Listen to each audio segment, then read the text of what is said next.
And also, which helps, some of it when we do reports, also being recorded, if you will, for posterity. It's great to see all of you, new location, beautiful drive here.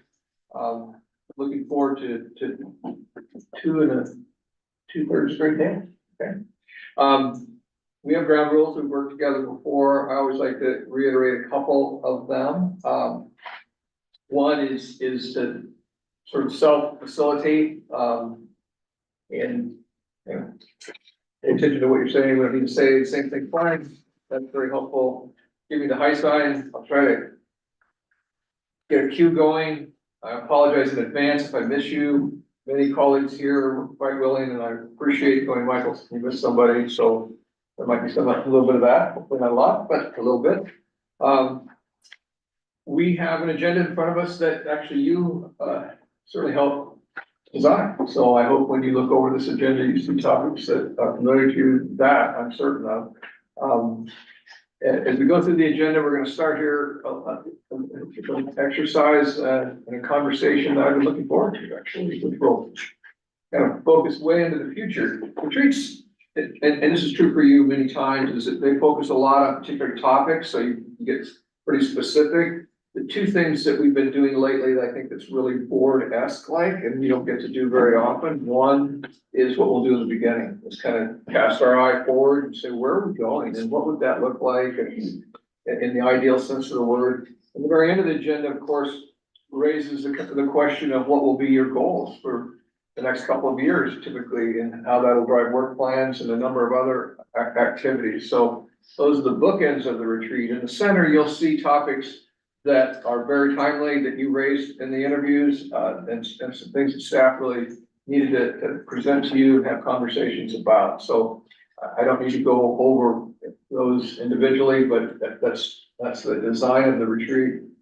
We'll be here till tomorrow evening, so it looks like a late afternoon. And so with that, I'd like us to go to the very first, unless there's any questions or comments before we start. Facilities out, the restrooms are right in this far corner across the opening here. It has a keypad on it, but you don't need to use that. At the break, please take advantage of the grounds, do a little bit of a walkabout, if you know. That's very important to try to stay healthy, get up on time. We try to do that with our breaks and so on. So with that, I'd like to turn to the very first topic, entitled Future Magazine Article to be published 3 years from now, how Kenmore became the best city in America.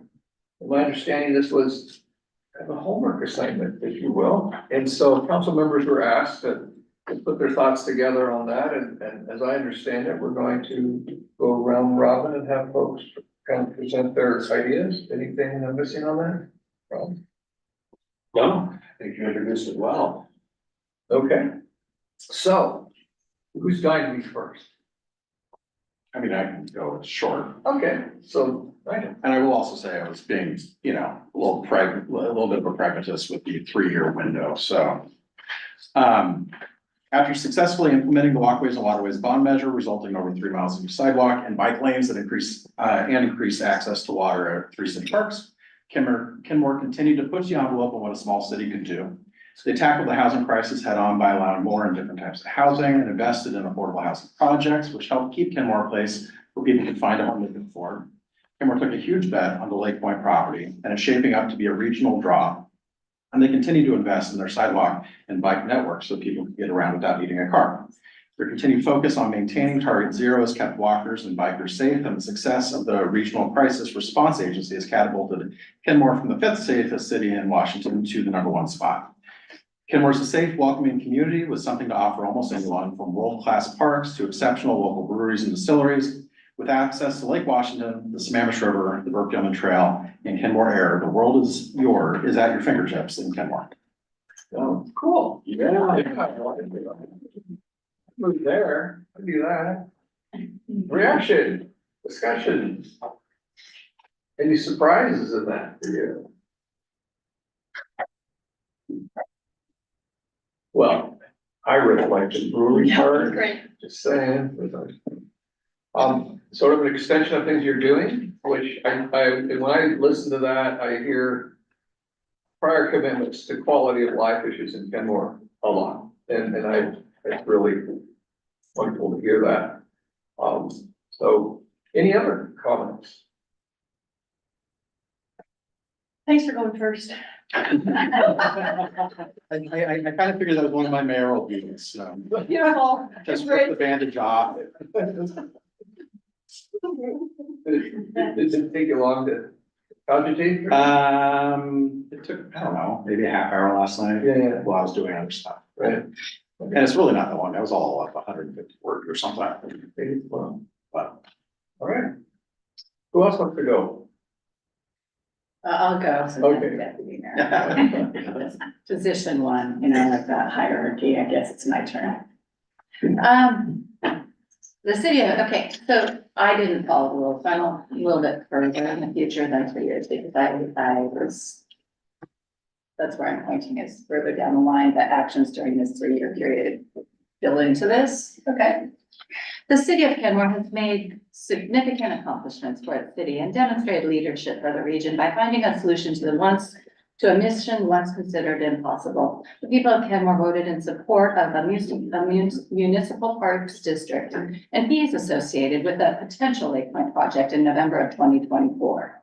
Through this initiative, Kenmore has spurred one of the most important environmental projects to ever take place on Lake Washington and the Sammamish River and opened the door to a visionary park and city center that is a destination for city residents and beyond.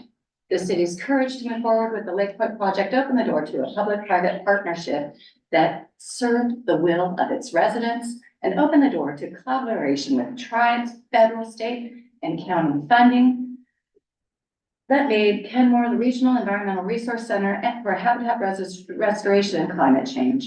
Kenmore was the unexpected winner of this race with the benefit of creating thousands of jobs and homes and truly becoming a leader in the country with regard to community engagement and action. All right, very good.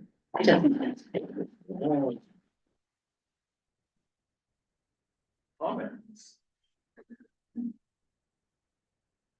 Any surprises in there for you? So I know you've talked about this before, but the one thing that, in addition to all the quality of life things and opportunities that you see of having that happen, a regional climate center is intriguing. Like to use this as a catalyst for creating jobs, Right. and quality of life in Kenmore. Okay. Yeah. That was like with Nigel, I beat him by 29 words with 179. So, I had ideas to fill in the gaps a little more, but I think that was enough. Okay. Thank you. Okay. Well, the official positions have presented. Who's next? Ethan? Sure, I'll go. Mine was a little bit longer, so I wasn't You took the assignment very seriously. very seriously, You are the student. but also as I began to write, more and more kept coming, so I couldn't stop. How Kenmore became the best city in America. Today, we take a look at the city of Kenmore, which was recently recognized as this year's best city in America, 2027. How did this small town of nearly 25,000 residents, a suburb of Seattle, stand above all the rest? The answer lies in its novel approach at creating a sustainable and thriving community. Many have heard of an organization's bottom line, the financial threshold for a company to be sustainable.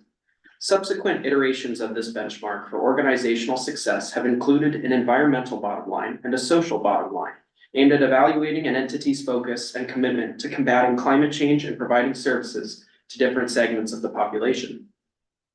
This method of internal and increasingly external evaluation has since made the leap from the private sector to the nonprofit and public sectors. The most recent form of this matrix has included a fourth consideration, the cultural bottom line. What is an organization doing to foster a successful culture both inside among team members and outside with the populations they serve? Kenmore's adoption of this quadruple bottom line, a focus on financial, environmental, social, and cultural sustainability and growth, currently on the forefront of local governance and policymaking theory, has helped it to maintain an award-winning governance model and achieve a community where all residents love where they live. Kenmore has maintained financial sustainability in recent years. The city has continued its use of effective internal programs for ensuring smart choices in economic sense, such as its Financial Sustainability Task Force, which invites community members and relevant professionals to assist in the biennial budget formation. Externally, they have promoted the community's financial sustainability through a local Chamber of Commerce subcommittee called the Kenmore Business Alliance and related projects to promote local shopping and business awareness among residents. The community has also seen more recent growth in economic development.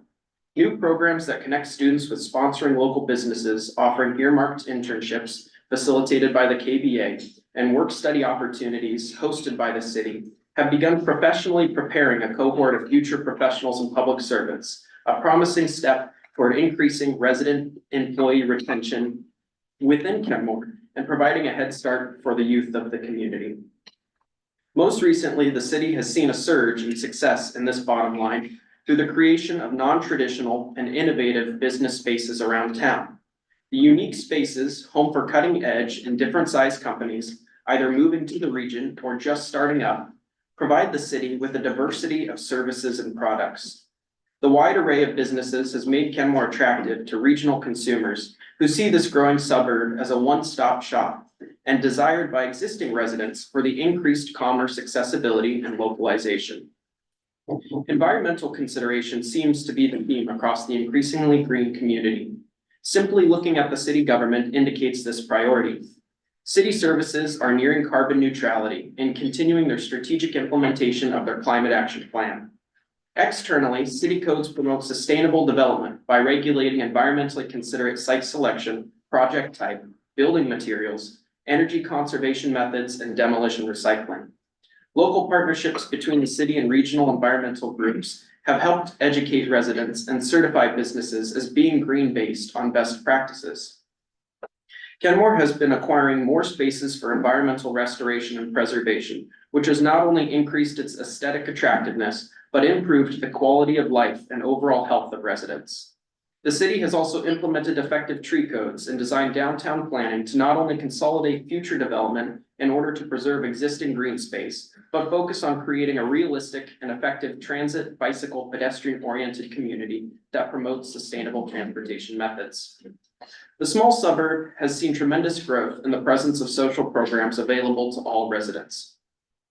This has been facilitated by dedicated city staff, community volunteers, and a growing team of social service navigators that identify and connect residents who often find themselves slipping through the gaps with much needed help.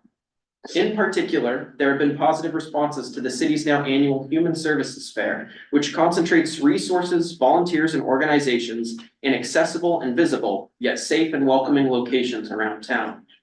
New behavioral, social, and medical health clinics offer affordable treatment to residents throughout the city.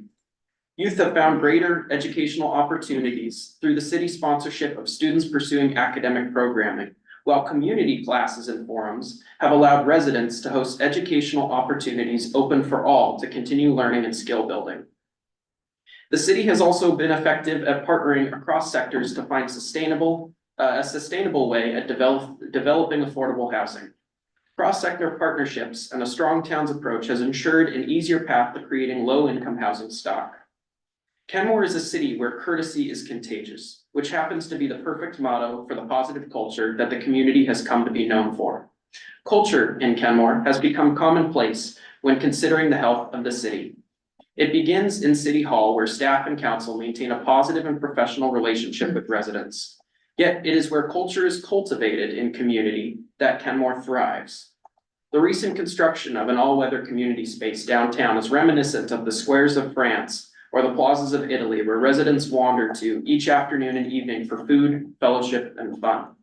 The provision of frequent public and accessible events in this space, free from automotive and worldly distractions, offer opportunities to not only highlight the diversity of cultures present within Kenmore, but allow for the creation of a local one all its own.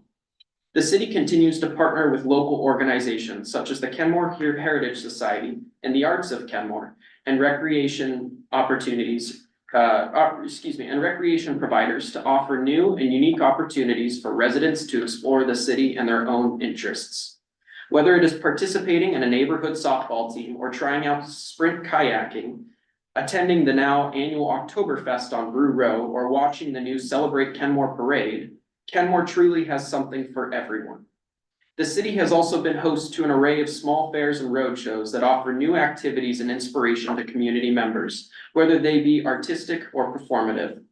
These new recreation opportunities and activities help facilitate a Kenmore culture where residents come to know one another and bridge divides, creating a stronger community of neighbors.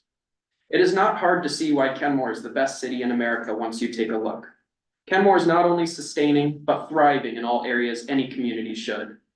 Thanks to the city's effective, efficient, and representative government, which recently adopted this new view of city success, it has diligently facilitated and crafted an atmosphere that promotes financial, environmental, social, and cultural growth and progress, both inside and outside the walls of City Hall.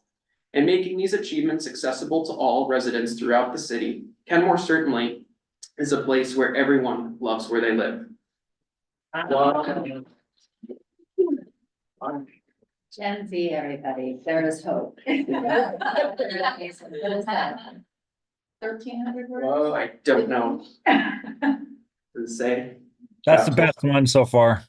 I was gonna say. Who wants to go next? Wow, wait a minute. So how long did that take you to write? Couple hours. Yeah, maybe a few hours or so, and originally it was difficult because I was thinking of existing programs and I love what we have. But then it started to flow a little bit more about thinking, what can we do in the next few years and build on those. Very good. Comment? Question? Yeah, Go, kid, go. okay, very good. Who's next? I'm gonna, Okay. such a cool follow. This is so Rorschach, right? Everybody, everybody's doing who they are. I love it. So let's see. So why Kenmore deserves to be America's best city? Kenmore is known for punching beyond its weight in the Puget Sound area, and that's because they don't shy away from hard things. They embrace them. A key issue cities face is finding a balance between accommodating growth, including housing, and environmental stewardship, including preparing for climate change. Kenmore has fully embodied this dialectic, elevating both as their top two goals. Another challenge they face was a nondescript downtown with a development pattern built many decades ago for cars rather than people. So here's what they've done over the past 3 years to address these housing, environment, and downtown development challenges. For housing, they've taken advantage of newly completed bus rapid transit to site multifamily and mixed-use development along the entire transit corridor. Supported development of significant numbers of housing units of varied types and affordability so that people at all income levels can find a home. Cited permanent supported housing to meet the needs of people who are homeless in their community. For the environment, they have fully implemented their climate action plan, including supporting the transition of municipal operations, residents, and businesses to solar, heat pumps, and electric vehicles. They've restored stream and Sammamish River shoreline so that they now regularly feed salmon. They've completed missing links in their pedestrian bicycle infrastructure so that people can safely connect to Kenmore parks, waterfront, and natural spaces, and from neighborhoods to schools, transit, and downtown without getting in their cars. And they've purchased and restored the shoreline and developed plans for a large waterfront park on what was the largest undeveloped tract on the second largest lake in the state. This attracted a developer to bring mixed-use housing, restaurants, and other retail to the site. For their downtown, they revised their downtown vision and plan, and with the stimulus of the lakeside development, they've attracted a developer to create a vibrant mix of retail, commercial, office, and residential uses. The city promotes the attributes of their downtown and unique businesses and institutions in their city, such as their Brew Row, Seaplane Harbor, Naturopathic University, and boutique lodging in a park. But what really makes Kenmore deserve to be recognized as America's best city is that they've done all of this while building a community that is welcoming to everyone. There is housing for all income levels, parks and recreational opportunities for all ages, and a calendar of events that recognize the unique communities within Kenmore, as well as events that bring the whole community together to enjoy the arts and natural amenities of the city. People have always said that Kenmore has a lot of potential. And with what they've accomplished in the past 3 years, they have truly demonstrated that potential and deserve to be named America's best city.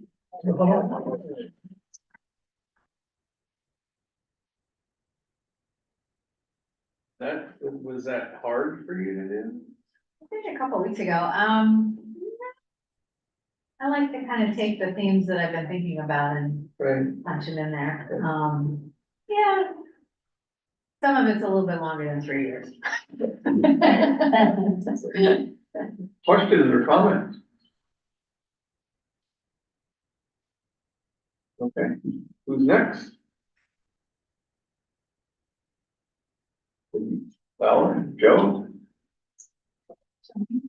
John? I'll go. Okay. Sure. A bit of a disclosure, as some of you may know, it's been a little chaotic in my life lately, so this is a bit more of a laundry list than it is a, it's not prosaic. Kenmore, the little city that could.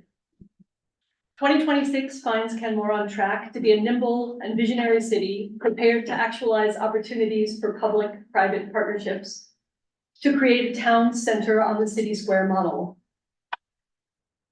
The town square concept with pedestrian human-powered focus will successfully locate parking behind and under this vibrant city model. Mixed-use building spaces, 3 to 4 stories max, will provide restaurants, shops, galleries on the lower level with upper level housing, studios, 1 bedrooms, roof terraces. There'll be an all-weather community center, indoor, outdoor, with playground, basketball, etc. Public art, shops, restaurants, sidewalk seating, a childcare center, access to elder housing, a pea patch, native plantings attracting birds and pollinators. Also, so that green buffer, we will achieve a green buffer from the river, restoring lake and riverfront for varied habitat and community uses. Beyond this city center, zoning is in place to streamline the realization of all housing options. The city's priority is on reusing developed lots in decline rather than newly developing wild spaces. The focus is Kenmore first, housing to serve our diverse, resilient communities, our elders, our workers. All council decisions are informed by our Love Where You Live and Human Services projects, our needs assessments. We become a care-informed city in policy and planning. Our DEIA team is involved at every level. Our climate action commitment is involved at every level, and financial sustainability is considered at every level. We continue to be a walkable, bikeable, boatable, flyable, lovable city.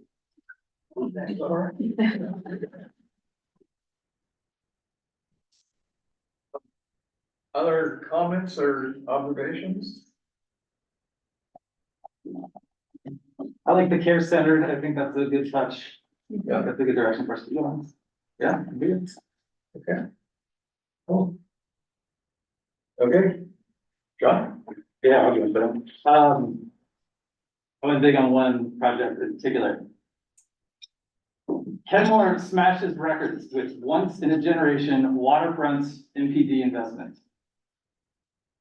Nestled at the north end of Lake Washington, the city of Kenmore has long held 2 distinct claims to fame: biggest naturopathic university and biggest seaplane harbor in the country.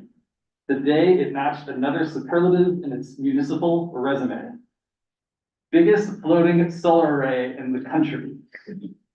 Just off the shore from St. Edward's Nature Preserve, anchored securely to the lake bed, but easily movable if needed. The grid floats out of the way of its famous seaports and steadily produces energy, and leading the way on the city's climate goals by decimating Kenmore's carbon footprints. The city's 20-year vision has long called for continued bold climate action to slow climate change, but up until recently, 60% of the city's greenhouse gas emissions were owed to electricity consumption, which made up 60% of coal-powered energy and long plagued with power outages. 2024 was the year Kenmore took matters into their own hands. At their retreat, the council voted 7-0 to explore a metropolitan power district, setting the stage for Kenmore's next industrial boom: clean, renewable, and fiscally sustainable energy. Floating solar grids, also known as photovoltaics, have emerged as a go-to solution for municipalities that are serious about staving off the worst effects of the climate crisis. In addition to the 700,000 square foot floating solar array, the ballot measure also outfitted several iconic Kenmore fixtures with their own solar grid, including Inglemoor High School and Plywood Supply. And yes, solar panels still produce abundant energy, even in Seattle's famous cloud pack. Between the installations together, they produce over half of Kenmore's community-wide energy consumption directly within the city's boundaries. Buoyed, no pun intended, by an environmentally supportive community, record turnout and youth votes, the Prop 1 Kenmore Municipal Power District crushed the ballot vote with a staggering 94% voter approval. While there was a middling organized effort to defeat the measure of the ballots, even the campaign manager's own kids spoke in favor of going solar.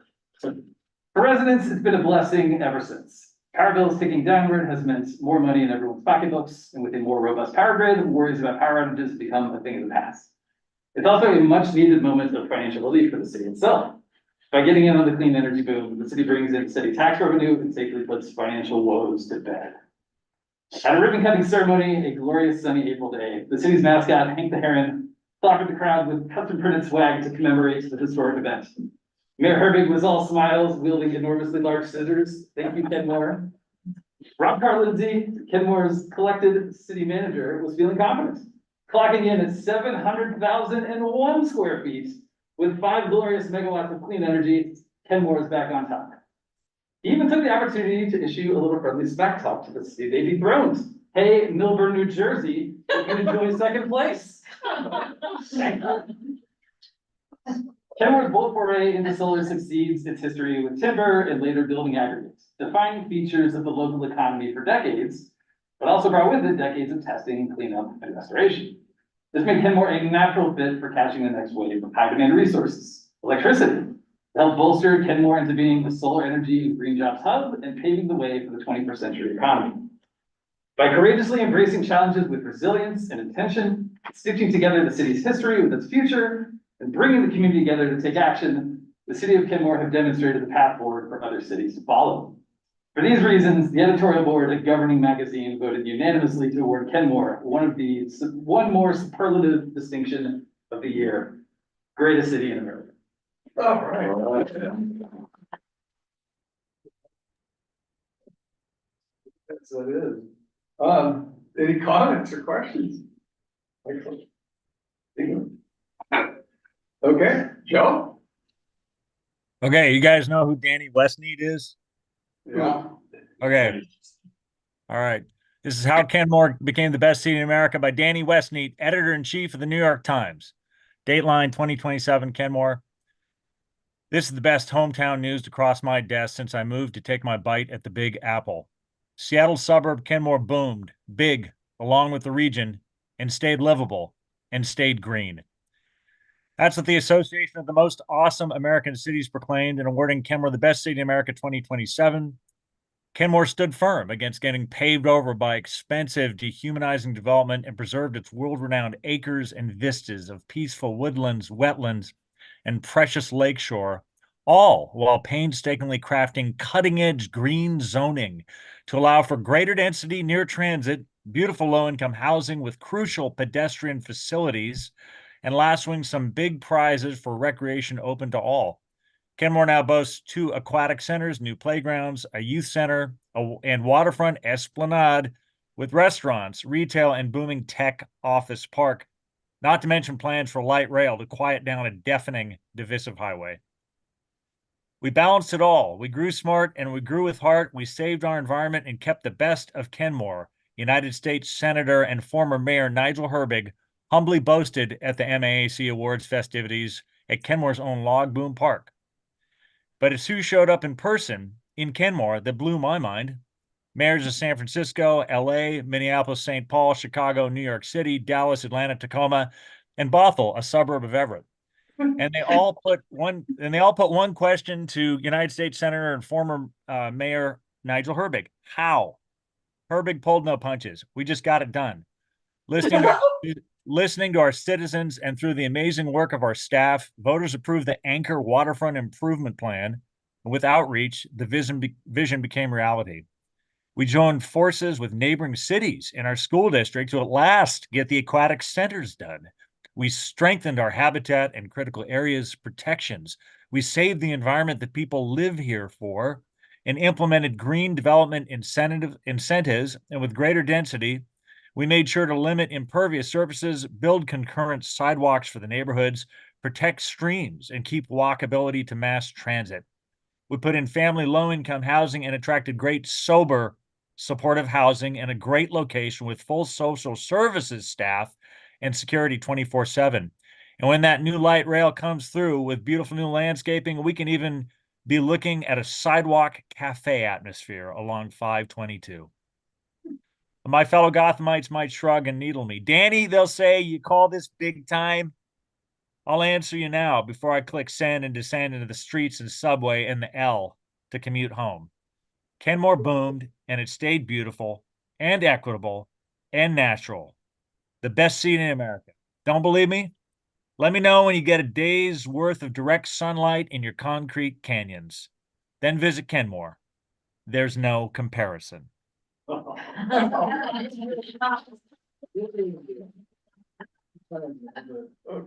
He's an English major. Yeah. Yeah. That's fantastic. I have to say, grew smart, grew with heart. Yeah. That's really cool. Yeah. Oh, Great, goodness. so. Any comments on Joe's very entertaining and futuristic, especially Westney moving back to New York? That will be interesting to see. Okay. I have some general comments, but go ahead. You have? Yeah, I was hoping that maybe we could talk about general themes we heard. Yeah. Well, first of all, it's fun to hear you do what you do and how you see things. Having assigned many papers in my life when I was a professor at the U, I thought, okay, this is gonna be interesting, because I know you're all very busy. So, yeah, a couple thoughts. So it went from what almost everybody, with a couple exceptions, built on what you're doing. You just saw that as an extension of what you're doing. And many of your goals, existing goals and or topics that's in this retreat were actually discussed. So it kind of went from general, and I saw your goals there, down to a very specific, innovative kind of look, and so when you're looking forward, I think the blend of those two, I sort of like something just completely out of the box, but right, it's there. And listening to yours, John, it actually reflected many of the values that you do see others talk about, so on. So that's kind of my first part. I see go from general to specific, a lot of cleverness, was fun. Many of you spoke to a role of government in this. So, the character of your community came out and everything that you saw, and you obviously would see that extended, but you saw in various ways that you, sitting in this room, through your systems, would be involved in causing much of this to happen. So I think that was pretty interesting to me. Not surprising, but I work with folks sometimes where there isn't that connection, and that may surprise you, but I do actually. So yeah, those are kind of some of my observations. Again, it was very good. Enjoyed it immensely. Well, any comments? I enjoyed it a lot too. One of our Kenmore residents, Edward Masal, suggested we do this exercise, and I thought it was a good idea, so thank you for humoring me on this. I know, it'd be hard to carve out time to do this, but I'm really glad we did. I learned a lot, but a lot I already know was like reinforced and confirmed. But how about you all? Did you notice any common themes or? Something like that? Did you write one? Environment and, No, did you write us a little? oh, did I write one? No, I did not. I love State of the city. Gonna throw that out there. That's coming up, what? I'd love to have everybody, I mean, if people are willing to share, I don't know if there's a way to send them to each other on the does it work to send them on the CI council or? Oh, you mean, the council members? Everybody's- Oh, you can capture these, yeah, absolutely, I think these are, Should we just send them to Anastasia and then? she Oh, can there we go. compile? There we go. yeah, that's- no, I would urge, I would urge. Yeah. These are fun and interesting, and the other piece of it I like is that, you all, you're very different policymakers and your new council in many respects with newer members. And yet you're still, all tethered to the values of your community. Long-term council persons, family, been here for eons, others. And yet I see a lot of commonality in terms of what's important to you, and how that's going to get reflected in one way or another in where you're going. And 3 years in the life of a board and so on is actually not that long. I mean, it's pretty up there. Another exercise at some point in time, and this would push you harder, but it's pretty rare for boards, is to say, well, what's your 5-year, your 10-year horizon look like? Here, as an example, because I think that would may cause you to have to say, well, what are we doing today and plan to accomplish the next 3 years? That's actually gonna manifest itself and or set ourselves up for some stuff coming down the road. That kind of exercise instantly lends itself to what are some big things that we see coming, whether it's in technology or around the world that we're gonna have to deal with, but I thought this was great. I hope you keep them. Yeah, it's cool, very cool. Any common threads that the council, oh, Joe? Joe. Yeah. A common thread, I think, was an emphasis on maybe programs that stemmed more from existing community organizations or community effort, like the Pea Patch or the garden that Valerie mentioned, and then Nathan's youth pair up with the local businesses through the KBA or something like that. Just a reminder of the value of those sorts of programs, that it doesn't need to be totally and utterly and completely of the central city government. Any other themes that you see?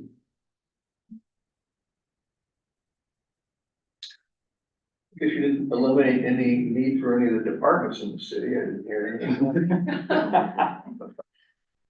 Maybe public work. I got a smile at you. Anything else? What about department heads? Yeah.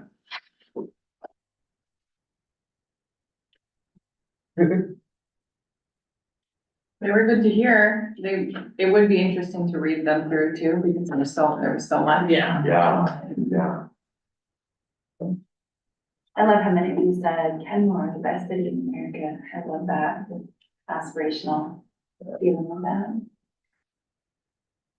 Well, you're right. I mean, look at your agenda. We're gonna talk about it. There are some potentially game-changing decisions coming at you pretty quickly. I think I'd like to point as an example. That's on your agenda as well, so. Anything else? Well, we're ahead of time, so Yeah. I think should we just go? Well, I was so excited to hear the articles that I forgot to take care of a couple things up front. Oh, yeah. Do you mind if I? No, please. Okay.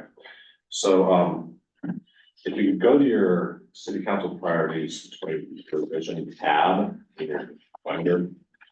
So you'll see, we always put this front and center, your current council priorities. And then right after that are some agreements from your last 2 retreats, your January retreat and June 2023 retreat. And these are status updates on those prior agreements. Okay. And then we have a document right after that that talks about progress so far this biennium on your council priorities. So hopefully that's helpful. All the information we're providing for you in this packet is to provide context to aid you in your priority setting, which is the punchline of this retreat tomorrow afternoon. So we're just trying to provide you as much information and context as possible so that you can make the best of tomorrow afternoon. So, okay, now, so then of course we have the 20-year vision, which is adopted as part of the comprehensive plan. So I think that's also really good reference for an event like this. And then if we could move on to the funding work plan summaries. Originally, I was gonna have the department heads take a total of about 30 minutes to go through work plans that we see coming in the next biennium. But when the department heads produced all this, I was like, there's no way we're gonna do this in 30 minutes. Just because it's so massive. And so that's my main point here. I really encourage you to look at these slides here. We don't yet have them organized, you know, what I call the visual calendar that you can see by month. Because we haven't mapped that out yet. But please take some time just to see and hopefully appreciate what their functions are, but also what they already know is coming in the next biennium. And so you'll see that with each department. You moved away from the color coded Excel sheets that you had to fold out. Well, I don't know if I've given up on those yet, but because what I like about those is it shows you when in the year they're gonna happen. Yeah. But they are kind of blinding as well, so, but this is just kind of a summary level, but this does give a lot of bullet points on what we believe is certainly coming in the next biennium. So all these slides look at 2025 and 2026. What we know would be coming, and not even considering what else you might have in mind for us. Yeah. Makes me wonder if you team are interested. Is there any big things that jump out? Without going into each area. But when I look at something like this, and these are pretty detailed and a lot. It makes me wonder. Yeah, I'll mention a few things and then department heads can as well, but. Because we have some time, we have about 45 minutes. So Rapid Progress Plus in surface water is a gigantic thing all by itself. And that's gonna be maybe less high profile, but we're gonna do a lot of community engagement as we're doing it. But I mean, we're having to hire a whole project manager to run that, and there's gonna be a lot of communications around it. And there's gonna be a lot of big dollars, a lot of grants involved, permitting agencies. And so there's one thing that, you know, you guys all adopted it and approved funding last year, which is wonderful and amazing. I also want to make sure we don't set aside things that we've set in motion. Does that make sense? Just because we've provided funding and set it in motion doesn't mean we can now set it aside and go on to bigger and more amazing things. There's a lot of things like that are big and moving forward that we also have to make sure we're carving out enough bandwidth for. Another one is all the capital improvement all the grants that, John Vicente has been able to get through First Sidewalks. We have a super impressive sidewalk agenda. Thanks to John bringing home his own kill. So he's been phenomenal at getting grant funding and, there's a workload that goes with that. And then after that, there's maintenance that goes with that. And one important thing to consider is that, like Jennifer and her team, they don't show up after the fact. There's a lot of work for them during design.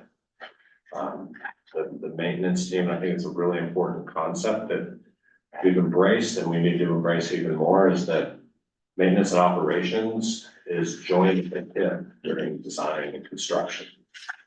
So a capital agenda is not just work for John's team, but it's also work for Jennifer and her team.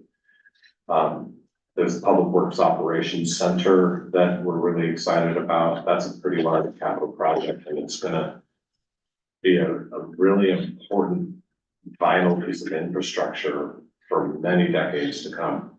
And this is a little bit city nerdy of me, but it's like, that's one of the most exciting things I'm excited about right now is the Public Works Operations Center, because I know that it's gonna provide a vital foundation to serve this community for many decades. And I got to be here when it was happening, and I'm always gonna look back on that and be excited about it. Being able to build our own Public Works Operations Center. And then you can go on to, Samantha and her department. Not only are they processing components, but they're also involved in code development. And code enforcement is the expectations of the community keep rising. And, there's a lot of tricky issues that they have to deal with. And things like the tree code and other codes that they're handling are not simple, right? And they tend to drag on because there's always some other consequence that shows up while you're thinking about this code. So, and then Debbie and her department and all the work we're doing around housing, economic development, and next year is the update of the PROS plan, which is Parks, Recreation, Open Space, and this docket that they have right now, it's a super aggressive docket. There's a lot of meaningful work in it, but it's also, we recognize when you all adopted the docket that it was a tall order, and Debbie's got a great team working on it, including a fantastic planning commission.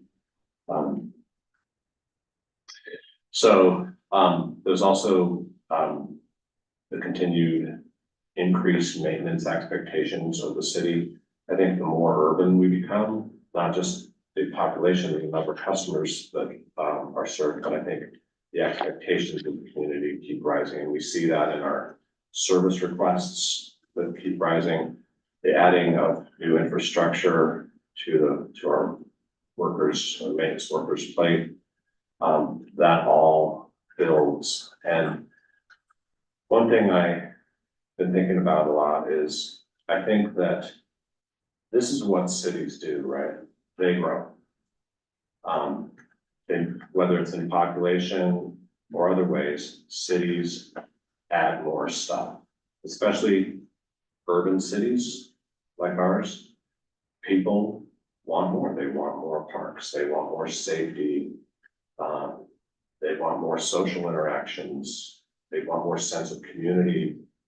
They want to become more environmentally friendly. They want more habitat restoration. And that's something that we can't like stop, right? We can't just say, oh, no, sorry, we don't have the resources. We can't add more stuff. We have to figure out how to grow with the community's expectations. And, you'll be hearing a little more from me later in the retreat on that, but, like just stopping and saying, no more services, no more this, no more that, really isn't an option, because that's not what the community expects. The community does expect us to restore more wildlife habitat.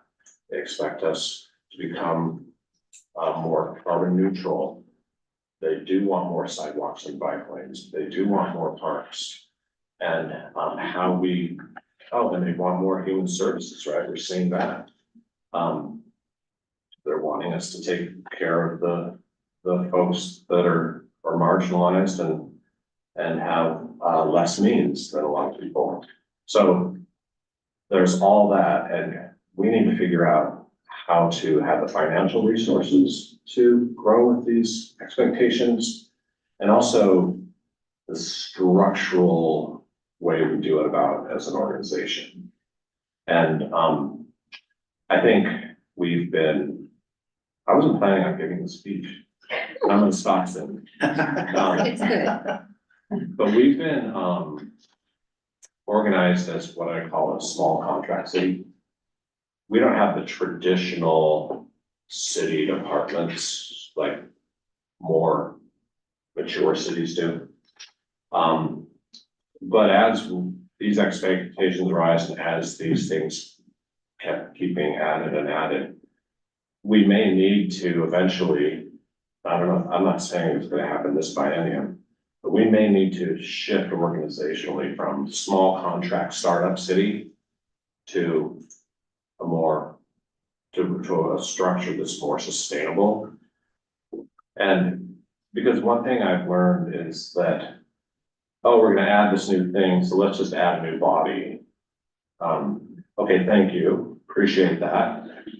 But now that's more, just because we added a new resource, just because we added a new manager of something, it still takes bandwidth across the whole organization. It takes more of my time, Melinda's time, Stephanie's time, Jennifer's, everybody's. So just because we added a new body and a new resource, which is great, it's still now consuming more of our mental capacity. And we can only handle so much, right? And so there's ways to reorganize the organization so that the bandwidth, and all the things coming at us are handled more sustainably.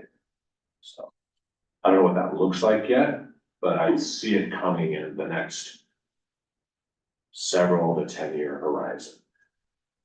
So But just provoke some questions, and we're kind of doing a macro thing here, kind of like, I think it's in keeping with where we're going. Anything you just spoke about is clearly within the 3-year window, which is how we started the conversation, but, just wonder if it's caused some questions or some. Yeah, I'm curious, Rob, could you speak a little bit more on that last bit about maturing our organization? Like what would you, could you just speak a little more? I'm trying to wrap my head around kind of what the changes would be that you are envisioning possibly in the next decade or so. Can I hop on the mayor's question just quickly? I feel like you named us as a small contract city. And an arrow went out to where we're headed, and I heard you say you don't know what that looks like, but it has a name. Curious what that is, so I'm not sure if I'm asking the same question. yeah, so if you look at older, more mature cities that have been around, they're structured for a reason, like the way they are. You have a parks and recreation director, you have a public works director, you know, and you have these functions so that one department head doesn't have to handle it all and be thinking about it at all. It divides up the work more efficiently, yeah, and equitably. Did you say equitably? Yes. Yeah. So not to pick on Jennifer, but I am like, so we have added so much to Jennifer's plate. And Jennifer's just one example, but we've added so much to her plate. And yes, we've added more maintenance workers and recreation and supervisor and those things. But there's still all things that she has to be thinking about, and we're gonna reach a breaking point with that sort of thing, where we may need to restructure so that she doesn't have to be thinking about all those things and handling them all at the same time. Joe? Yeah, I just wanted to echo what the Nigel and Valerie asked about what that looks like, Rob. And if there's anything real briefly you can say on more specifically about how would it be restructured? What do you mean by that? And then I was just wanted to reemphasize that as we grow, we're also going to need to have growth in some of the departments that are absolutely necessary, but don't get, all the glory, like code enforcement. That's, my big thing, as you might know, code enforcement. We're going to have more and more for that. So that'll be all kinds of effects on departments, other departments like that. Yeah, I think I gave you my best description just now. I haven't really thought it through, and I think we're several years out before we go there, but on code enforcement. Yeah, I mean, like Bridget's pretty slammed, right? And her case load keeps going up. So what do we do about that? I don't know yet. So what I heard, and maybe, especially going straight to Public Works Operations, Jennifer, it's almost like an opening as we're thinking about things later in the discussion today about municipal parks district, starting a framework for that, which would be me. I mean, I hear that as part, as we've been discussing, as a piece of the puzzle that we should heavily consider in this conversation. That's kind of what I heard. That was. Thank you for that. That is a good example of a way to help with what I'm talking about. Provide the funding source, Yeah. Yeah, and I just want to make sure that, you're talking about us being a contract city, you're not talking about taking us out of being a contract city, things like, police and not taking on things like fire and that sort of thing. You're still talking about keeping that structure, but just changing the department structures a little bit to better reflect kind of the increased needs that will happen. Right. Okay. Yeah. No, I'm a big fan of contracting for things like police and stuff like that, but I do see us eventually taking a few more smaller things in-house. For example, sign maintenance is still done by King County, and we've got a guy that comes up from Renton to take care of our signs. And once we get a new public works operations center and we have the yard space to lay down all those materials, then that's an example of something we can bring in-house. So I do see us going a little more on-house on a few minor things, but not on the big things. Other questions or, well, I think what I'm hearing and reflecting what Melanie and, can we do first names of this thing? Oh, yeah, okay. yes, Okay. much more. I'm sorry, I'm just trying to make sure I'm, is that what you're looking forward to is building infrastructure so that honestly, as I said earlier, we can be nimble and prepared for growth and opportunity. So whether that's, and the council and staff will have role in that because some of it is things that we can implement now in anticipation. So we're ahead of the ball instead of behind. Yeah. Another example is Richard, like before there was climate work, Richard was the most busy, hardworking surface water manager I'd ever seen. And then we added climate, and Richard amazingly has found a way to fit it in. And it's incredible, and we're grateful. But what happens with that is there's so many competing priorities, which is the higher priority, given that there's only 40 hours in a week. And that can actually, even though it's all exciting and meaningful, can actually be a source of frustration and keep us from doing our best work or doing what we do best every day. Because what's most important, and oh crap, if I do this, then I'm gonna suck at this, and I'm not gonna do anything well. And, so that's a problem I see us that's starting to creep in. Is we've added so much, and yes, thank you for adding a climate action plan manager, that's great. But that person still needs to be managed, and so it does take a lot of Richard's bandwidth, I mean, and the whole organization, right, has to also work hard to support climate. And I'm not picking on climate, I'm glad we did it, but you can pick any topic, right? And it's this similar theme where, thank you for adding a resource, but it still consumes organizational bandwidth when we add it. And so I'm not saying we need to stop adding these things and cut it off. I'm not saying that. I'm just saying that we need to really be thinking, how do we organize ourselves so that people can feel like they're doing their best work and not frustrated with doing a half-assed job on 50 things. Other questions or comments? I was gonna make a comment, I was gonna save this for the priority discussion, but I think it's a good time to just add it now. I've been having a difficult time trying to articulate how to explain this. Rob's he's going down that path right now, so, I think what's hard is that, it's, everything is priority, so nothing's a priority, it's kind of that ongoing thing. And not understanding what priority is, like how much energy we should be putting into a priority. And so we all feel like, well, we're trying to put the same amount of energy into all the things that are important. And there's just, we're running out of, we don't have that bandwidth. And so, I was trying to articulate how to explain the council priorities and weighting and how does that work? Because I think we don't understand sometimes like how much, priority, first priority, how much energy should be going into that priority. And, I think we talk about just basic core operations. So I thought, I was talking to Richard about this yesterday. I was trying to figure out how to explain this. So it's like, okay, we'll take $100. But this could be a pie chart or whatever. You only have $100 and whatever. They got 10 priorities.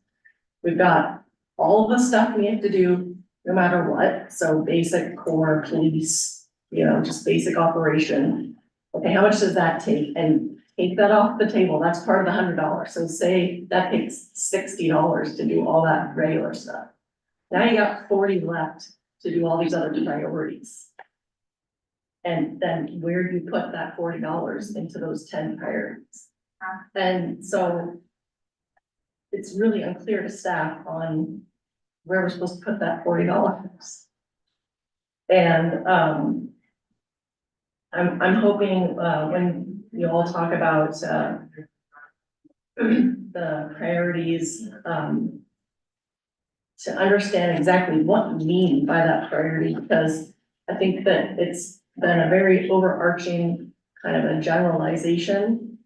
And what it means to you, each individually may be different. What it means to us, if we don't understand the definition of what that means, we're gonna just kind of go with it and run with what we assume it means, and that could mean something different to me than Richard, anybody. I hope that, Can I add on to the $40 thing? Okay, so sticking with the $40, also thinking about in like past years, how, the priorities are weighted, like have you already committed some of that $40 to like other things? yes, So are some of those actually earmarked where we're like left with 10 maybe to play with for new stuff? Because all the other work is still so important, and I do feel like a lot of, for development services, what we do is like getting the work done of being a well-run city. And so that's just so important on, meeting these regulatory requirements that we have to do, services we have to provide as a city. So a lot of what we do is that, so I guess I don't want that to get lost in it either. well, yeah, exactly. It's not like, this has come up lots of times, but it's it's, you know, say it's a priority, number one priority 1 year. And then we've got, you know, we're going, we're working on this, but it's not done. And it might take 10 years to get that one thing done. And so, but because we've started on it and there's lots of energy and work been put into that, it's like, oh, well, we're already doing that. It doesn't need to be on the list anymore. So anyway. Better. I really appreciate Rob taking the time to frame this discussion early. Because I think this kind of adds into that framework of what council will be discussing today. You have to think about the basic services that you have to do. You have to now think about that. You're going to have the results of the financial sustainability plan, and you're going to have competing needs and priorities. So I think that was kind of music to my ears to hear Rob say that, is that this is challenging. And when you identify a priority, it means that's a body of work, a substantial body of work that you're expecting.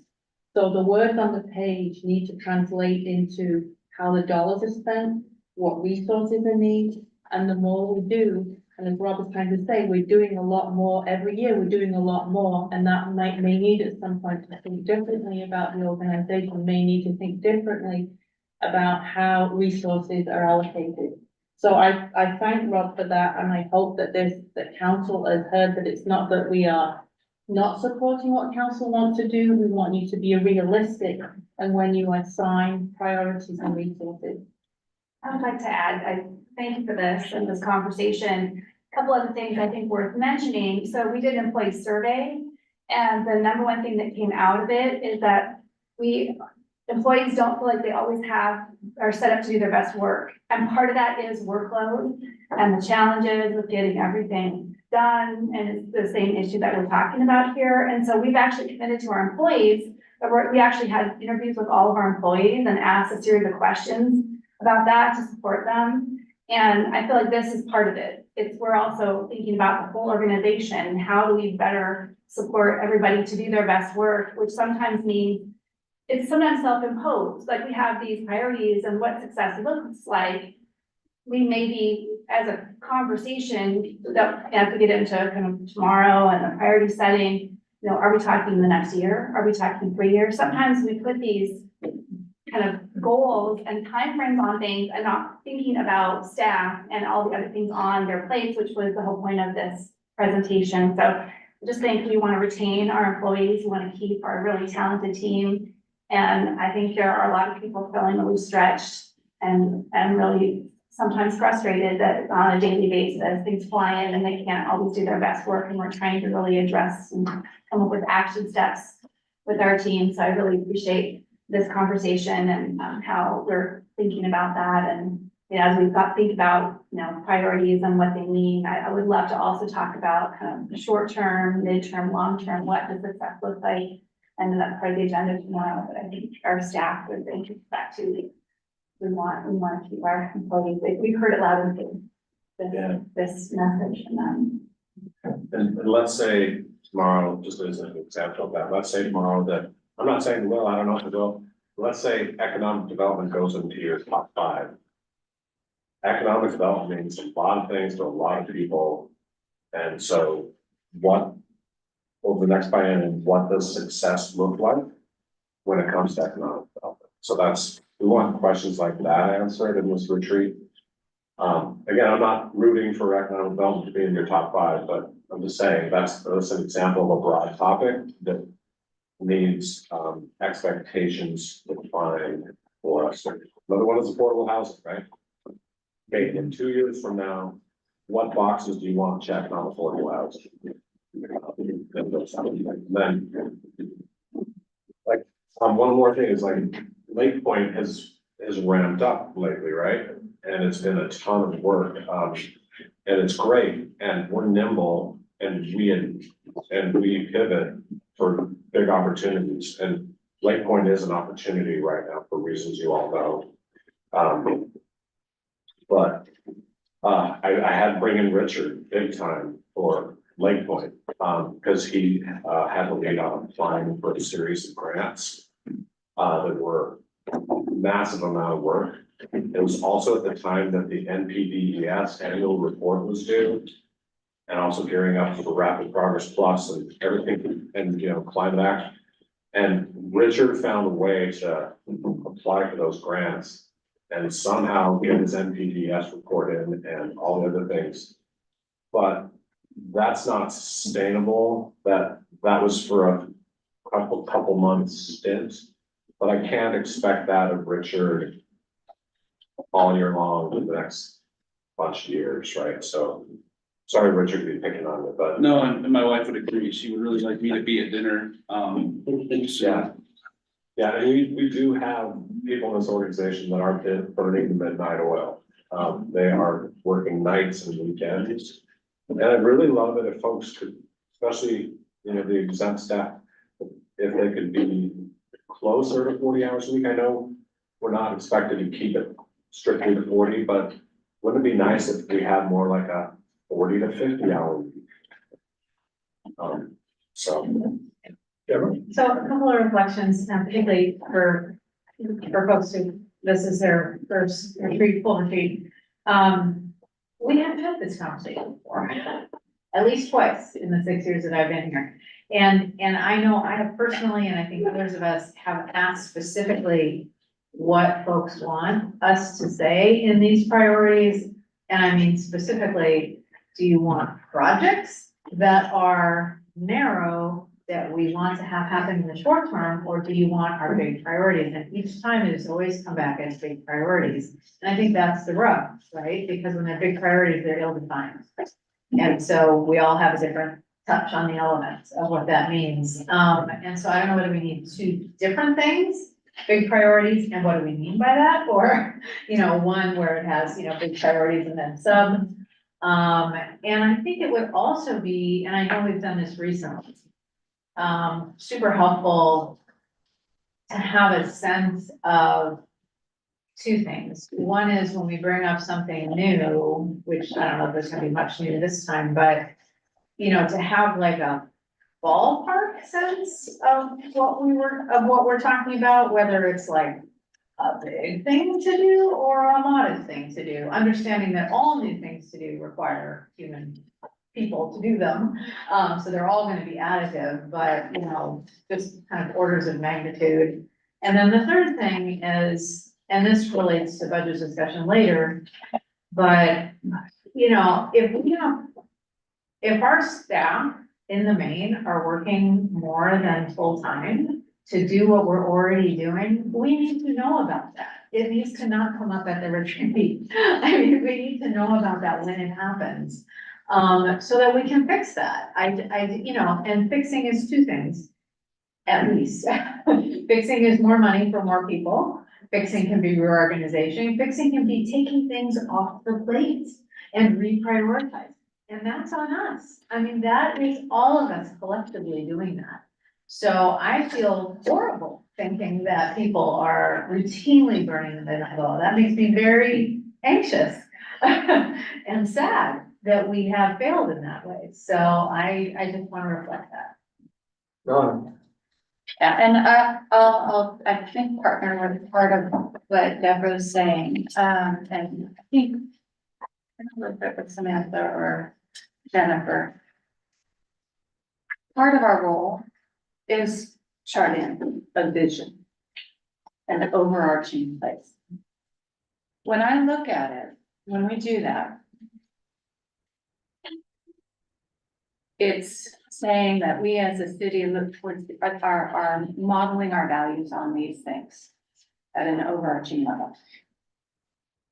There is an element of certain visions that overlap departments and goals. I think, now mind you, I do think that Richard's workload is exceptionally broad and huge. Climate action and environmental work tie directly into that. So it's how he does his work following that model. Where I think we need to be very mindful with, as we put a new topic on the plate, which I think a big one that we have done as a council over the past 4 years, that actually needed a more measured approach, is something as huge as affordability and housing. So we got excited and went big without a long-term vision plan and assessment of what our true needs are, how to go about it. So we went big because we could see, we are an accomplishment-based city.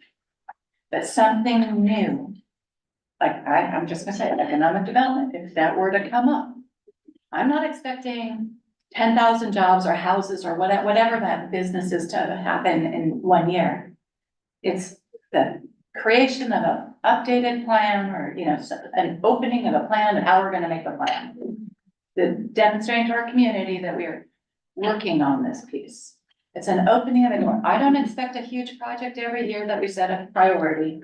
But of course, and I hope for us as a council, I think we are set. These are overarching goals, the direction that we want to go. We hear this from our community, or at least we think we do anyway. And our sense of our role in the world, how we as a city can be motivated and driven to do good things. So the other piece with that is a beauty, and I think that Deborah brought it up. With this vision, we give you the opportunity to look at these ideas and bring ideas forward to the table for us to proceed on. And for us, I think we actually proceeded on 2 bigger projects in a couple of places over the past 4 years that added to the load without enough bandwidth. Although we've done some great things, I'm super excited about it, and I'm so proud of this staff. But the consequence is a 70-hour work week, which I don't want anyone doing that. Or even 60 or 50 max, and really I want you working 40. Understanding the gift of working for an organization that supports you and understands bandwidth, because I know that this team is one of the most dedicated teams that I've ever seen. You're not wasting time. You are at work dedicated to making things happen for our city. So this bandwidth piece, I'm just gonna speak from my place. You all have worked with me for 4 years, I think most of you. I do throw it out there. I also look at, okay, affordability, or I'm gonna go with environment because that's an easier one. But environment, climate, public water, surface water, utility, all of these things tie together into actions that we as a city are taking. How do we identify those things as addressing our climate action plan within the framework of what we've got? And then when we can have additional projects. Now, I recognize that Lake Point, I see Lake Point tying directly in to Richard's work. But we and how we go about that as we make framework for that, if that goes anywhere, we're gonna have to really take a deep look at what the impacts are to help be successful without inundating our staff. But we're gonna have to have contract. We have things that are huge. Housing, affordability. Now it's like, let's look at our framework. We kind of had a hard bump, hard on staff, hard on council, hard on community, on both sides. So how do we lay the foundation for success so that we can do these big things? And we actually know, plan, right?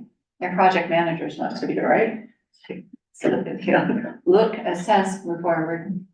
But we want to go, right? At the same time, it's really hard because you can see where you want to go. With this, at least with me, my approach, I love how strong and progressive we have been with our council and vision. I want to lighten the load on you, Rob, when we're talking about these hierarchical decisions about, you don't have to change everything, but tune to these things and show how we are addressing it as a city. We don't always have to have a big project to back it. The project may be the planning element and setting course. We believe in you. I believe in you.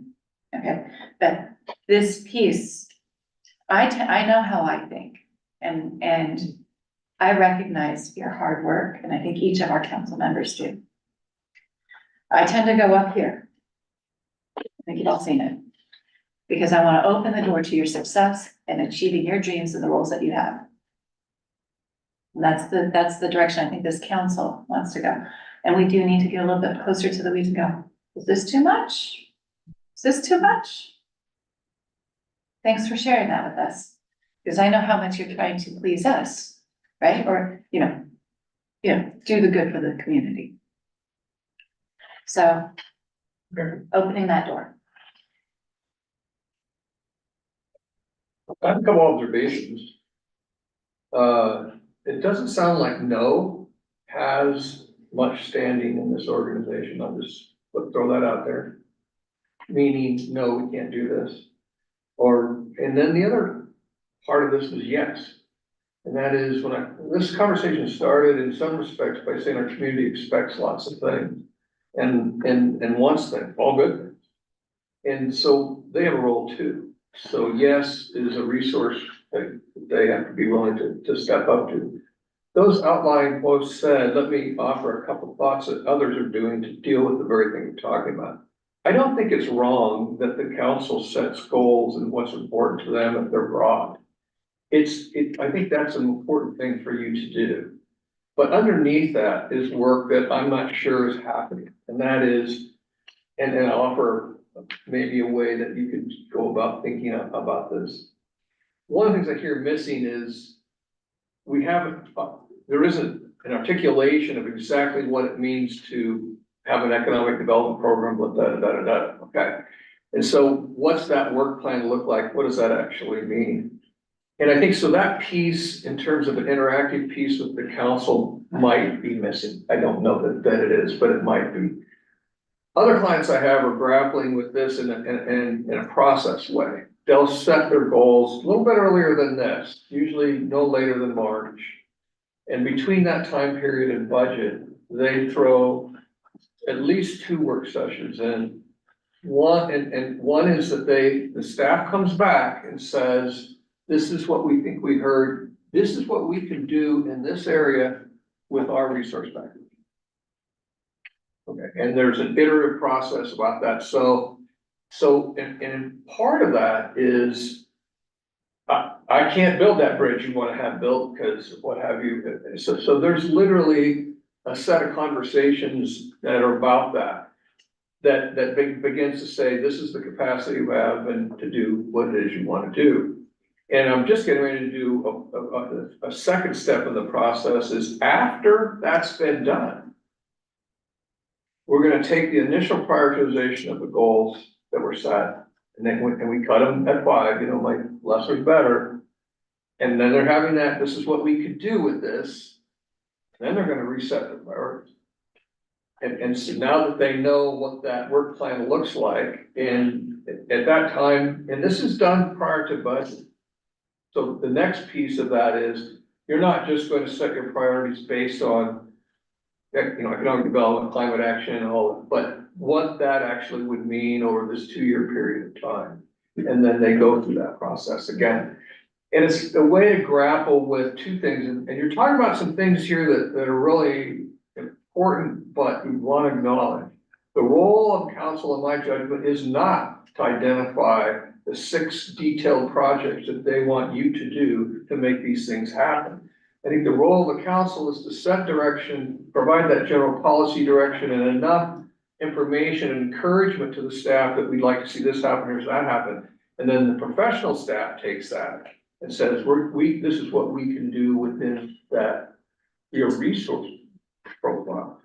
And I think that I'm not privileged to how you guys work, and I know you have a detailed budget process, but a lot of that occurs prior to the budget. And so that the council at some point in time can make some detailed decisions about resources and plan it. So if you wanted to build lots of sidewalks and you needed to get money from your community and they're saying to you, this is what we want. And I just had a client go through this with public safety. They went out on a levy and the community wanted more police officers. They got them. They taxed themselves to do it.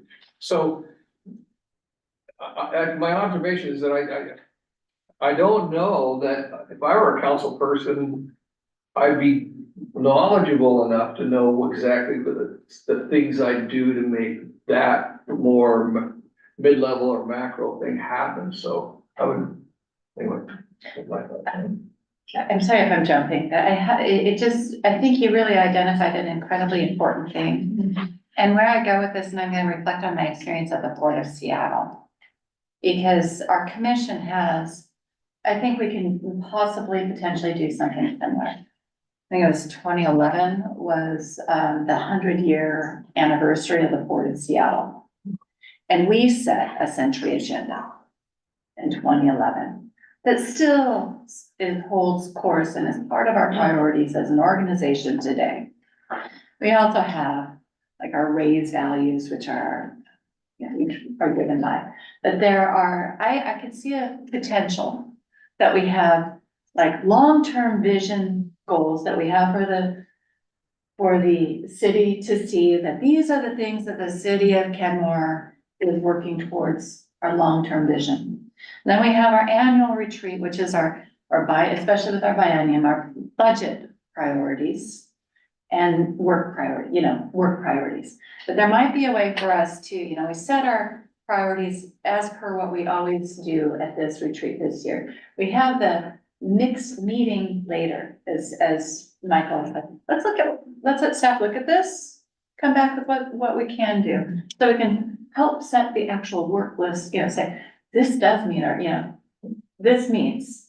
But I do think that there may be a point in time that we as a council could set, say, a 10-year priority, 10-year goal, like a longer term rather than just right now. Because I feel like there's an element that comes through like take action now. And we want, I think, feeling that longer term thing, because changing every 2 years or every year, well, and I see how that can be disruptive. I totally get that, because we're sitting here going, we're looking way down here, and you're like, but I gotta do this right now. So I think having a pairing might be beneficial. I think that, Stephanie's point about what's the time frame on it, I mean, you synced yours up to your budget time frame, not wrong, but some of these projects are, I'll just take a risk here, but let's just say, Lake Point's not, to me, I don't know what's gonna happen, but for that to get done in 2 years, it's shocking. So the multi-phase aspect of that, the way you've handled that in the past actually has been pretty good. You've actually looked at the 522 was on there for a long time and different capital projects. You'd say, we're holding the line. We're not gonna do anything more. We're doing the phase 3 of this or what have you. So I always give you high marks in being able to calibrate around that. The thing that I think I see you challenged with, and you're not alone, is now you have these big macro ideas, climate action plan. I mean, this thing is huge, and I think what the example I use you for with other clients is you instantly dial into your environment. Where are our creeks? Where are, what our cement plant or whatever that is, as opposed to a larger, more statement kind of thing. So I always think you guys do a really good job with that piece of it, of drawing it down. But that's the challenge I'm seeing across Puget Sound right now is that these housing, huge, this is huge. And so, how do you make that happen over time? If you decide to select goals that have extended life period, capital's like that all the time. So capital, and you've been heavy in capital for quite some time. You can see that. Programmatic builds are less so. So you build a program and so on. And then the problem I see organizations have there is the one that Rob raised, and that is, well, we did it. Now we just added on to that, so do we add any people? Do we add any, what have you? M&O is always the one, or O&M, maintenance and operations is always the one that gets hammered because we build this park, but we, what have you. I actually think you've done a pretty good job with that relative to other clients, and clients seeing that. So just some observations from outside that might be helpful, I don't know, so. We are 1 minute out. Any other comment, thoughts on this? This conversation was somewhat ad hoc, but it took some time, but I think it's really a great beginning to help develop some sort of bookends to this morning. One is, where are we going? You know, and I really hate to see a council's enthusiasm get dampened, and I know the staff's not trying to do that. So you really should get excited about the future is what happened, and staff does too. They see opportunities out there. But I think the second half of this morning really was about, okay, we also are known for making it happen. So we've got to dial in, or more accurately synchronize our vision, our excitement with what our delivery systems are about. That's what I'm hearing here, is it, and there are things that can be done to help that happen. I'm certain of that, so anyway, that's the morning. Smell food. Let's, okay. And we'll be back. This is not a working lunch, so. Not a working lunch, that's good, yeah. Well, you'll probably have time to run out. And eat the rest. Says it's a working lunch. Yeah, we're at a working lunch. Does it say working lunch? Yeah, we're at.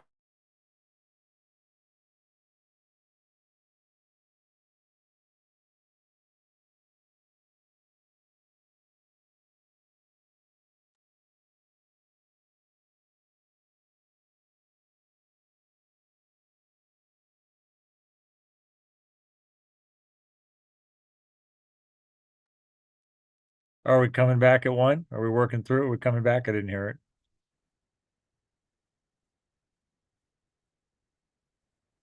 Must be. Councilmember Marshall, we're coming back at 1. Thank you.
It'll be sure, I don't know. All right, everybody, let's get restarted. Michael? Okay. Well, here we are at 1 o'clock. You want to take a peek at your agenda, you'll see all important topic. Fiscal landscape. This is a time of the retreat where we are giving information. You have the opportunity to talk about budget and financial matters. Okay, Yeah. ready for me? Uh, Hello, everybody. Melinda Morel, Finance Director here at Kenmore. And in your packets, under the tab that says Fiscal Landscape, there is a memo. I will be walking through, and then Michelle is handing out item 2 of my section, which are the summary recommendations. And I see Jeff Cooley is online. Thank you so much, Jeff, for joining us. He was an integral part of the FSP task force, and he is the mastermind behind the spreadsheet and kind of pulled all the recommendations together. So he is here in case there are questions or additional context needed. And then the last thing I'll go over is a budget timeline. So that is on my agenda. So I will start with the memo that is going to show you our current fiscal landscape for 6 years, which does not include the FSP recommendations. So that'll be next. So this is just without any recommendations. It's where we are today. It does include 2023 actuals. So that's the main update that happened with the numbers. So the assumptions, so second paragraph, the basic assumptions underlying the future forecast of the general fund for the most significant categories include the following, which I'll talk about, but of special note is the inclusion of bank capacity in 25-26, along with the implementation of a 0.1% transportation sales tax, which were both recommended in the 2020 adopted financial sustainability plan. So the other assumptions that are in here is that property tax levy will rise by 1.9% annually. And that's how we always budget that number. And then obviously, as I mentioned, that with the addition of bank capacity in 25 and 26, which will draw down all of the bank capacity, and that is approximately $130,000 each year for those 2 years. We anticipate sales tax increasing 3%. Electric utility taxes are estimated at 2%, cell phone at 1% of an increase. The surface water utility tax revenues, those are variable based on the changes that happen in the surface water, in the new surface water rates that we implemented. So I can't quantify them succinctly here. Cable is reduced by 2% annually, and telephone is reduced by 2% annually, as those are starting to diminish as we move forward. Franchise fee revenues for water and sewer are increasing annually at 3%, and cable franchise fees are being reduced 2%. Admission tax revenues are presumed to begin in 2024, so we've not implemented that. That was part of the prior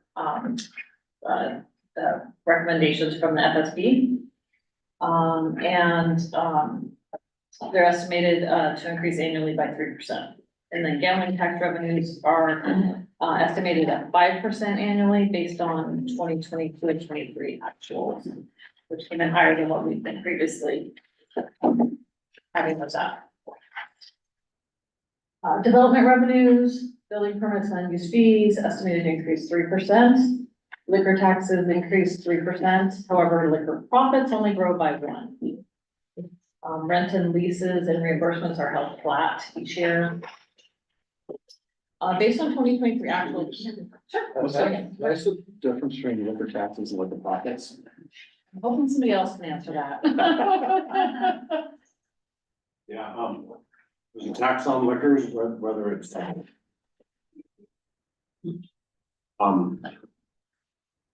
like in the grocery store or whatever, but when we used to have state-owned liquor store, then we would get a piece of the profits, but, so that's becoming old term now. Okay, so we still get some sort of central payout from the state on top of our sales tax.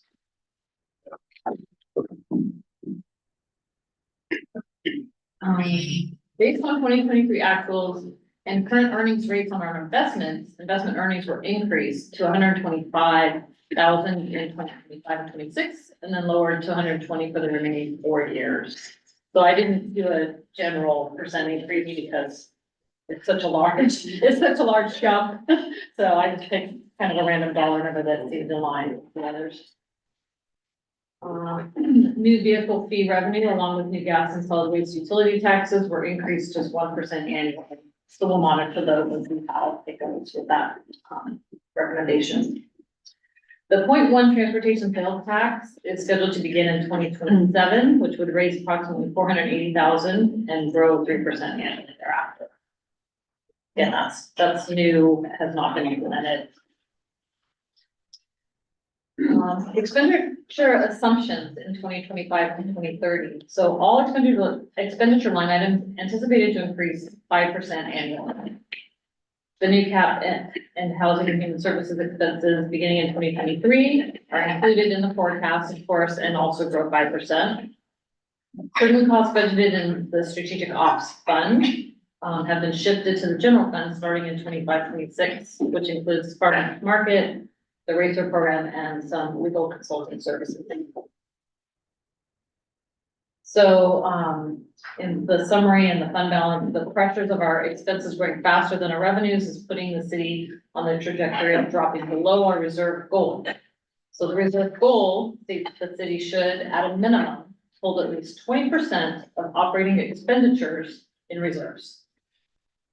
Within the general fund, we anticipate dropping below 20% in 2029. When combined with the street fund, we drop below 20% in 2029 as well. So that's the updated. Page 3 shows you the numbers if you want to look at those, but I would suggest we turn to page 4 and look at the graph. And you will see this graph again in the next section with FSP. So with the addition of the actuals included in 2023, you can see a fund balance of 9.6. 2024 budgeted at 9.8, and then you can see the fund balance, the blue bar, steadily going down. And you see the line, the red line, which is, oh, why does it not show that? There's no red line. That's our reserve goal. So red is reserve goal, and so you can see in 2029, we have a goal of 4.7 million, but we're only anticipating having 4.3 million.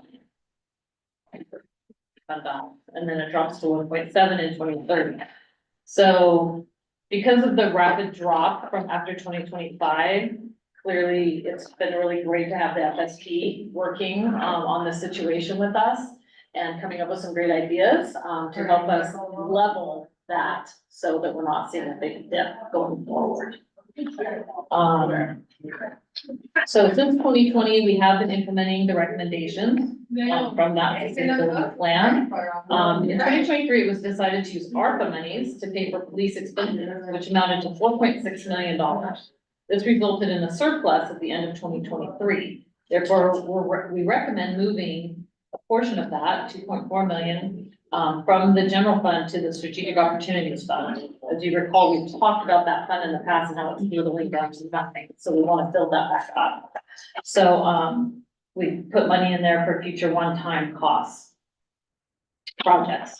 Looking ahead 6 years, we continue to see that deficit, which means we cannot meet our 20% reserve goal starting in 2029. So of course, we've reconvened the task force, as we mentioned.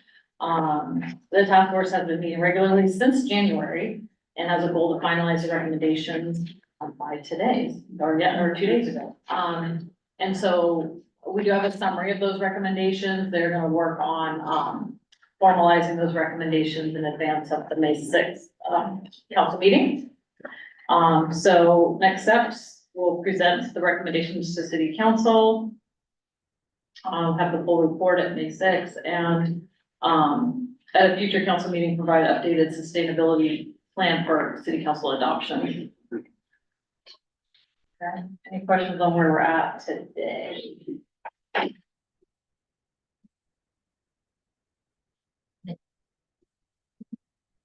Okay, well, now we can go to the handout. And so just for, I think Jeff is still online, although I don't see him, just for Jeff's benefit, the handout that they're receiving is a subset of your email. So, I just took out extra stuff, but it has the first 4 graphs that you've provided plus some text. So just so you know what we're going over, because you probably don't have it in front of you. So this is what the task force scrambled. They did such a great job. On Wednesday, they went from not having, any of this documented in this way, to having a robust conversation Wednesday night and, figuring out all their rankings and coming up with this plan, which Jeff worked feverishly on, and did a beautiful job, pulling together all their ideas and recommendations. So here's where we start today, these graphs. So Jeff, presented the information, in addition to the way you've seen on the lower with the blue and the red lines, which we just looked at. He also shows it, in a revenue expense way. So the hard to kind of say, I'm looking at it, but so total expenses are the top line, right, the gray. Blue is the revenue line, and you can see how that deficit is growing wider and wider of our revenues not matching our expenditures. And then so the red bar is the deficit, and you can see we have a surplus currently. And that's looking at revenue expense. The bottom one is looking at fund balance and reserve target. It's the difference between the 2 charts. So the task force is recommending a plan that keeps expenditures below revenue through 2030. It dips into reserves in 25-26, but then some of the budget strategies get us back up above where we need to be. So you can see that next chart on the next page. And you can see kind of a mix of movement of the lines of expenditures and revenues, but at the end of 2030, you can see we have a small margin of 0.3 where revenues are above expenditures still. And if you look at the bar chart below, you see we keep a nice healthy amount above our reserve target. So it really keeps us looking good in the event something comes up that we don't anticipate, and we have to tap into money that we weren't expecting. So it really provides a nice comfort level there. So through the 6-year period, we will add 0.8 to the reserves by the end. So we're at 9.6 and we end up at 10.6. Actually, I guess that's a whole, but again, I think he's talking about from 2024. So we add 0.8 to the reserve. Any questions on those 2 sheets? We'll get to how that happens in a second. Okay, next page. So the recommended revenue enhancement strategies include 1.6 million in net new tax revenue, which I'll go into more, there's more information coming, which includes $355,000 reduction in revenue from a recommended utility tax rebate program, and the removal of the planned admissions tax. So remember, I talked about that we were implementing that in 2024 potentially, but we haven't yet. So removing those dollars out because they're recommending not doing the admissions tax. So there's 1.1 million from a public safety levy lid lift, 0.16 cents or 16 cents per 1,000 assessed value, a $0.4 million from a public safety sales tax of 0.1%. 1.1 million from an expanded CAPE program. This includes 4 additional cameras and increasing the first tier ticket cost to $136. Right now it's at $100. And it is, we're the only city at $100 on the first tier. The median is 136 and our neighbors are at 136. The average is actually 150. So we're in line with everyone else at $136 for that first level. And then, $350,000 from the establishment of a Metropolitan Park District. And that would be 5 cents per 1,000 assessed value, at least initially. So the task force was drawn to public safety related strategies due to the recent increases in the cost of Kenmore's police services contract. From 21 to 24, the public safety budget increased from 3.7 million to 5.1 million, a 36 increase over 3 years, for a cumulative average growth rate of 11%. The 1.6 million in recommended new taxes aligns reasonably well with the $1.3 million increase in public safety costs. Are we anticipating, that 36% increase over 3 years to continue at that rate? Do you have any way of knowing that? We don't, it will increase higher, faster than probably the 5% that we have budgeted, but we don't know. Yeah, Our forecast has 5% a year. yeah. Actually, on that subject, Rob, how much,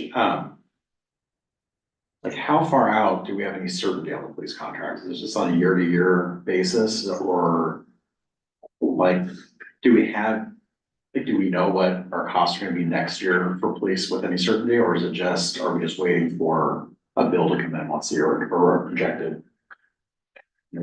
Yeah, I mean, we know for the biennium, Okay. and we'll know this summer. We just met last week, the police oversight committee, all the contract cities meet every other month with the sheriff's office, and they said this summer, well, they're running those numbers now, so we'll know for the biennium. But yeah, we don't know beyond that, and there are things that have come up. We just talked about the implications of body worn cameras and public records requests related to those, and increased costs and staffing needed to manage these kinds of requests. Was an example of something new that I had not heard before, but it makes sense. It's something we didn't have before, it could be requested as a record.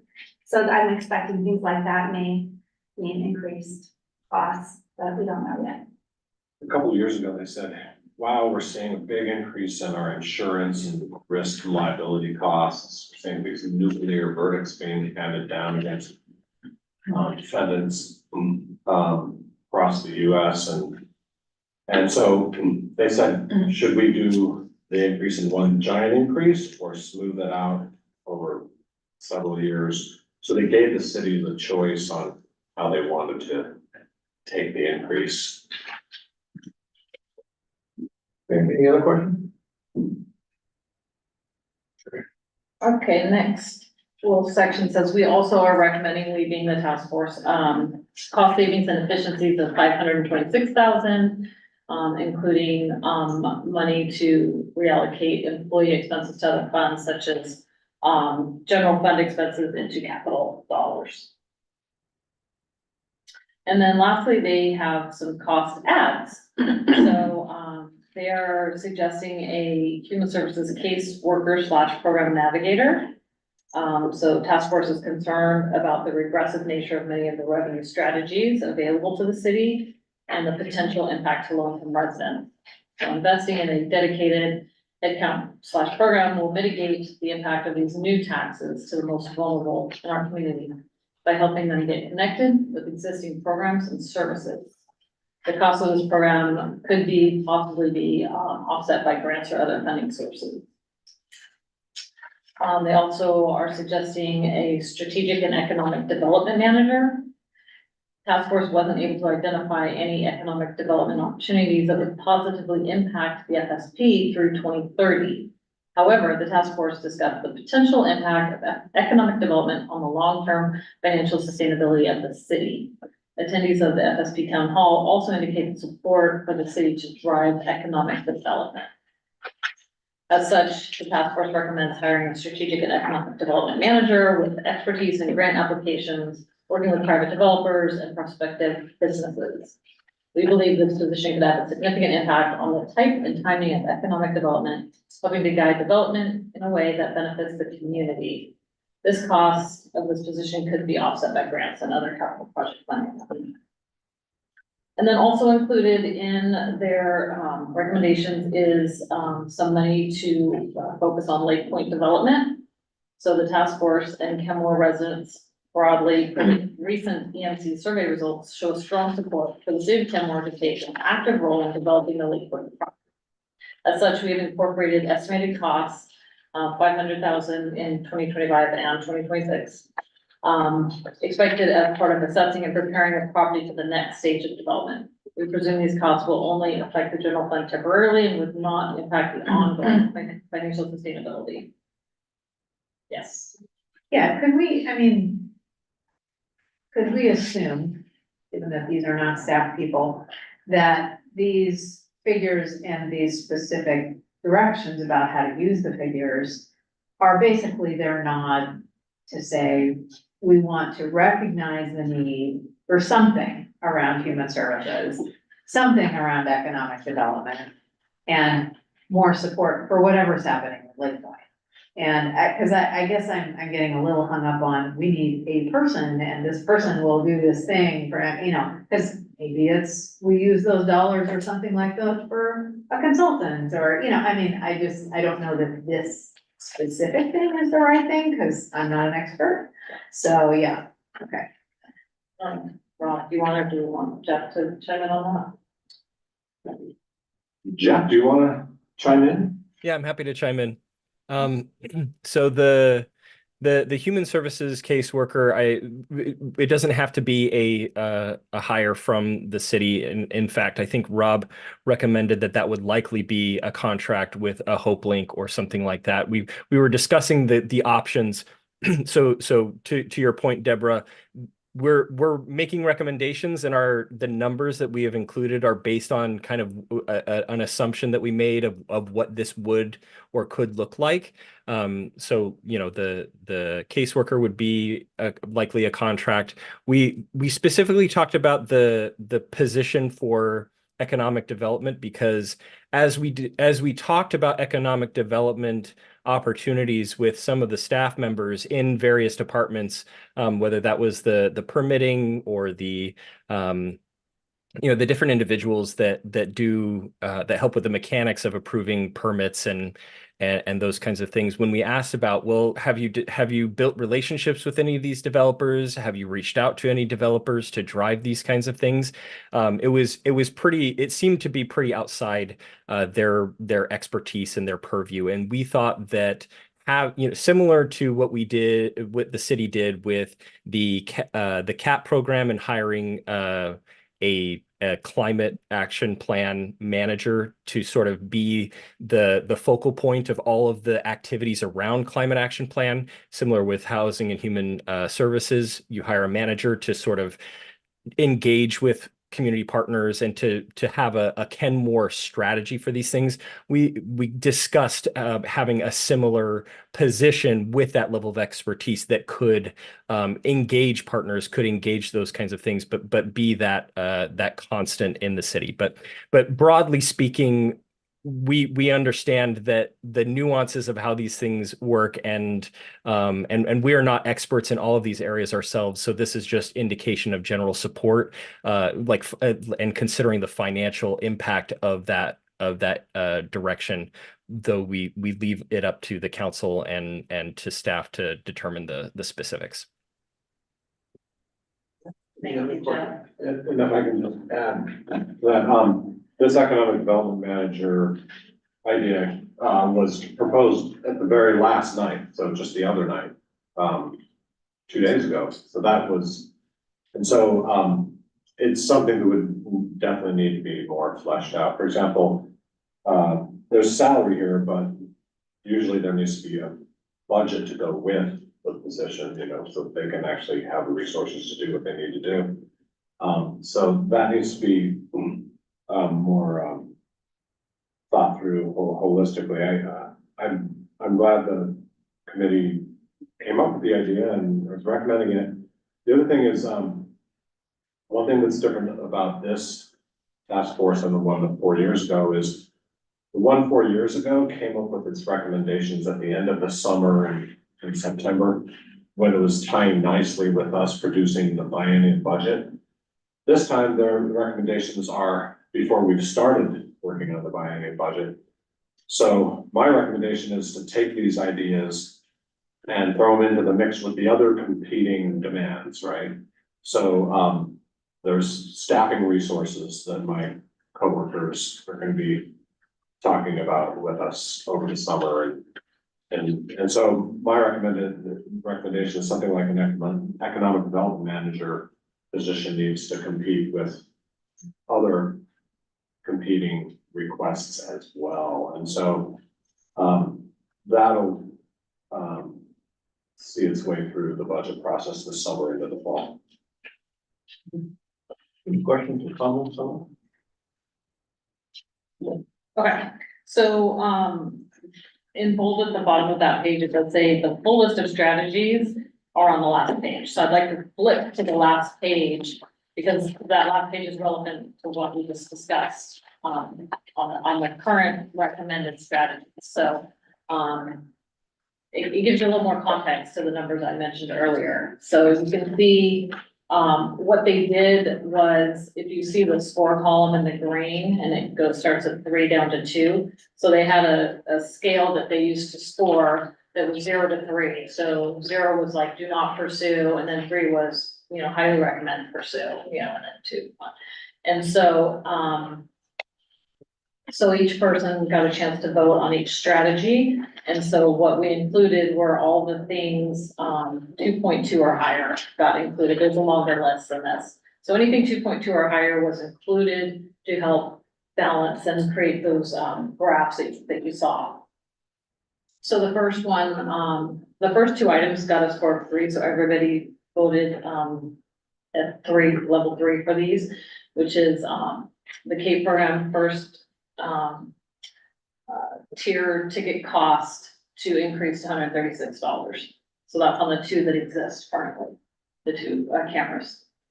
And then the efficiencies that you've heard about from Jennifer's team of going to LED lights on the street lights. Will create cost savings. So those 2 items were 3s. And then the next 2 were a first and a second camera. And those would be potentially implemented in mid to late 2025, and then bringing in revenue in 2026. And then a levy lid lift to fund public safety, 8 cents. But then it says 8 cents here, but then later you'll see 16 cents. So it was voted on incrementally, but at the end of the day, they voted on 0.16, so 16 cents in total for a public safety levy lid lift. Hey, Jeff, can you explain that for the council, why we see an 8 cent and a 16 cent? Yeah, we wanted to give everyone, if we set one item as this is as 32 cents or 16 cents or 8 cents and have people vote on it, that doesn't capture all the nuance. Someone may be very supportive of 8 cents, somewhat supportive of 16 cents, and not supportive of 32 cents. And so we're kind of, we wanted everybody to indicate their support of those tiers. And so you can see the score on the first 8 cents is 2.78, which means most of the task force members were in high support of it. And then the score on the 16 cents, so the incremental 8 cents, was a little bit lower at 2.4, meaning we still most were in high support of it, but fewer. And then the next 8 cents, that there was a 32 cents that doesn't meet the threshold, that had a score of 1. So most of the task force members were very supportive of up to 16 cents, but once we went up to 24 cents, then most of the task force members thought that was too high. So that we just wanted to capture the support at those different levels in that way. So we're not talking about 2 separate public safety lid lifts. It would be the 2 combined for one ballot measure. So, couple things.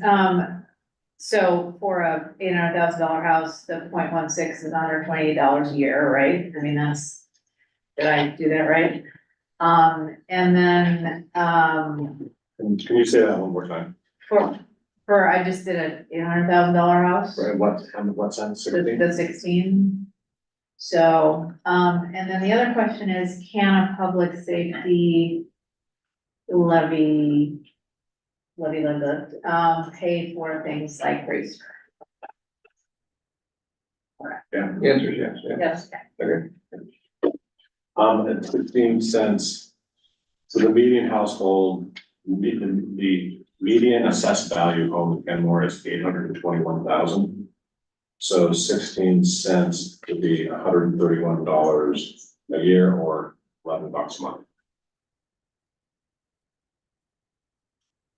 I have a little cheat sheet for you all. I was gonna have that later. You want me to think about that? Yeah. Well, I don't want to distract from your thing. It's here, we need. Yeah. Okay, cool. Okay, so then below levy would lift add a third camera, which got a 2.78 vote. Then here's some, efficiencies of moving, staff time from general fund to, capital. The strategic and economic development manager position, which is an additional cost. Eliminate the admissions tax that was in the prior plan, so that would take away $130,000. I mean, it would take away potential revenue of 130. An operational efficiency of just a generic $100,000 reduction in expenditures that the city would need to find. Creating additional revenue by adding picnic shelter rental fees, so Log Boom, Pawadis, and Morelands. A fourth camera for the CAPE program.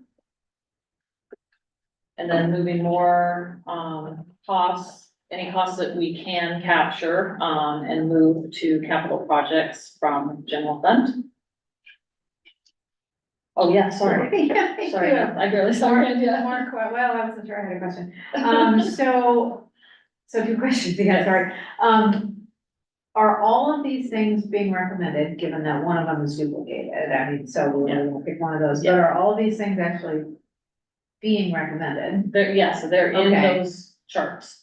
Okay, and then the other question is this picnic shelter rental fees.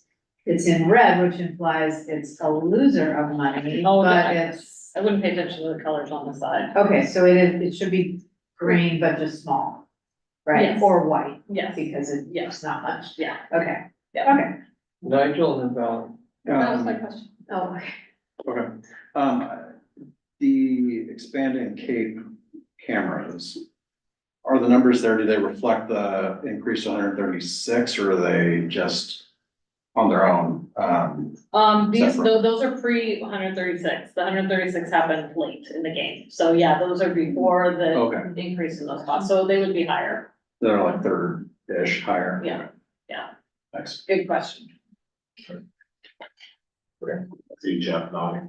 Yeah, I know. He's like, oh, we didn't think about that. Oh, we thought about it. I just forgot to put the mechanic in to Oh, have you that did? synergy. Yeah, I just forgot about it. Yeah, he had a few things going on. Okay. And so we already talked about the levy lid lift. That's just like an incremental thing, but at the end of the day, it would be just a 16 cents levy lid lift for public safety, one of them.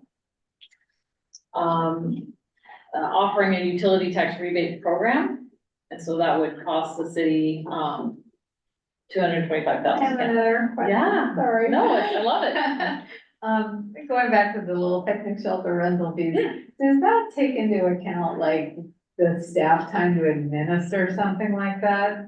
This is purely the revenue. that Yeah, come in. anyway, I just, Yeah. yeah, so I mean, any of these, I think you'd have to factor in, is it worth doing? Yeah, well, So- Jennifer, do you wanna speak to that? Sure, I think that there would be savings in the expenditures we currently have, so we've purchased the software for the reservations, but we're using that we're going to be using it for the hangar and city hall, so we'll be able to get rid of the city or the hangar program we have now. We'll be able to get rid of the hangar website. So those two things are kind of savings. So, yeah, so they might balance each other out as far as like, you know, the time, as far as is spent on that by an employee, I think that I can't really, capture like the total time it would take to take that on to manually, you know, to be the person to be the contact. But it would be covered under the recreation, position that we have now. And we extended that to a full-time position for the reasons of taking on facility reservations and this program here, so. So, yeah, that's what I was gonna say. We used to have a half-time recreation supervisor position. We brought it up for full-time.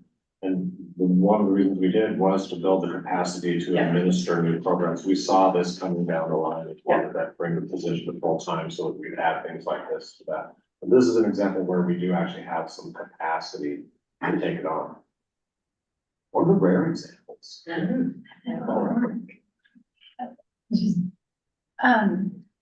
And we already have some reservation systems in place, right? So adding a fee to it seems like it wouldn't be so, it's not like a cash exchange at a register or something. Like it's online, so I could see that. It will be online. I'm not sure how the senior center handles it right now. Cause they're the only ones taking in the reservation, fees. Okay. So once we get that taken over in the fall, once they're done, then it will be online and all, no cash. So less impact than, to me, it feels like, it's like people make reservations today, but just it's a cash receipt. Sure.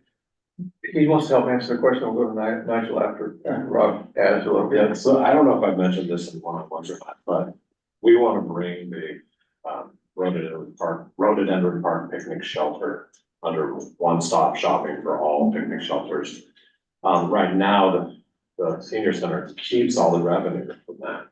So we're now getting the revenue, which we want to, we'll need to make the senior center whole through like an increased human services contribution to them. So we'll get the revenue, but then we'll give it back to them. So that's our recommendation.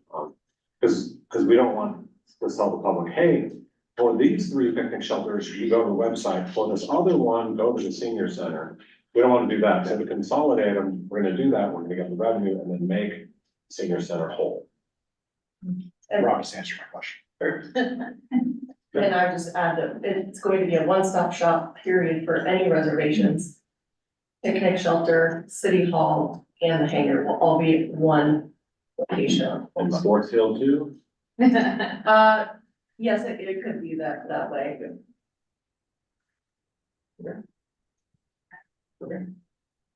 All right, I think I left off on the utility tax rebate program. So again, that would be, money that would be set aside for people who qualify for that rebate. Yeah, and that's based on what we saw with the direct cash assistance program. About the volume of people, households we saw needing that. And then Katrina Rose did an analysis of her own home. And the house, the typical Kenmore house, pays about $200 a year in utility taxes to the city. I'm not talking about other utility taxes, but to the city. A typical Kenmore home pays about $200 a year. So that's how we're getting there, is about 1,000 households at that income threshold times $200 a year to 200,000 plus administration and the growth, which is where you got 225. Okay. Next is the caseworker navigator for human services. That position is here on the list. And then, a revenue source of having a public safety sales tax of 0.1%. Next is the Metropolitan Park District levy at 5 cents per 1,000. And then the last thing are those costs related to Lake Point, getting it up and going. Any questions or conversation, Nigel, and then Rob? So if I remember correctly from, and what I think I just saw on here, we are still looking at a TBD, 0.1% Yes. also, so we're looking at essentially 0.2% for, additional sales tax, and that's something I do have some concerns about, just from a regressivity standpoint, and who that hits. So I think that might be something we want to factor into kind of a rebate program for low-income families, is try to factor in some of the sales taxes into that also, if we could. Because those, everybody gets hit with sales taxes. We already are dealing with, 10.1 or something, or it might be 10.2 now that King County put in that, the one for arts that just started up. So we'll be pushing in close to 10.5, which is something I never thought I would see in my lifetime.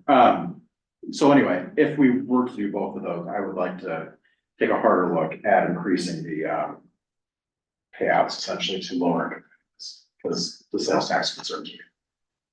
Rob and then Melanie. Yeah, if I can, so the committee talked about that, and maybe Jeff will jump in. They did take note that, yes, there is a regressiveness to sales tax. They recognize that, food isn't subject to sales tax.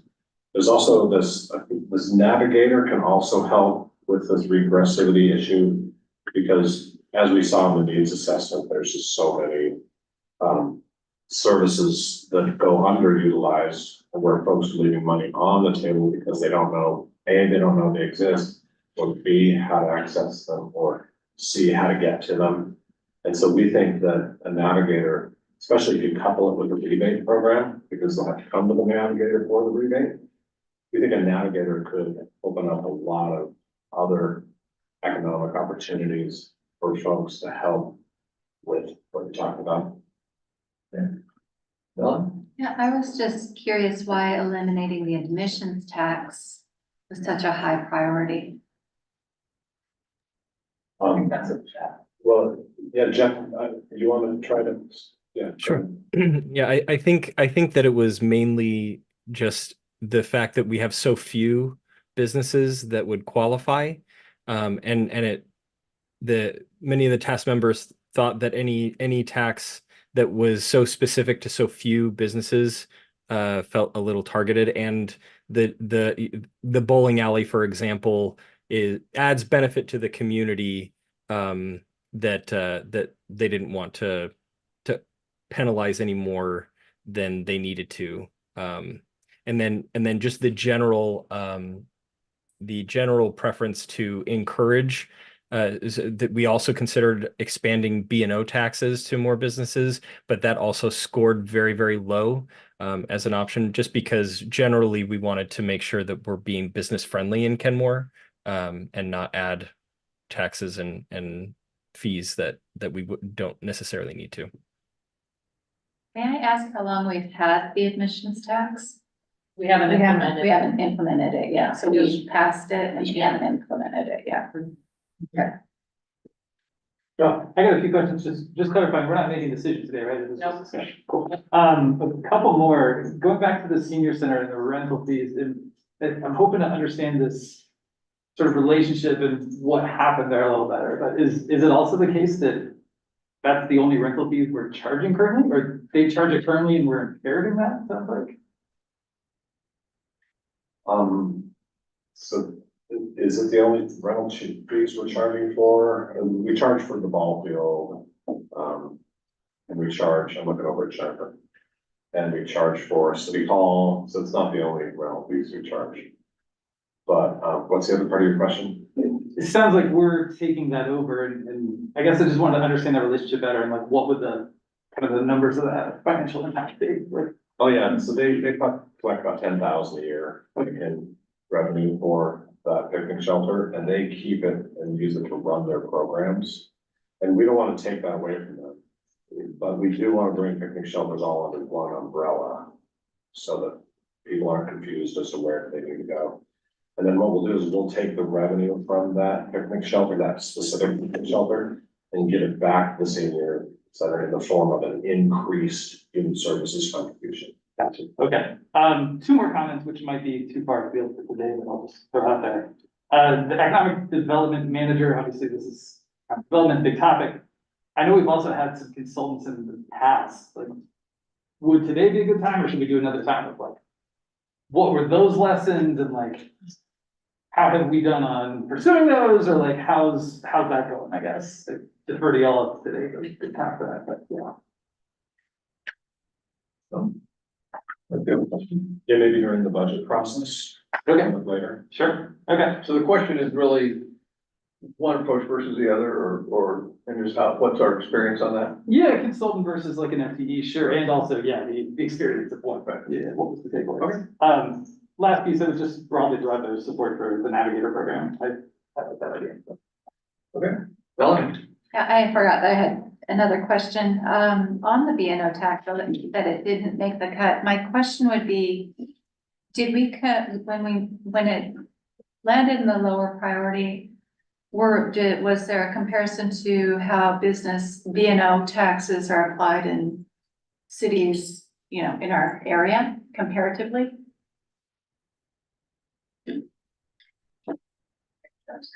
Sure. We didn't explore that in detail. We had to prioritize which items we investigated, and there was, right from the beginning, there didn't seem to be a lot of appetite among the task force members to explore B&O tax. We talked about it a little bit, like what other cities do, but we thought that sort of regardless of what other cities do, we want to make sure that we're on the side of being business friendly. So even if all of our friends are charging those taxes, we wanted to be the one city that doesn't charge that tax because we want to attract that investment. That was again, those conversations were pretty brief because it was pretty clear early on that there wasn't a lot of support for it. I just, you know, and I really appreciate that perspective. I do think it's important that we look at that. I think that there's a significant amount of revenue that we could achieve through that, especially if our neighbors are doing something similar and then we're not in line with that. I really appreciate getting that background. Doesn't mean we're going to do it, but I had to kind of understand where that recommendation landed and the thinking behind it. Thank you. Nigel and John. Yeah, I agree with the deputy mayor. I think especially when we're talking about, you know, potentially adding to the sales tax, you know, putting more of the burden on our residents. I think businesses also do benefit from all the infrastructure and all of the things the government does and should be contributing in some way also, or at least potentially. I don't think we should completely eliminate them from possibility of entities that should be contributing towards the financial wellness of the city. So I don't want to take that totally off the table either. One thing. Oh, sorry, go ahead. You can jump in, Jeff, go ahead. Yeah, so one thing that we talked about is that one of the biggest revenue recommendations is the public safety related property tax increase and sales tax increase, and those would be on a ballot measure. To the extent that you put it on a ballot measure and it has support by citizens and is voted, then you can take that as indication that you do have support. But if voters vote against that, then in order to achieve the same level of sustainability, you'll have to dip into those. And so there is a second tier of options that were not as highly voted on by the task force members, but there's a second tier that if those ballot measures don't pass, that would be kind of our secondary plan recommendation, and B&O tax is absolutely in that. So that would be one thing that the city council could consider, is to put these ballot measures out to the citizens and then make a secondary choice based on pass fail. John, and then Deb. Yeah, I want to back the mayors both up on this B&O tax idea. A few things, having looked into this a little bit in the run-up. Yeah, most other cities do charge it, and typically a couple things to keep in mind, because we do want to encourage more businesses that are. There's, I forget the word they use is like a threshold. It's like you've got to clear $500,000 or something. So like if you're just getting going, if it's your first year, yeah, we're not gonna, put the screws in, certainly. The other piece though is like, it's a 0.1% is roughly what we're talking about. So on a gallon of gas, that's a penny. And I think there's even language saying, that this isn't to be passed on to the customer, this is just overhead, the cost of doing business, so seats or whatever that looks like. But furthermore, I think, I guess it's an anecdote or whatever. Before Kenmore had initiatives, citizens initiatives, if I'm not mistaken, referendum powers were part of the code. So if citizens didn't like it, they could yank back the tax and say, no, we don't want this. So, a little struggling to do it there, but yeah, I love it. Yeah, so two tag-ons, I completely agree. I think all the parties, residents, homeowners, non-homeowners, and through sales tax and businesses need to play a role. So I also want to see it back, to be considered. But I guess more broadly, to Melanie's point, I guess I'd like to have a better sense of what other cities like us, and I mean primarily bedroom communities that don't have a ton of retail commercial, are doing in terms of revenue enhancements. I mean, have we covered the terrain? Are there huge gaps?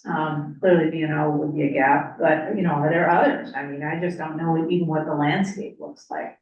So I would be curious about this. This is great work. I just feel like it's on the shoulders of, only a segment of who benefits. Okay. Any other comments? And maybe to make it more attractive, I guess, to our business community, it could be directed, tied into some of these other expenses, such as the strategic and economic development manager position that's earmarked for that. And you can explain to businesses, whatever tax we're getting is used for this that we already have planned for and can benefit you in the long run. It might come across as a little more acceptable. Never. Okay, Valerie. I want to just address the Human Services Caseworker Program Navigator. This topic has come up at the NUSA board level. And our partners in the North King County are also looking to fill this niche. And I think some contract with HopeLink is a possibility, but I think that that's an opportunity for partnering with our North King County neighbors. Okay. Other comments, questions?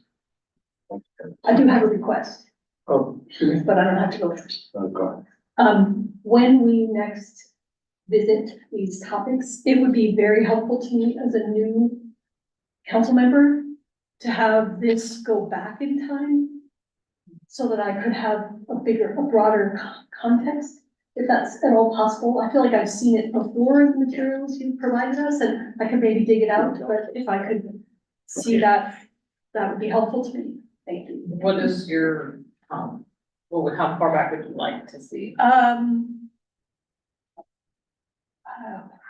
No, does anybody else have any ideas about that? Just 3 years? I was thinking 5, but if you don't mind. I hate to add workload, so maybe I already have it and I can find it. No, I don't think you have that. Okay, thank you. The short answer to that request is it's complicated. Yeah. And the reason I say that is because there was a year, for example, there was a year like in 2019 or something, where we took $1 million out of the general fund and sent it over to pavement preservation. Sure. And so you saw a big drop in the fund balance that year. And without knowing that, it looks bad. So a lot of those prior years, they each need an explanation to go with it, so you can understand what was going on. Okay, Those prior again, years. not to take too much time about that, but even if what you just did was if you went back 10 years, where were we at 10, where were we at 5? And don't do the little mountains for every year, just do a check-in every 5 years from the corporation to this point, that would be helpful to me. Just a 5-year check-in. A couple things, I had sent everybody a list of the cities and B&O taxes, because I look at that just for situation wise. A second, I guess, adding to sort of the visualization point and understanding this, I pitched this to Ed Warren, I think, but maybe this is a staff thing. If we could see like banding of like where that went, kind of building on this, that'd be interesting. That could drive some of this. Yeah. I don't understand. I don't understand. Oh, like where, like different items. So like what was the line item? You know, right now it's just a solid green of the surplus. Like, cool, how did that, what specific line items like changed over time? Just sort of I guess an area graph of sorts to sort of see what grew and shrunk or whatever. Do you understand? I don't know. Okay, so let's keep talking about that. So are you talking about like, you say surplus, but not on the expenditure side? I mean, both, yeah, certainly. I was just looking at this, this first graph, just seeing how those, yeah. I mean, I think the packet speaks to some of the numbers, so like we understand those dynamics, but it just might help. enhance the individual. In the vein of being clear about the comparables, Valerie, I did something similar with the revenue and expenditure line. There was I can't remember which year, I think it was 2023. So the first year in that revenue and expenditure graph has actually the actuals have a suppressed amount of expenses because there was an offset to public safety in that year. So that the 2013 expenditures in that graph is sort of on a pro forma basis as if all of those public safety costs had hit the general fund as they normally would have if they didn't have that offset. Thank you, Jeff. 2023, I think it's 2023, yeah. I'm sensing, good question, but not, do we know what we're trying, what information we're trying to provide? Yeah, I think so. Oh. I think, one of the things for John is that like with this information, there's spreadsheets that normally are provided that you probably haven't seen yet. So there is a lot of detail that supports these numbers. For sure. And they're not in here. Yeah, But they have been provided in the past. So yeah, they will come, normally. So this is just kind of a condensed view. Would the years that are listed on this sheet generally feed into, Yes. what we're seeing in those? Absolutely. So those, okay, Yeah. so these directly inform. Yes, the years of implementation is why you kind of see, Okay. a varied look. So I wanted to just quickly show you, because there's two other pages that Jeff kind of touched on. So the top of the page says alternate FSP councilmanic only budget. So, like the second to last page. So this scenario is basically what Jeff was speaking to, saying, hey, if ballot measures don't pass, what do we do? And so here are some of the other ideas that would not need to go to the voters. So expanding the vehicle tab fee, increasing it from $40 to $50 is one thing that could happen. Expanding B&O tax to other industries. And then increasing the electric utility tax to 6%. So those are things that you guys can do as a council, that you can see in the chart below. It wouldn't solve the problem as well as the other measures, the other going to the voter measures, but it would get us, so that, our revenues are pretty close to our expenditures. And then the next page shows that we would look pretty healthy with our reserves as well, using those measures. So there, like he mentioned, that would be alternate strategies that they will put in their recommendations, but it's not their initial recommendations. Yeah, I want to thank Jeff and FSP for actually putting together this alternate scenario, because we can't predict how things will go on the ballot. Yeah. And so having fallback positions is super helpful. The other thing I want to make sure I point out that the alternate also assumes all of those programs that we so the human services manager, the economic development, the Lake Point, those kinds of things, we are also extracting those from the plan as well. So it's a little bit more of a both sides. One thing I also wanted to mention, dovetailing off what Lynn said about it, the balance will come in June. We're going to be coming to council to talk about the CAPE program, just kind of giving an overview of how it's performed. But we're gonna be bringing in a proposal that would maximize what we could do, which is above and beyond what's being proposed in this plan. So we also can take into consideration of expanding the CAPE even further. We have a bunch of options that we're gonna be presenting to council for consideration. I just kind of maybe tie a bow around this. So one thing I want to make sure you saw, on this sheet here, the blue is councilmanic and the peach is peach. Is public voters. So, you know, I think more. There's a question. Oh, Joe. Real quick question on CAPE. How many are red light cameras now and how many are just the traffic cams? And then what's that maybe expected to be? So right now, we have one traffic camera, a red light camera, and so far, that's all we're gonna be proposing. We do have other opportunities to do more if we'd like, but we don't really have instances where we need to do that. One of the things that we'll be looking at would be adding cameras for bus lane violations, looking more into how we can do that, if that's possible, so. Okay, and I'm sorry, real quick. If we could look at adding those timers for the traffic signals themselves, so it tells you how much time you got left to cross the street. You can look at that. Okay, a couple observations. I've been thinking about this since Wednesday when the FSP club was together. There are some cuts, but there also are some adds, as you can see, in expenditures. Probably a net of more expenditures than cuts, I think. The one thing from being, you know, fiscally sensitive is, there's some new ads that they're proposing.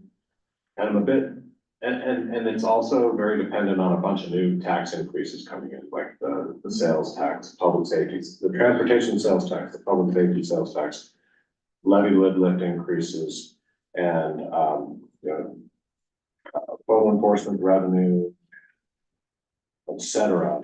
And so what I'm nervous about is adding in all these new programs without really being sure that the taxes are gonna come in. And so I'm a little nervous about that.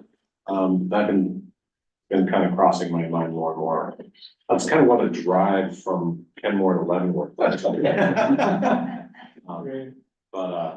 So that's just something I'm thinking about. This is very dependent on future tax increases coming in, whether it's councilmanic or voters.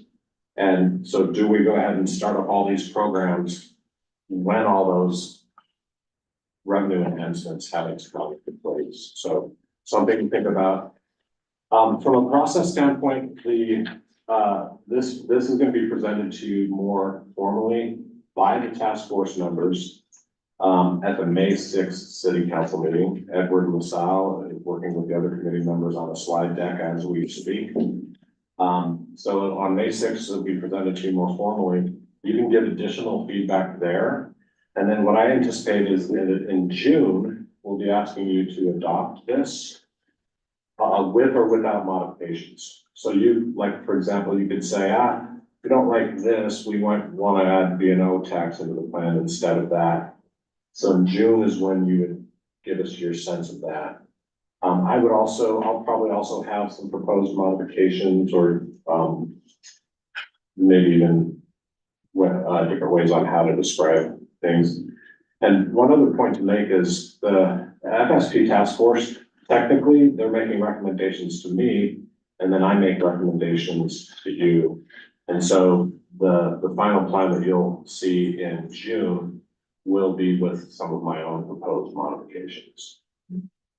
And, you know, a point of clarification, maybe for, mostly for our newer folks, but also, you know, us adopting a financial sustainability plan still means that we will down the line have to approve the individual tax increases, along the schedule that were agreed to. And, you know, nothing, it's not locking future councils into adopting all those, it's just saying what the council's direction, you know, largely is at the time, so. And this doesn't replace the biennial budget process Yeah. either. Yeah. So.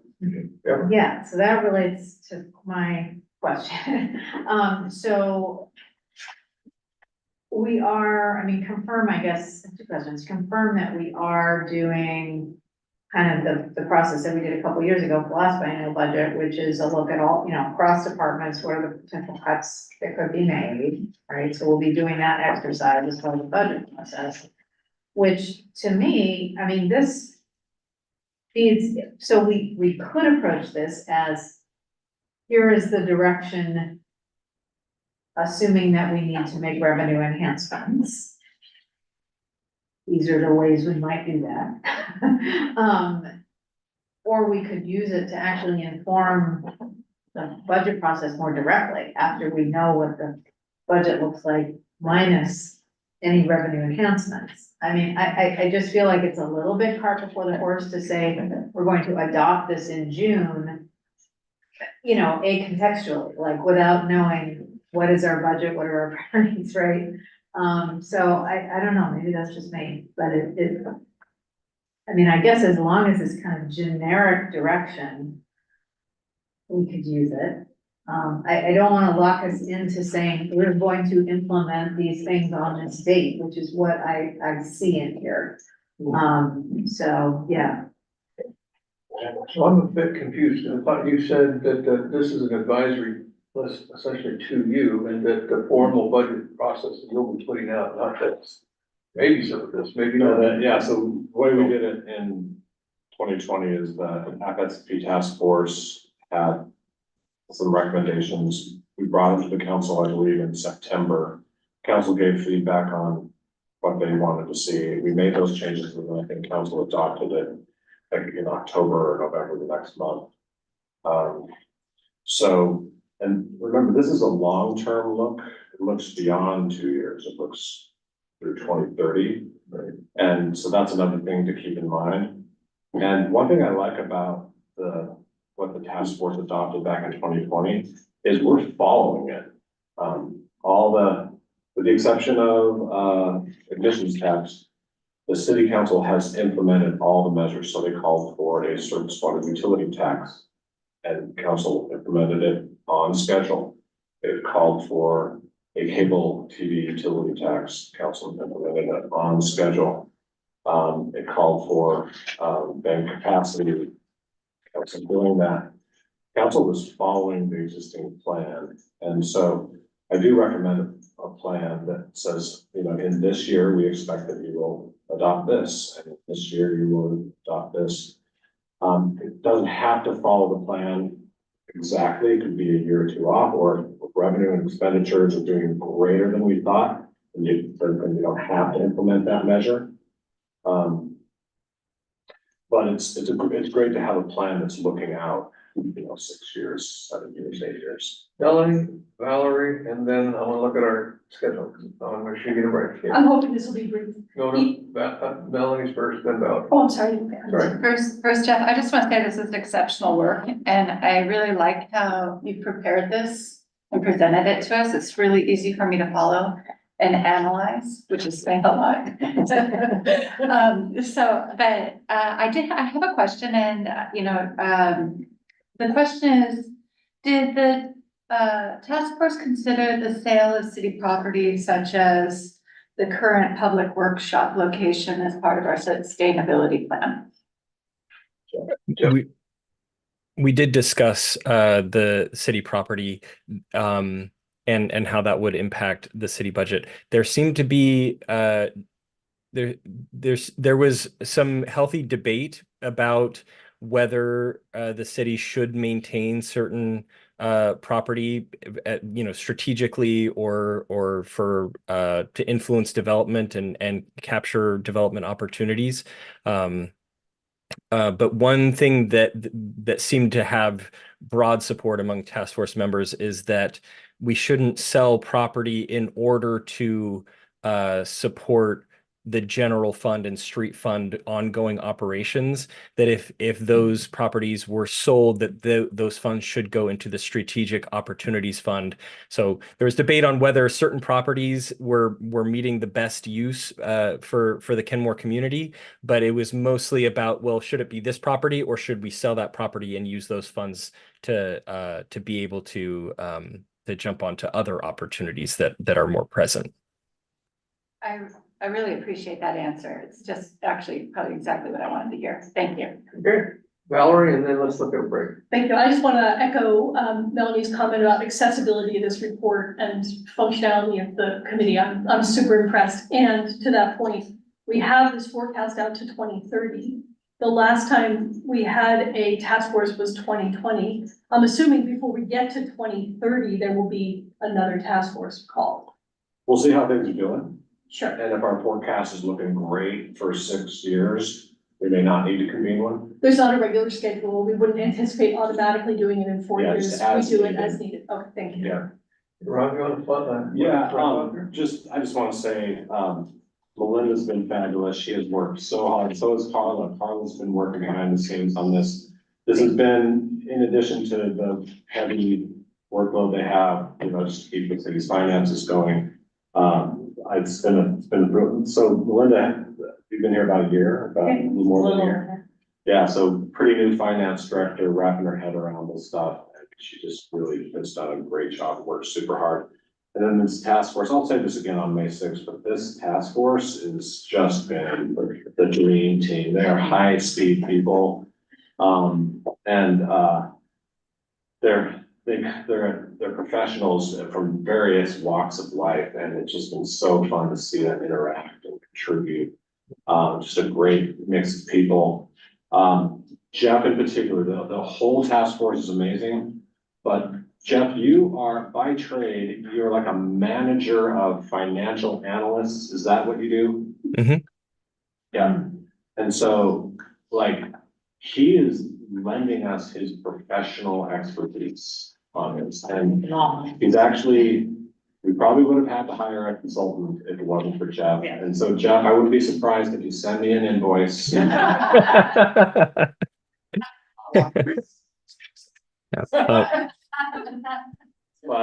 what was incredible is he put together the spreadsheet that the whole task force could work on. It had formulas and toggles and all these things, and everybody understood it. And that tool made it all come together so. All right.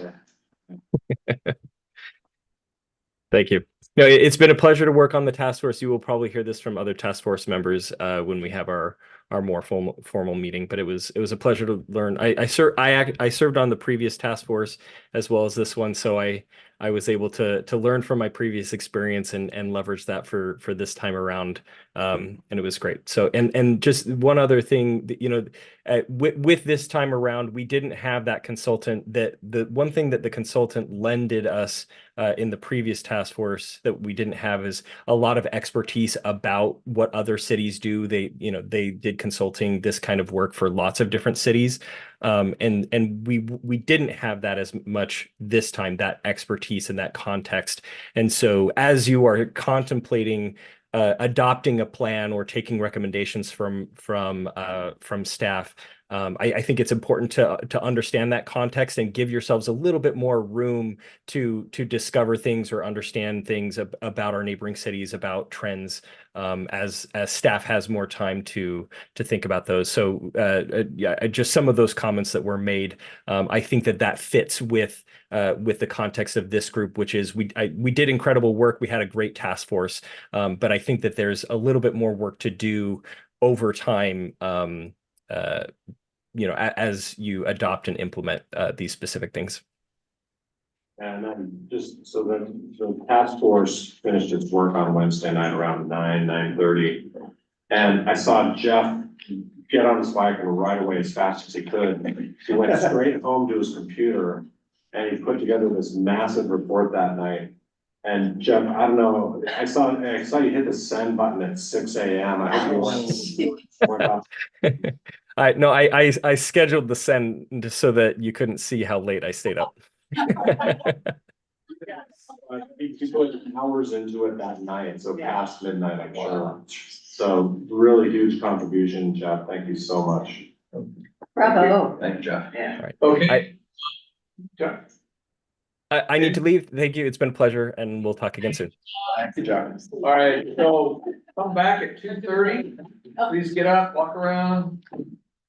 Stop raining. All right. She's like, oh, when you get me and.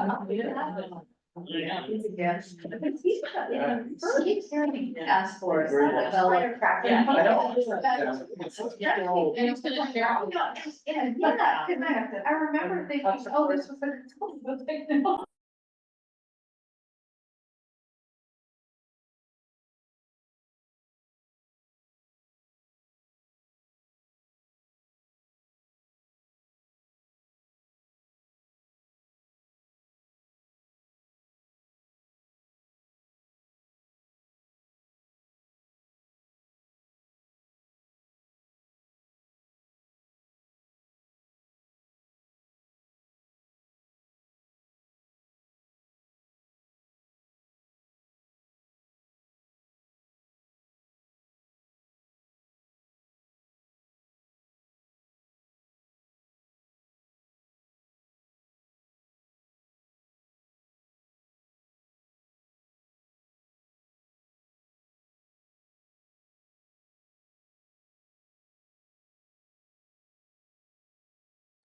Lauren,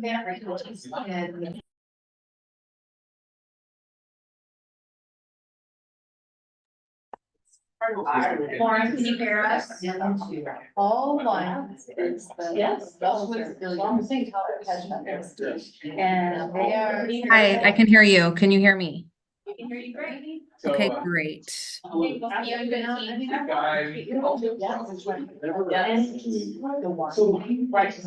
Is it okay if I just stay and hang out until we're ready to go?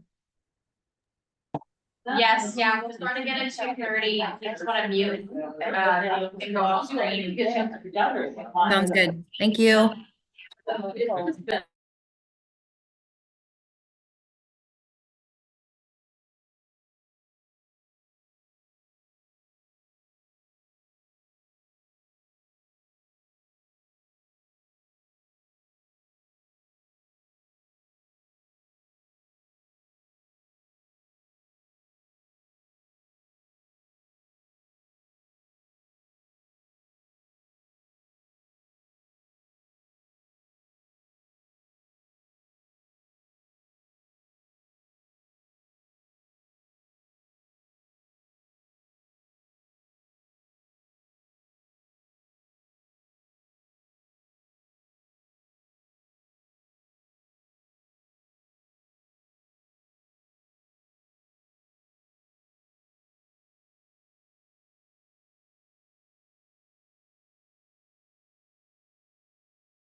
Ladies, so it's, you know, Yeah, yeah. What you It's, haven't? oh, okay, yeah. She brought basketball. Another team builder. Yeah, well, the sleeping lady is, you know, it's a Bristol. Yeah. Yeah. So it's on site. Buildings like. But yeah, the restaurant is got two, but the garage is just kind of, it's just kind of sleepy, it's kind of, you know, it's to, down here, but, so, yeah, you would like it. Nice. And Rob, I don't think you saw, but Nancy messaged us and said that I could wear reservations for 6 p.m. So, where is that? Oh. Okay. And Oh, they were different things. They call her. oh, Cooper. Yeah. Yeah. Oh, yeah. Yeah. I know.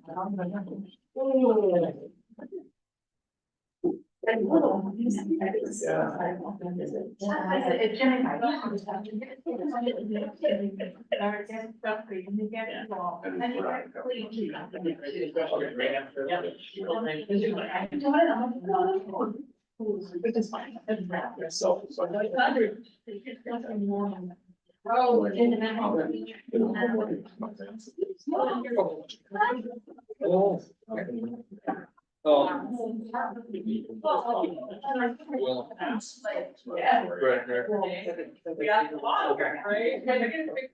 One day. All you texted was, and I'm like, oh, first I go, what are we talking about? Today night. I'm this morning. So we're like, it's ready, and I don't know, and then I have the car, didn't think. So I was driving here. Is that on your desk? I don't know, that's what.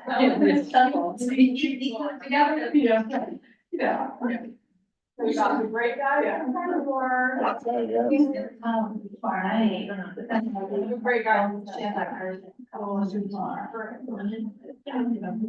said it dropped to 65. Oh. That's great. Everybody got it. I don't know.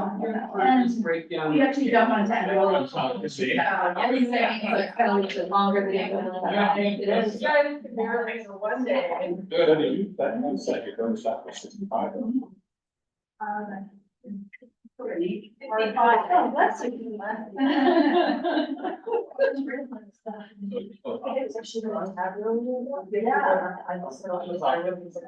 There's a 6. Yeah. Or somebody doesn't lie. Yeah. Oh, yeah. In the sunset. Oh, you know where you checked in the. Oh, yeah, okay, it's right by.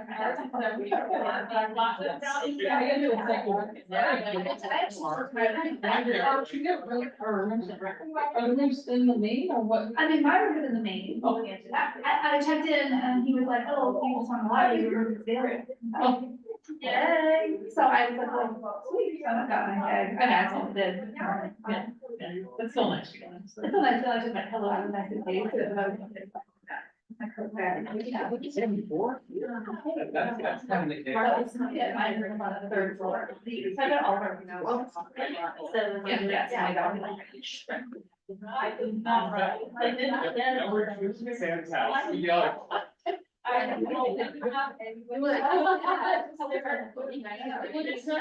wouldn't judge your public anymore. Yeah. It's that one down here. Oh, yeah. Yeah, we'll look at Brady. Let's go.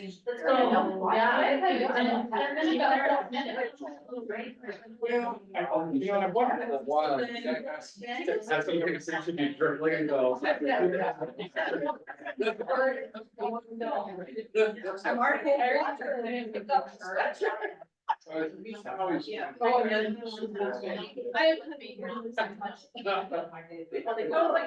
Like this hotel. You're not here. I mean, like. Yeah, I included that. Oh, no. I have notes.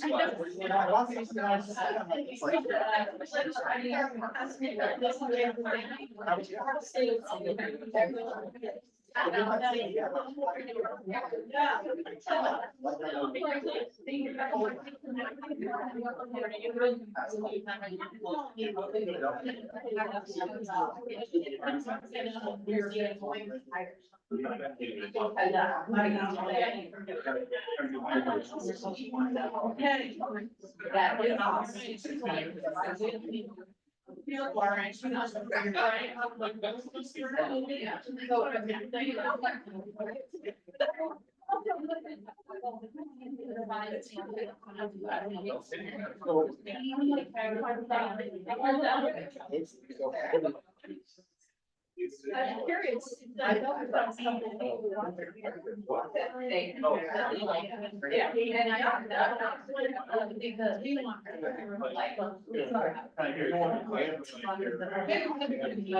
Yeah.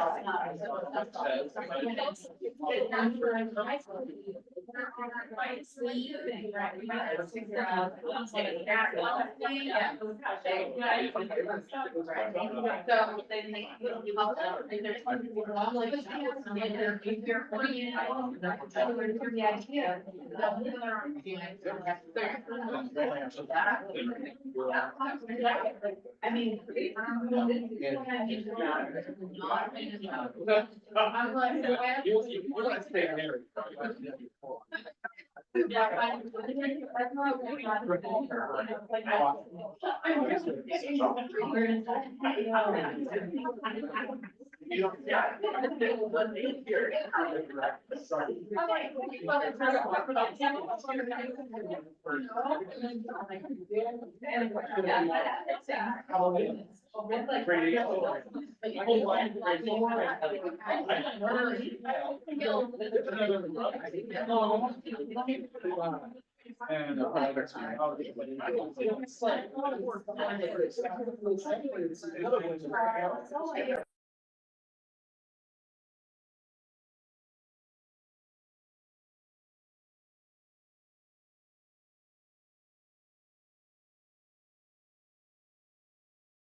Okay, we are live. We're gonna go to the 215 module. Just a quick second. There is a item on the last module that we are not going to get to, but will come to you in a later time and way and format, probably around budget. That's at 25-26 budget preparation calendar. We're gonna hold on that for now and just move right into our next slide. It's self-explanatory and you have it, so. Okay. So, Love Where You Live, Community Engagement Project Phase 2. Who's that? Lauren. Hello, can you guys hear me all right? Yeah. Okay, let's get going. Let's see if I can share my screen here.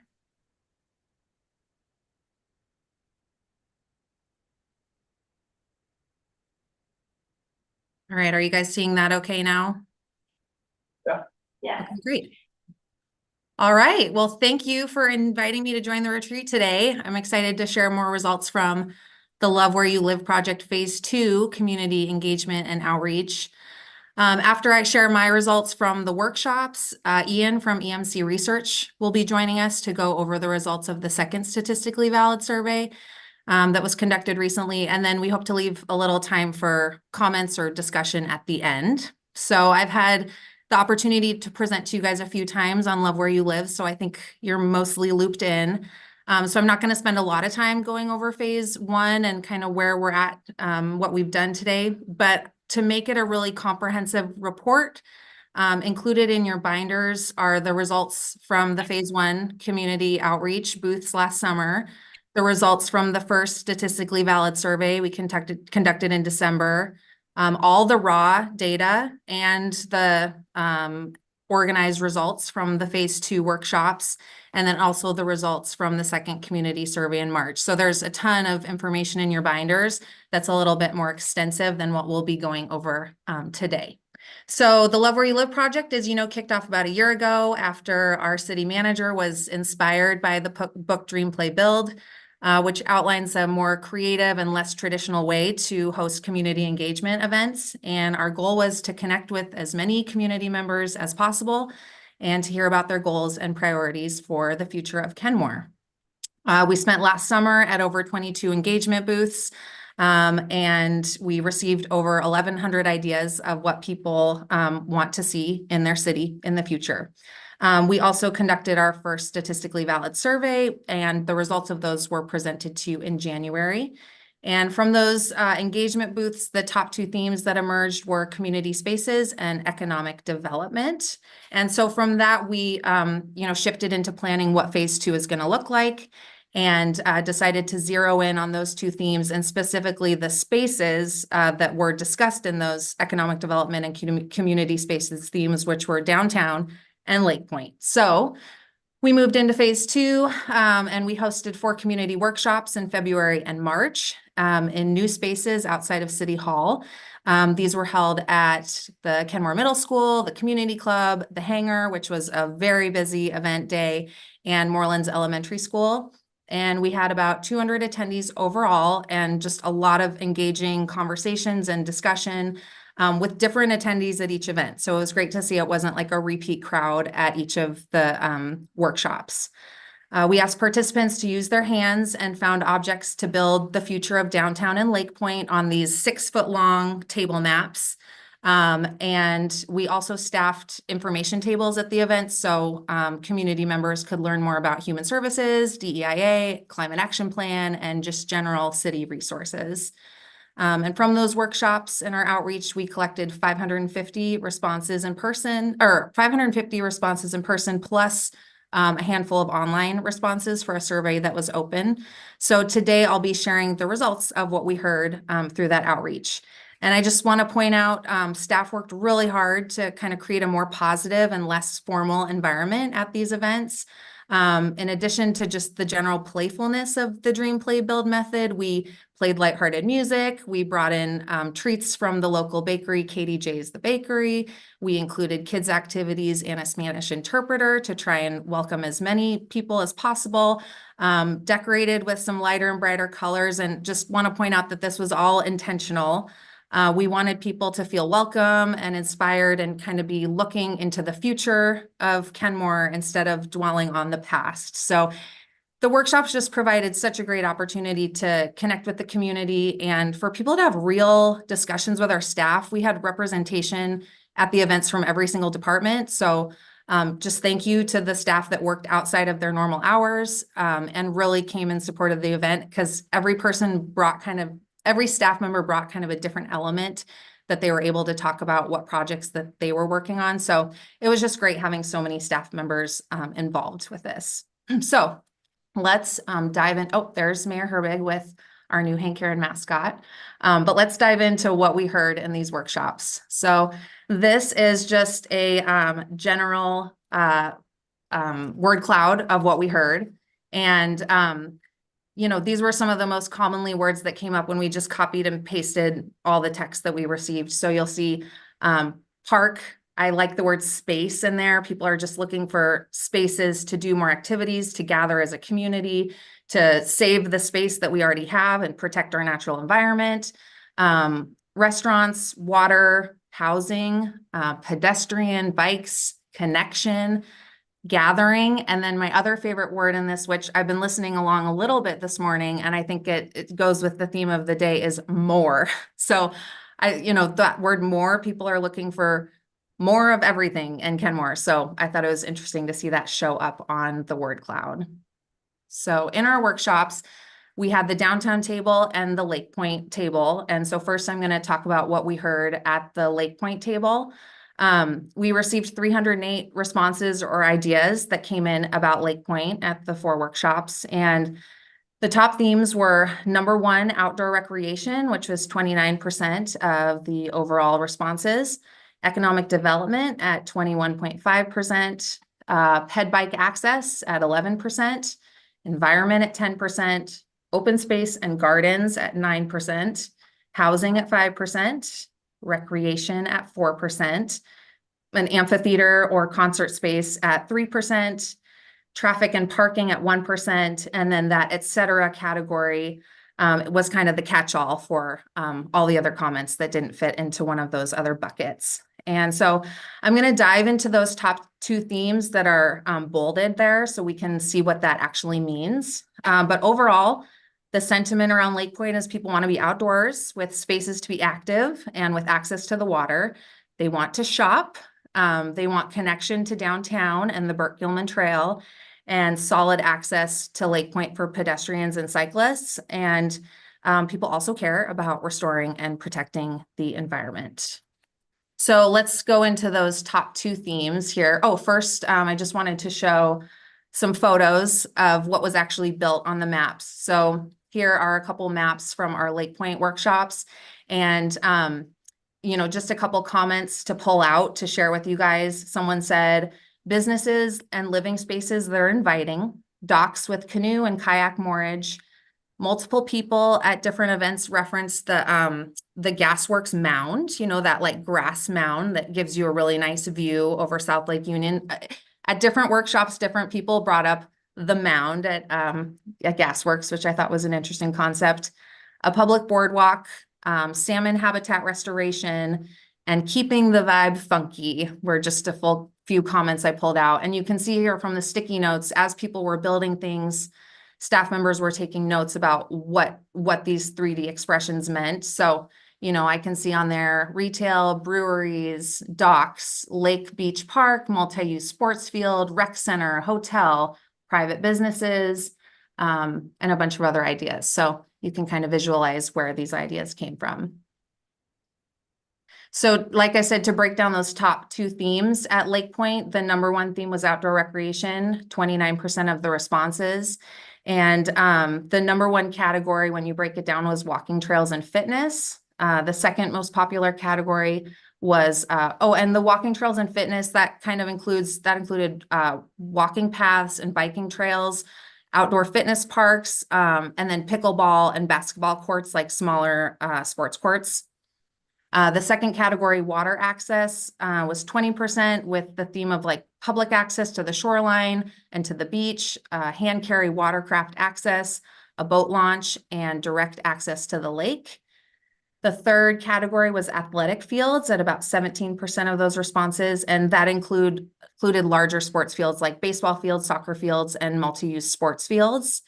And then it goes down the list with boat moorage at about 12% of those responses, playground and splash pad at just about 9%, scenic views at 7%, which would be like, you know, boardwalks or viewing piers where people can have viewpoints from the park, a dog park, and bikes and biking access, bike trails, those kind of things.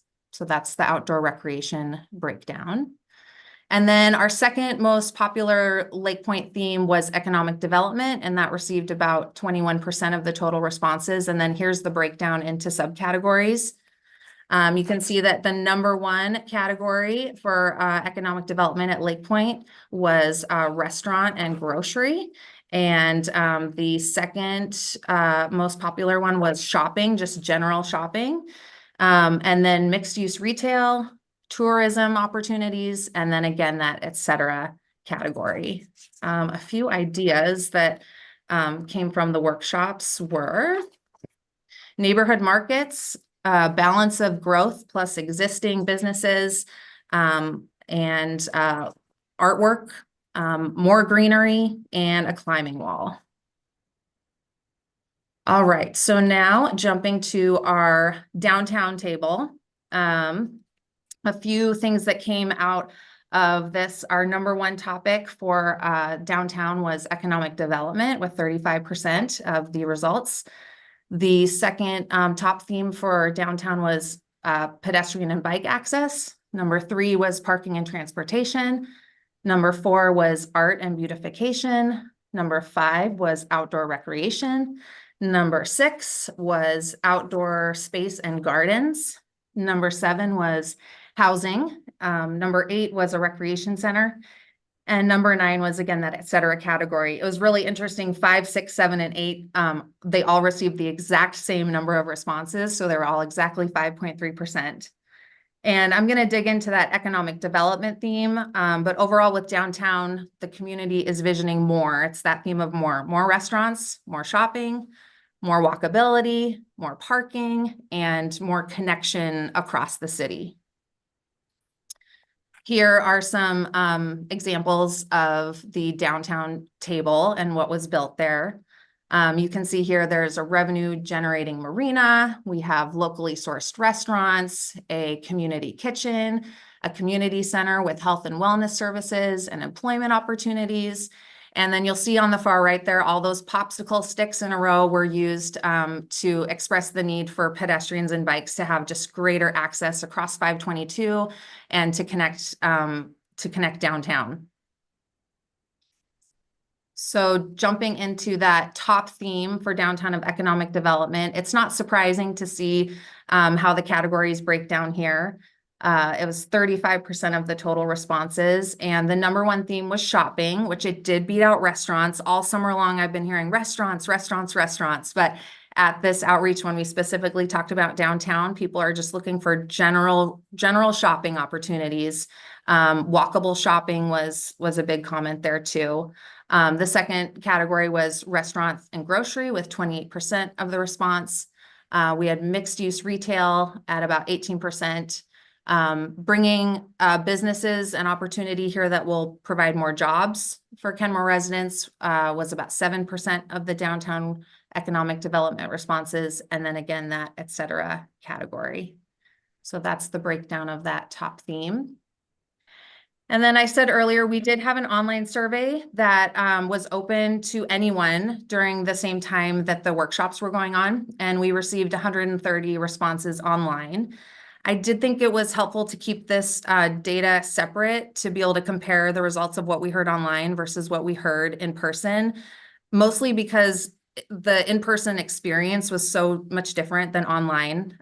In person, we were having face-to-face conversations and actually asking somebody to use their hands to think a little bit more creatively versus just filling out a form. And just also want to point out that we received 60% of those 130 responses all on one day after an email was sent out to families in the North Shore area advocating for sports fields. So I saw a direct correlation between that email going out and a big reply to the survey, which was great.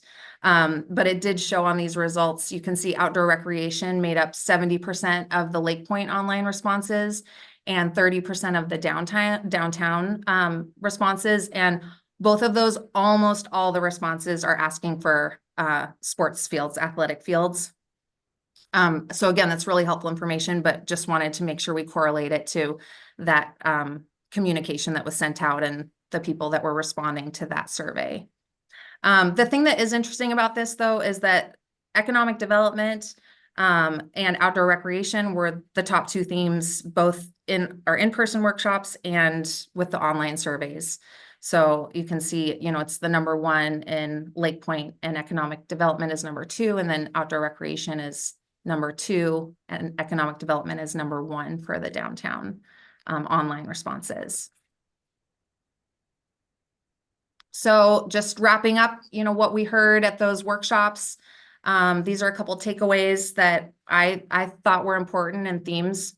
Number 1, the community is excited for future opportunities at Lake Point and downtown. I think there were maybe a total of 2 responses of people saying don't do anything, and the other 548 were people saying do something, we want to see more, we're excited for development, we're excited for change and for what's to come. So there's a lot of enthusiasm behind both of these opportunities. Economic development, especially restaurants and shops, and bringing more of those to Kenmore is a top priority for people, whether it's downtown or Lake Point. There's just so many people asking for more diverse restaurants, fine dining, waterfront dining, family-friendly dining, food trucks, all sorts of things like that, was just like a constant theme at all the workshops.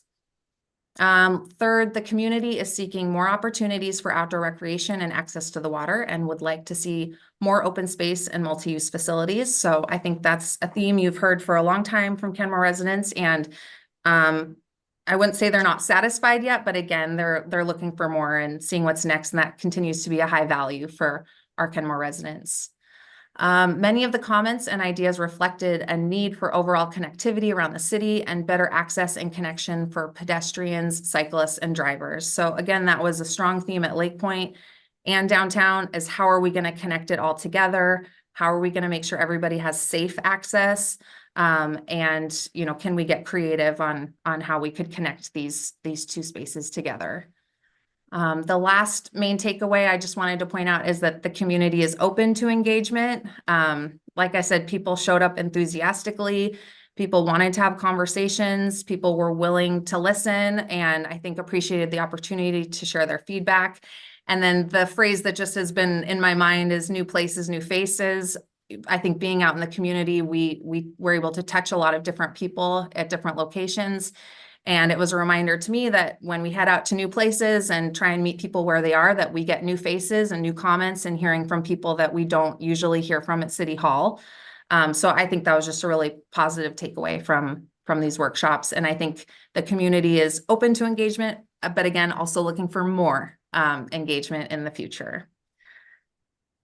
So next up, we've invited Ian Ziegler from EMC Research. He is going to share the report on the results from the statistically valid survey that we just administered in March of this year.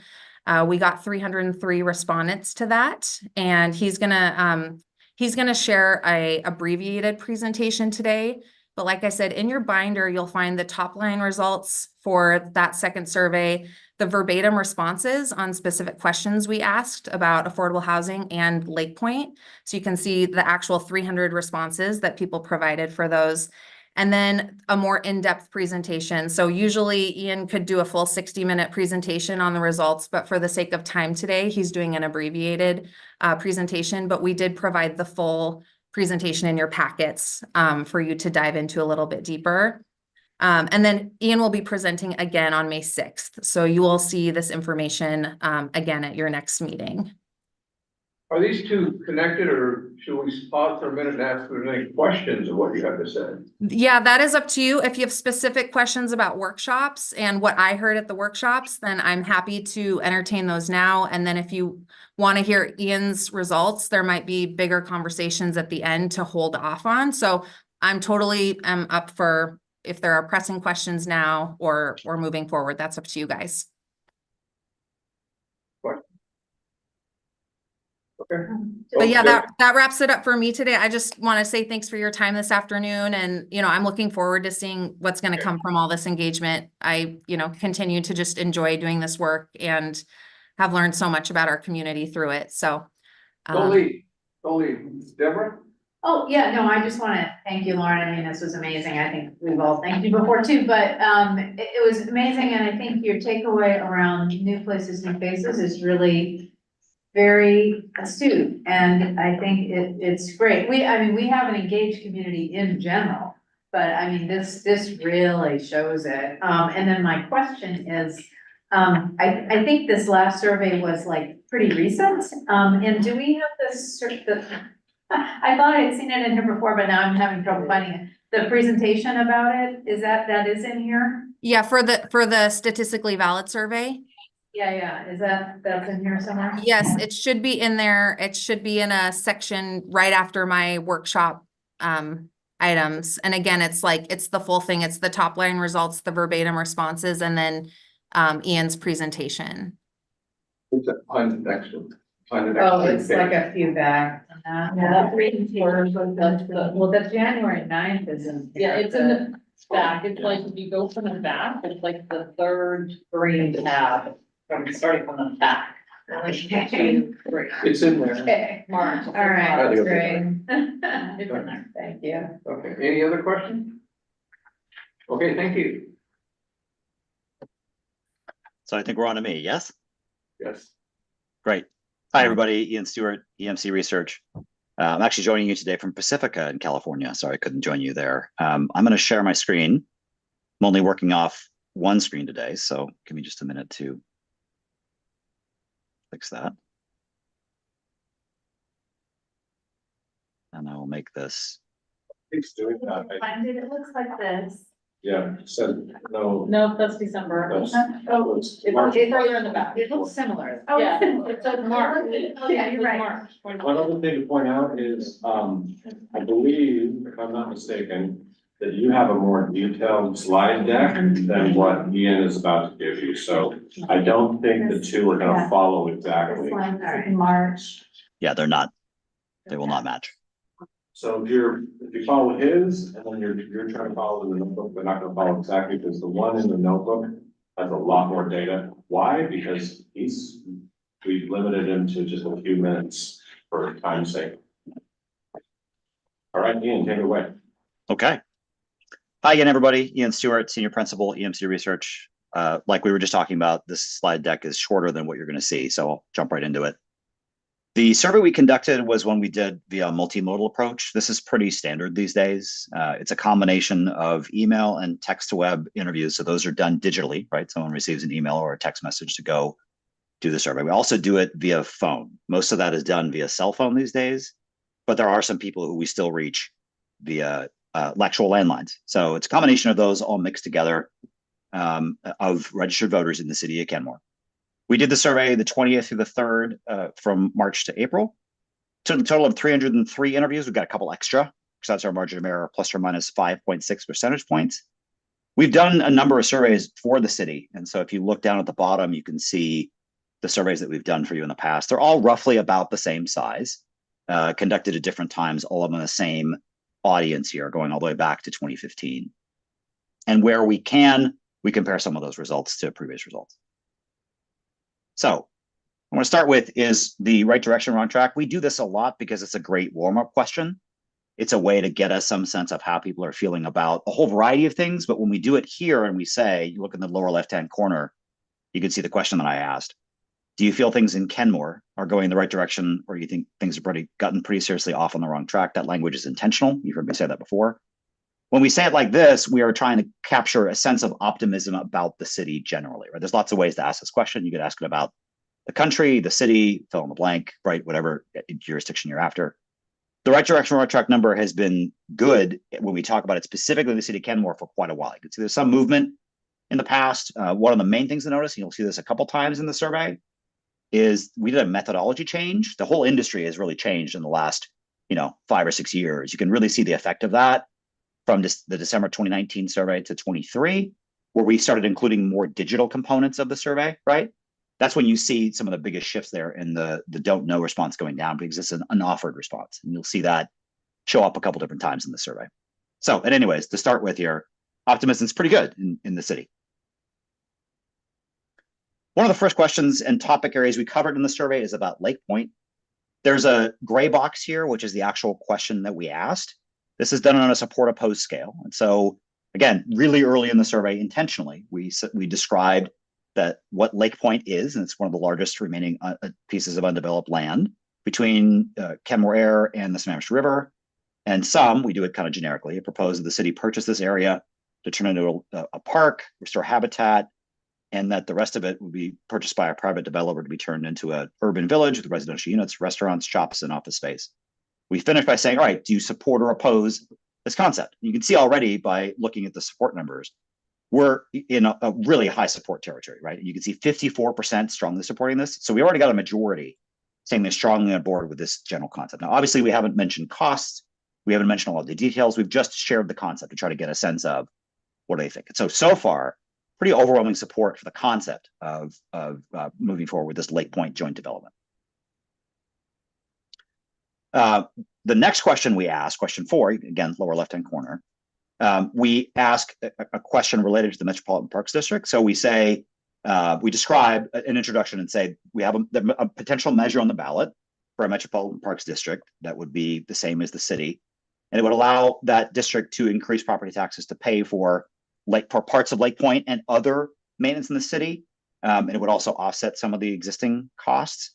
The district would be governed by the city council, and the Parks District would have the authority to levy up to 75 cents per thousand of assessed value. And of that 75 cents, the city would levy 46, which would cost the owner of an average home $38 a month or $40 to $56 per year. And we ask, do you support or oppose that? So there's a lot of detail in there. In fact, sometimes we try to do these as separate questions where we introduce the topic with the 75 or 46 cents per thousand, and we leave out the cost per month. But we did it all in one here because we weren't necessarily doing a straight ballot test. We just want to get a sense of, all right, what's the general level of support? After we say all that, 54 to 45, so there's a majority there. So that's good, right? It's in a good place to be, but it's right at that cusp of 50% threshold of passage, right? So there's not much room that this potential measure could lose and still be approved. The other thing to note is, where is the intensity? You've heard me talk about this in previous versions of this presentation. The support is kind of even between the two. The strongly support is 22 and the strongly opposed is 26. So they're kind of balanced, but most of the support here is in the somewhat category, right? The weaker category, of which we know we can lose some people. So the concept, overwhelmingly positive. When we actually go to ask people, would you pay for it? That support drops off significantly. It's one of the reasons why we talk about asking not just the conceptual, but also, all right, tell us if you'd actually be willing to pay for this. We then go on to describe the next series as all a series of randomized questions. So they don't appear in the same order for anybody, but we've ordered them for you in total importance. So this is an important scale, 1 being not important at all, 7 being extremely important. We've grouped the 5s and 6s in the light blue and then the 7 in the dark blue. We talk about intensity. You can see that first one, before you even look at the rest of it, the extremely important of just the first 2 are more than the 5 or 6 total, right? 5, 6, and 7 total, the last like 4 or 5 items. So really gives you a sense of the difference in terms of intensity of what items are important here. So what comes out on top, we offer a variety of things that Lake Point might include. Nature paths and trails with lake viewpoints and viewing docks comes out as one of the most important items, and it edges out the restoration of the wildlife and habitat only because the extremely important is a little bigger, right? You can see that when we talk about intensity, 44 to 41%, so there's a slight difference, but the total importance is the same. As we move down the list, the next is the multi-use grass field at 66%. So you should notice that's definitely in opposition. If you look down the list, other athletic fields, right? Those two are kind of in opposition of each other. You can see that the support for the multi-use grass field is 2 times what it is for the athletic field. Same if you go down to some of these other items. There's not as many people in favor of those. But as you move through the list, you can get a sense of what people would like to see at Lake Point in terms of their importance of how they would rank them. And my guess is you can't do all of these things, but it does give you a sense of what is the most important to people as we go through the list.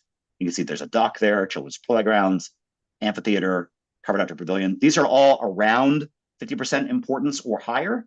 And we're getting into the 30%. So certainly there's constituencies for things like athletic fields and off-leash dog park and stuff like that, but just not nearly as large as some of the other ones that are there at the top of the list. Hopefully this gives you a sense of the kinds of things people are thinking about for Lake Point. So moving on to the survey, again, we're not talking about everything today. This is another series about downtown specifically. We're sort of totally changing the question. This is a sense of what amenities would you like to see as part of future downtown Kenmore? Similar scale, right? We're doing a 1 to 7 here, where 5, 6, and 7 are on the high priority side, 7 being the highest priority, and then we're total the priority here. You can already see there's one that stands out far above the rest. More restaurant and dining options. The very high priority of 42, add in the other 33%, we're getting 75% total priority. The rest of these, in terms of overall, the small locally owned shopping boutiques comes close, but the intensity is so different on these, right? You can see more restaurant and dining options just stands out way above the rest. There's another grouping of about 4 items there. The community gathering spaces, an ice cream shop, and venues. They're just not nearly as appealing as more restaurants and dining options. Some other alternatives there at the bottom. Now we're talking about 29 and 30%. So hopefully this will give you a sense of what are the priorities for downtown Kenmore as we move forward. Okay, moving on. We're covering a whole bunch of topics in the survey. This one was about financial stability. And so what we read to people here was trying to test the waters on 1% property tax. And we essentially described to people what's in there in the gray box and ultimately said we should support or oppose tying the property tax Kenmore collects to match the inflation rate And I think you can see here that there's a negative reaction to inflation right now. So the opposition here is quite strong, 63% opposed and strongly at 41%. So this question of tying property taxes, we asked this a couple years back in a different survey before COVID and inflation really took off. We actually got a pretty positive response. So this is not the right time to be asking you about anything tied to inflation at the moment. People are freaked out about inflation, and clearly it's got a negative response. When we talk about addressing Kenmore's structural deficit, again, we're covering a lot of ground in this survey. We describe what the structural deficit looks like. I know you know this, but we want to try to explain it to people. So the gray box in the question explains to them what's been happening, and that property taxes are the largest share of the city's revenue, but can only increase at 1%. But the inflation has been driving as high as 9%, which means the city just can't keep up with services. So what should we do? And you see there's a mix here. The one that's sort of the middle ground, a combination of service cuts and tax increases. We talk about this more, cover the structural deficit. That's where the majority of people go. But you could build a large majority with either of those, with maintaining services and allow taxes to keep inflation. You can get to 66%, some version of that, where we're increasing some taxes and cutting some other things. Or the opposite. You say 51 plus the 27, keep taxes the same and cut service levels each year. Of the two, increase taxes or cut services, you can see that's a plurality there, but it's not the majority, right? So it gives you a sense of, when we ask these questions, people tend to gravitate to the middle, but you can get a sense that that would be the kind of solution if you're sort of thinking about how we communicate with the public and what they're looking to do. Some sort of compromise here that's a little bit of both is what they're hoping that you'll come up with. Okay, just a few slides left to go. And again, we're leaving out some stuff today.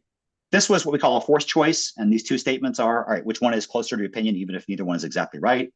The city should be responsible only for planning affordable housing projects in Kenmore as required by law. And that's 61% versus the city should not just plan for affordable housing projects. It should take more of an active role and use city tax dollars to subsidize the building of more affordable housing units in Kenmore. Pretty clear response when we phrase it this way. Now, obviously, there's lots of ways to phrase these questions. This is one we worked on quite a bit to make sure we got the forced choice the way that we were happy with it. Yes, you could ask it a different way, but this gives you a sense of when we pair it this way, the large majority is on the side of we should be responsible for planning alone.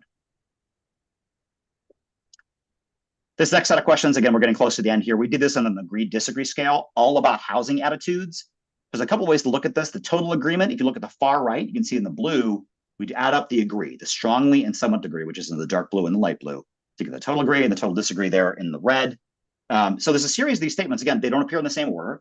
But when you look at this, you really get a sense of when you've been having this discussion about what affordable housing means in Kenmore, we really get a better set of insights of what's happening. We need more housing in Kenmore. There's affordable for teachers, first responders, and people working in the trades. The agree is 83%, and majority is strongly agree. So you get, remember we talked about intensity? You can see there's clearly intensity there.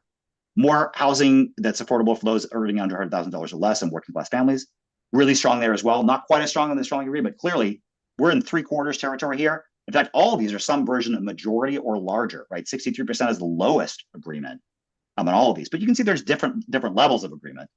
Concerned about seniors being placed in their homes, 76% agree, with some good intensity there, right? Each of these, the strongly agree is bigger than the somewhat. Concerned about Kenmore's youth being able to stay here when they grow up and needing more affordable housing. Still, even that one, the disadvantaged individuals and families can afford at 63% total agree. So it gives you a sense of how these stack, but lots of agreement here on ways that the city can be addressing affordable housing, just differing overall percentages of how strongly people agree with that and how many of them do. And there's a couple more slides and we're done. So some more attitudes, again, agree, disagree scale here. These are, as we get into these, now the total agree is dropping at or below 50%, right? So you can see there's actually some disagreement here as we look across. And of course, we can look inside of the results here to get a sense of demographics of what they're saying. Concern about being priced on my home, actually a majority disagree there. Evenly split on more affordable housing for families experiencing homelessness. We go to individuals, you can see that the total disagree goes to 54%. And the city working with housing developers to subsidize more affordable housing. Once again, majority disagree. But one of the reasons this topic has been so challenging, you've got a really solid proportion on either side of this. Now, obviously the intensity for most of these is on the strongly disagree side, but there's a proportion in every single one of these. So you keep seeing this at council meetings. Here's the reason why. There's almost as many people agreeing as disagreeing with a lot of these statements. So it's an issue that is really dividing people in the city. So I'm going to wrap up here and see what other questions I can answer for you.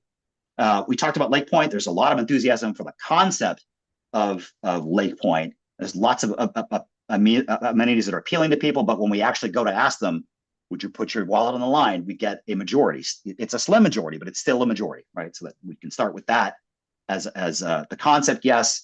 Taxes, we see this mismatch all the time where the tax is not, you know, in a majority place, but not a strong majority. We feel great about it, but we feel okay about it. We did that forced choice about which should we choose for the city's future budget deficits, and they're looking for some kind of compromise, a combination of cuts and tax increases. And then we asked a series of questions on affordability. Hopefully that gives you some sense of the attitudes of people about how they should be looking at, how you should be looking at the city, addressing these questions of affordability in the city. So I'm gonna stop sharing and come back together with you, see if there's other questions that I can answer. Any questions? A lot of information? Any surprises? Anything that catches your eye? This will be presented again on May 6th. John? I'll just say I'm grateful for this and glad we're having more of a breakout conversation and digging into the nitty gritty, but no specific questions. But yeah, thank you. Valerie? I just have an observation here on the profile of respondents. In the age category, I see that 54% were 50 and older. And that just led me to wonder, how were these 300 people chosen? Right. Yeah, so when we're looking at registered voters, you're going to see an older population come out almost all the time, right? So we're not talking to all citizens in the project. Thank you for the reminder. I'd forgotten it was a registered voter pool. That's all right. Yeah. Deborah? Yeah, well, I mean, it's an observation that, you know, based on what we went through in the wintertime, this survey actually, underscores that there are mixed views on homeless housing in general. More mixed than I would have thought, I guess. So that's interesting. So, yeah, we don't have the, you know, unwavering support of the community, even conceptually, on this issue. I don't. Yeah, the thing that I was curious about that I looked at here is that, you know, the right track, wrong track numbers. I was curious if there had been a change from what we had seen in December, and there really was no real change. It was just like a percentage or so, and it was actually ticking up. So that was actually heartening to see, I would say. Okay. Other observations or questions? Just something to keep in mind is when we look over the profile of respondents, like Valerie pointed out, it is just to registered voters. So I think there's some pros and cons to that. I mean, a pro would be that these would be the people funding levy measures and bonds and things like that. So it is important to understand what we could actually do with this information. But on the other hand, you're leaving out segments of the population who are still going to be utilizing and using a lot of these services. And so it's not just cut and dry. Well, yeah, so along those lines, we are working on a follow-up survey that will be targeted directly to our low-income census blocks. AMC Research has given us a proposal on that, and I actually like how our census blocks are delineated so that we can do that. So it'll be it won't be registered voters in those census blocks. It'll be all households in those census blocks. And we hope to complete that survey over the course of the summer. And it'll be a combination of what was in survey 1 and survey 2. Okay. Other questions or comments? Okay. Thank you. Good job, Ben. Have a good day, everybody. All right, bye-bye. Hi, thank you. Okay, Hi, Lauren. Hi, Lauren. Bye, Lauren.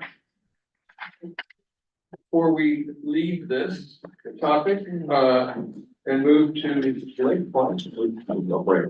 Yeah, we're gonna have, I wanna make sure we're finished with this one. Okay, let's take, about 10 minutes. Yeah, 10 minutes.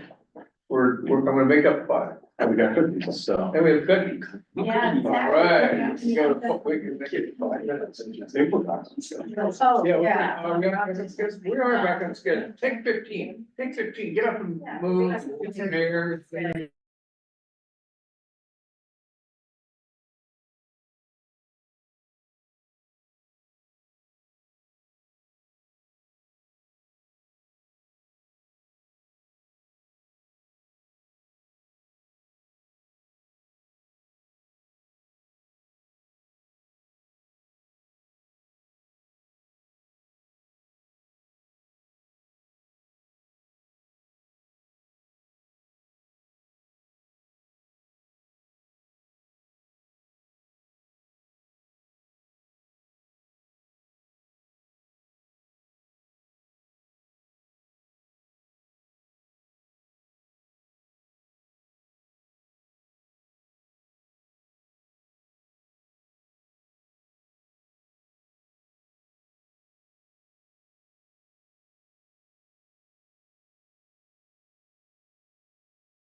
Okay, welcome back. The final discussion module for this day of the retreat, 3:30. Lake Point. Yes, yeah. Good evening, Debbie. So what's really cool, all this community engagement we've been doing over the last year is culminating to now. So including the human services needs assessment. So all these things that we've been doing to ask the community what their needs are and what they want is really now coming to a peak or a culmination. And it's just in time for this retreat, and it's gonna be just in time for the budget process coming up. And so there is a memo in your packet that talks about how to address several of the major things that have been kind of rising up to the top. And it's in that Lake Point packet. The memo is, I don't know, just 12 pages long. I hope we read it. I'll just touch on it. Debbie and I, between the two of us, will touch on it at a high level.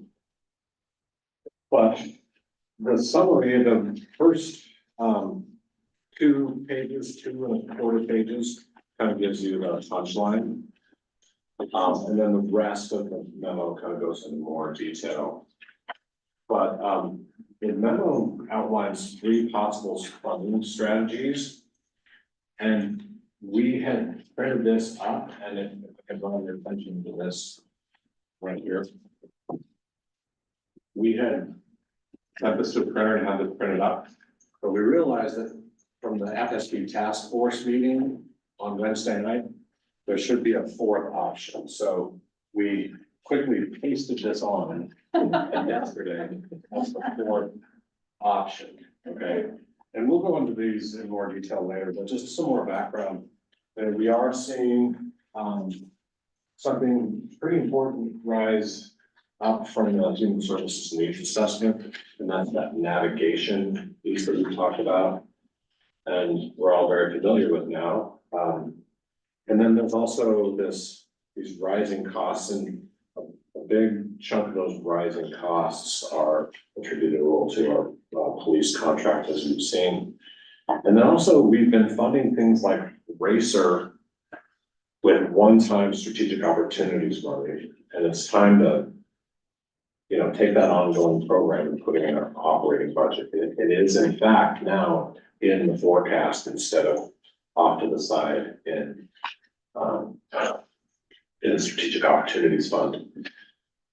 So the other thing is, you know, Lake Point, as you all are so familiar with, Lake Point is the last property of its size and kind on Lake Washington. It's been a dream for the city for decades. It is quite the remarkable piece of property. We all know this, and the community recognizes it, and the community has once again confirmed it through the outreach that we've done, and even the statistically valid survey. We see people, you know, supporting Lake Point, and something significant happening in there, pretty high level. You know, 80% want something happening there, a combination of a park and a walkable urban village.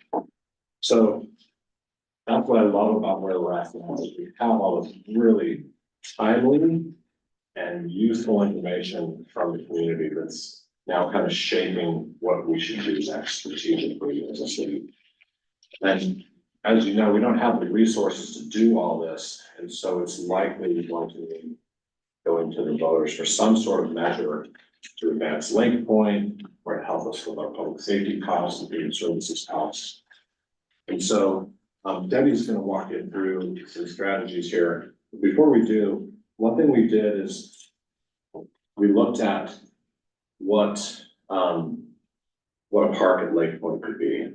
And so you're all familiar with, it's here in the memo with, it's on page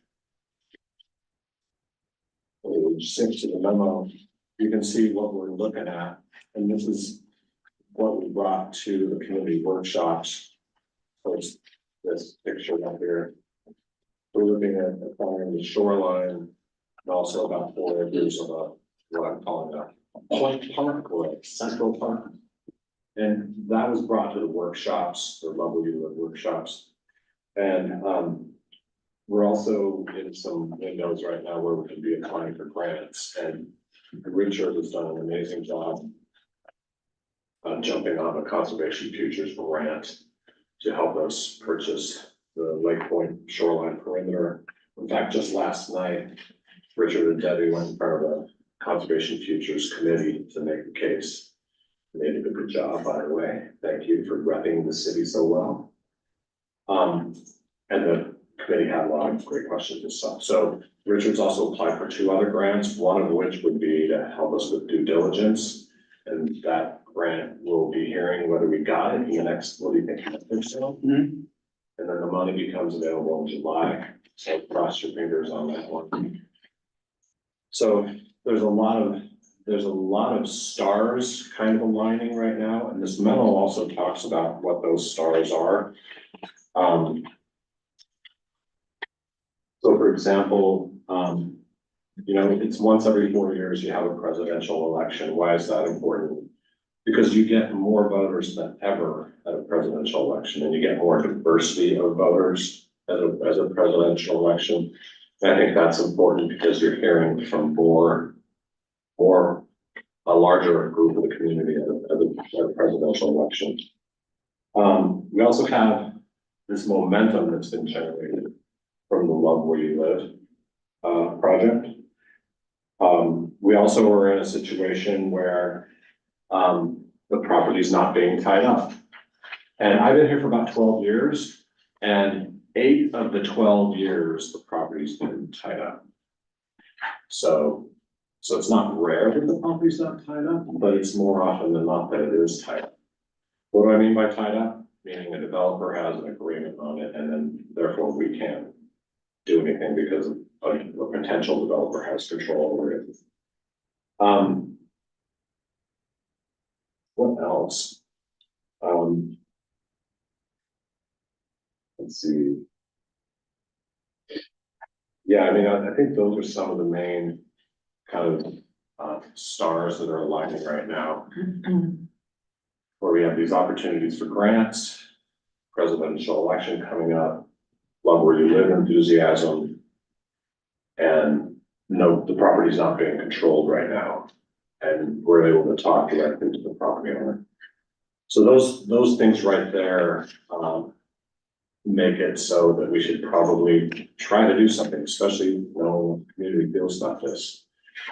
So we have with Lake Point as context, and the financial needs and human services needs as context, we have some possible funding scenarios. There's also funded out so you can see it up close. But this one here is a public safety and human services levy lift to cover those costs that are in the memo, and I described briefly. This would be about 28 cents of property tax, and it would cost the average homeowner about $19 a month. And then what we would do, I need to point out what's up here. These are all Lake Point things going on. Probably the most important ones are this one and this one. But while we're, continuing to do the due diligence, testing, and working with public ecology and creating a Lake Point plan that the public can agree on, while we're doing those things, we could get this done, and then we could go to the voters for an FPV district. Debbie, I just realized you're supposed to be doing this. Yeah, you're on a roll. You wanna come up and take over? It's up to you. I'll keep going, but I need I to think jump you can in. keep going, I'll jump in, Okay. go ahead. We've sort of choreographed this, and I'm totally messing it up. Is there any way, and if it's not possible, that's fine, but is there any way we might be able to toss this up on the screen? Well, if you keep speaking, Can we then I'll turn. also do a double check that Councilman Marshall can hear as well, because I'm noticing that we're getting quieter as the day's going on, so I just wanna make sure. Yeah, this might be better on the screen. Okay, amazing. Well, that would people at home still watching us. Yeah, that's a good point. We actually have dry erase markers here too, so that we can write on this and in certain things. Can you write those, the 28 cents and the $19 a month in that little square? Yeah. I have it on mine, but.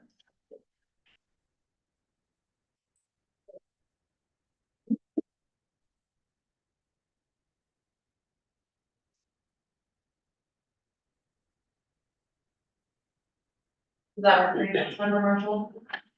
Oh, there you go. That was great. Thank you. Thank you. Those three. Oh, give me a second. Thank you.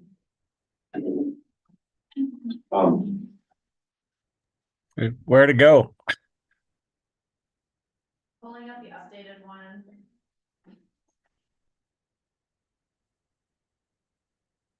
All right, well then, we'd have more questions about Lake Point answer, and then we could do a Metropolitan Park District for Lake Point in 2026. One thing about a Metropolitan Park District that's different than a levy lid lift is that there is a 1-year lag on when you get the money. So with a lid lift, you get the money here.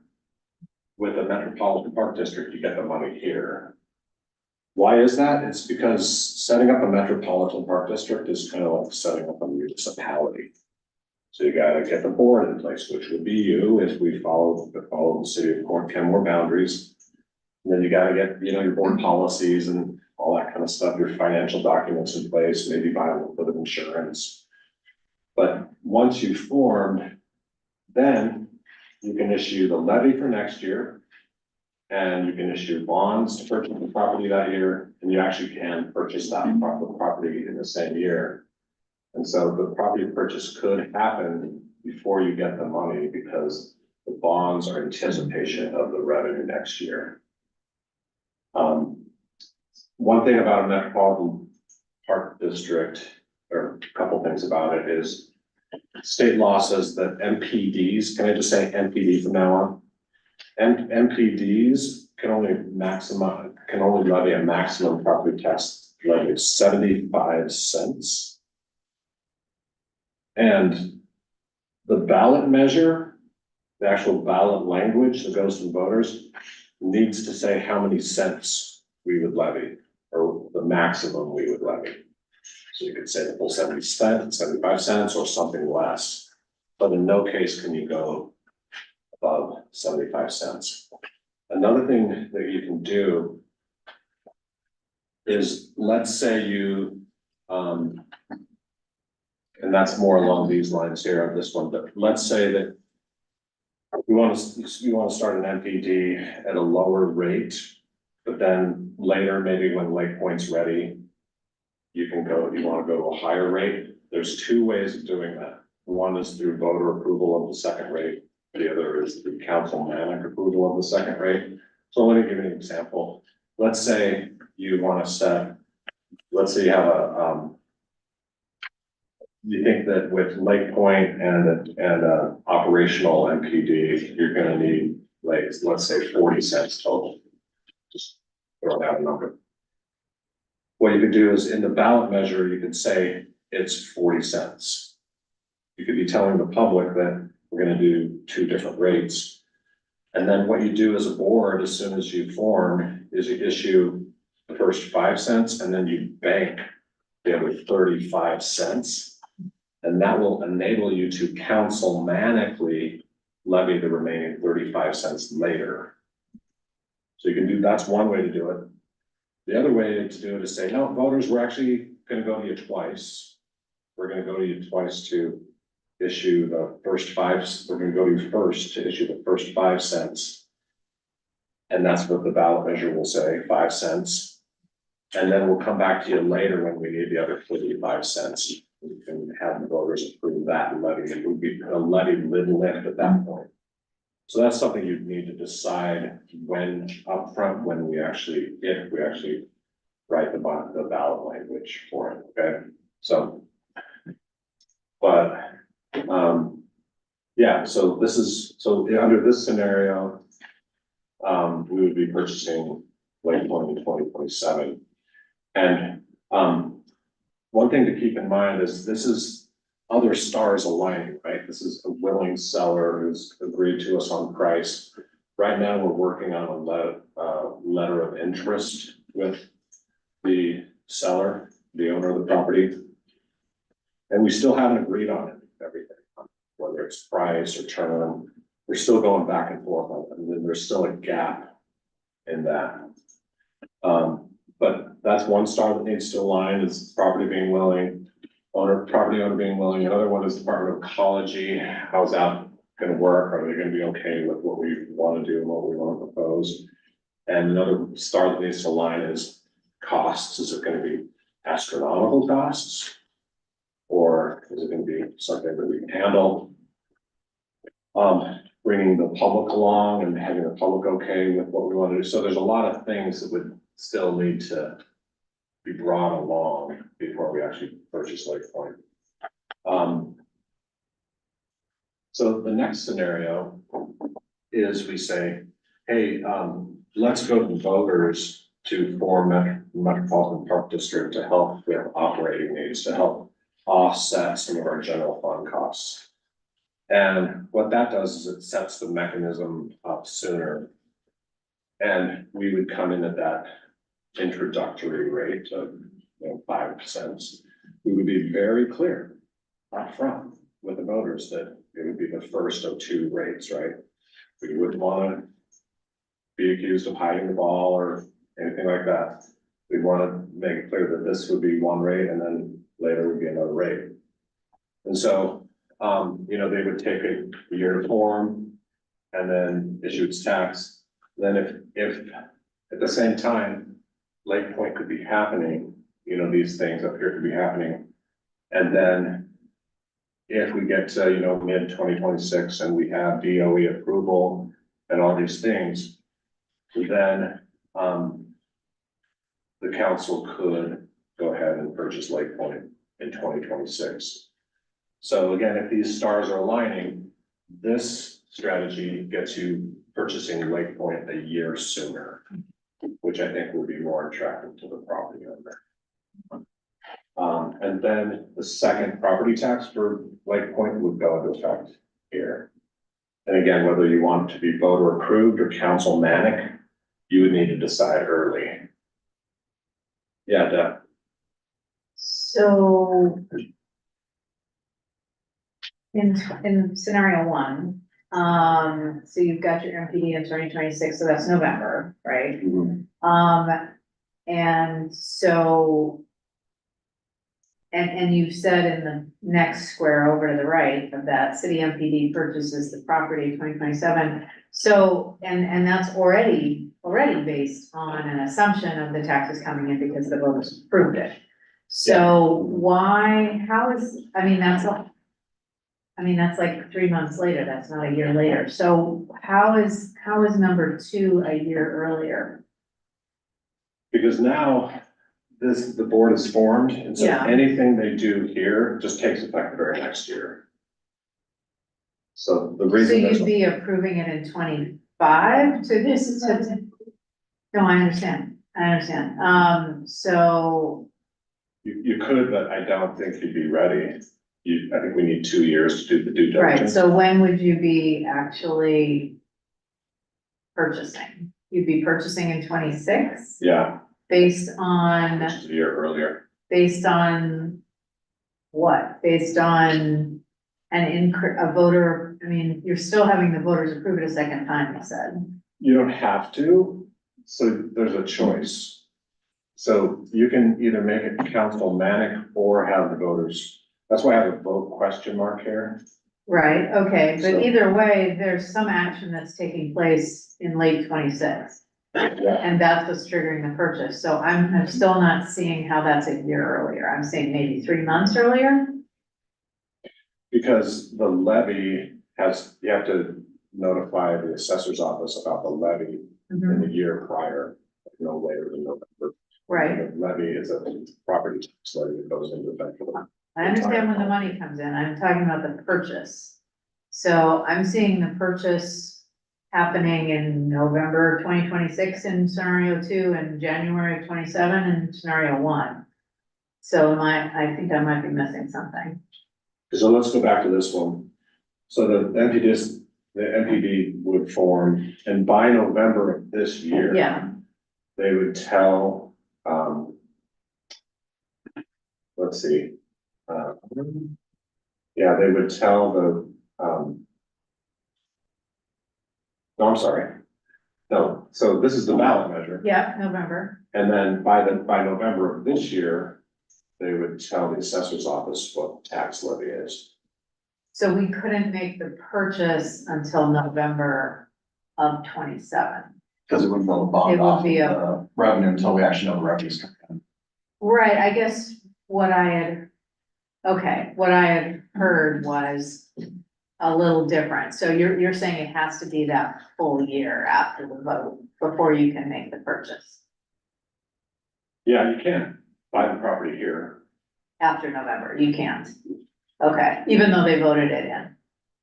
Yeah, because the Metro Parks District would go into effect the following year. And not in January, is what I'm sorry, I'm being niggly on this, but. Yeah, it would go into is- effect the board would form in January of 2027. Right, But they so could- why couldn't you purchase it right then? Because you know, I mean, the voters Because they- approved it. Because the MPD board couldn't put into effect the increased property tax until later in the year for the following year.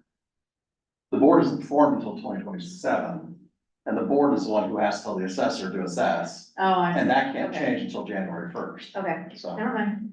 I think, correct me if I'm wrong. My biggest question is, if we, say if we were to do the ballot measure in November 24 or 26, I think I'm tracking it. Okay.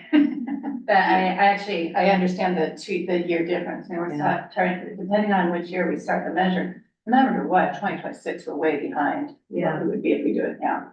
But when we form that NPD, is there any chance that in, say, it's a whole year, when the MPD board has the time to organize for a year and get going, is there any way that MPD board could throughout that year say, you know what, we're ready for that second property tax in 2025, or we're ready to make that property purchase in 2025 rather than 26? Because if we were to do the council manic version, or, say, we are definitely gonna have to go to the people, if we're gonna go to the people for the second property tax increase and decide that in 2025, or let's say. So in this February scenario- 26. Yeah, in this scenario, yeah, you could purchase the property in this year. But I just don't think you're gonna Yeah, do that. I just wanted to, Yeah. But you could purchase it in Good. 26 in scenario 2. Yeah. Yeah, okay. Valerie? Bit of a sidebar, I just want to clarify that with forming a Metro Parks District, we would be shifting maintenance for all of our city parks. No, So the rest of our parks, our existing parks would stay within the general budget. But we would be having, but only Lake Point would be under the jurisdiction of the MPD. it depends on how you want to set it up. In this scenario, it's probably just Lake Point only. In this scenario, and this was the FSP task force idea, and I'm gonna get to that in a second. But in this scenario, the FSP task force is saying, start with 5 cents. So 5 cents. Start with 5 cents, which raises $350,000. That would offset general fund costs. You might want to throw in a few things like pickleball or a playground at City Hall or something like that. Okay, Michelle? For the benefit of Councilmember Marshall, who's seeing the PDF version, will you tell us in which funding strategy you're pointing at? Oh, funding strategy 2, yeah, sorry, Councilmember. We're on funding strategy 2. So under this scenario, this would help offset some general fund costs. And then the second levy, which is here, and here, on funding scenario 2 under 26 and 27. This would be for Lake Point.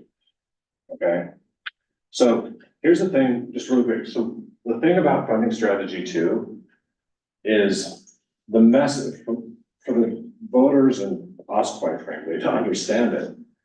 the message would have to be super clear on what we're doing. And we would say, look, we want to get it started to help offset some general fund costs for parks. But if, keyword, if everything's ready for Lake Point, we would issue a second property tax for Lake Point. That message would have to be crystal clear under funding strategy too. Because I wouldn't want people to think that this is gonna guarantee and fund Lake Point right out of the gate. We don't know that yet. There's a lot of questions to answer. So if you did funding strategy two, there'd have to be a clear message about if Lake Point's ready, then there would be a second rate in the next year. And that's why you're thinking 5 cents, because it's starting to get it established, Yeah. right? Because there's so many unknowns. That's what I'm. Nathan and Nigel. I think Melanie, did you still? I was just gonna check on, I think where Valerie was going. If we fund, and tying into our earlier conversation, say if we do the Metropolitan Parks District, is there a potential that we would shift all of our parks and recreation budget into that district? Okay. Is that kind of where you were going? Yeah. I mean, but this vote is not a decision to do that, just opens the door. So we're just talking about this creation. 5 cents would not be enough. Yeah. Yeah, so our park and recreation operating budget is about 1.8 million a year. So you could set up an NPD for that sole purpose of offloading all of your parks and recreation costs. 1.8 million, and if you look at our little cheat sheet, what is 1.8 million get you? Well, what's the rate? Very something. Well, Yeah, about 26 cents. yeah. So city funds for parks now could follow? It would offset general funds. Yeah. Okay. Oh, but there's other people on that. Yeah, so Yeah. Nathan, well, I'm Melanie, done. Nathan, Nigel, and Deborah. So a couple of things, I guess, with, say, option 2 or 4, with just the 5 cent levy, can that be taken to the voters saying that this 5 cent levy is just for offsetting the general fund? And then we come back later, a couple years, with a new levy for Lake Point, or do we have to be upfront immediately with Lake Point? In 2024, I guess, in either 2 or 4, if we're not doing the bank's capacity option.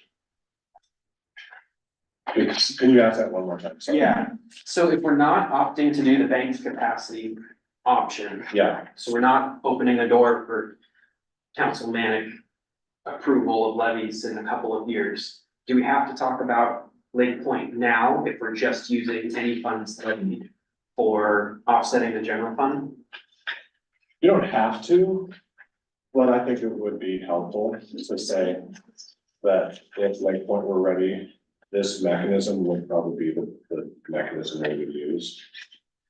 But that would be with bank's capacity, assuming bank's capacity. No, if you kept bank capacity out of the equation and you knew you were gonna go to voters twice, I'd still think you'd wanna be upfront with the voters and saying, we might be coming back to you in a couple of years for a second Lake Point levy.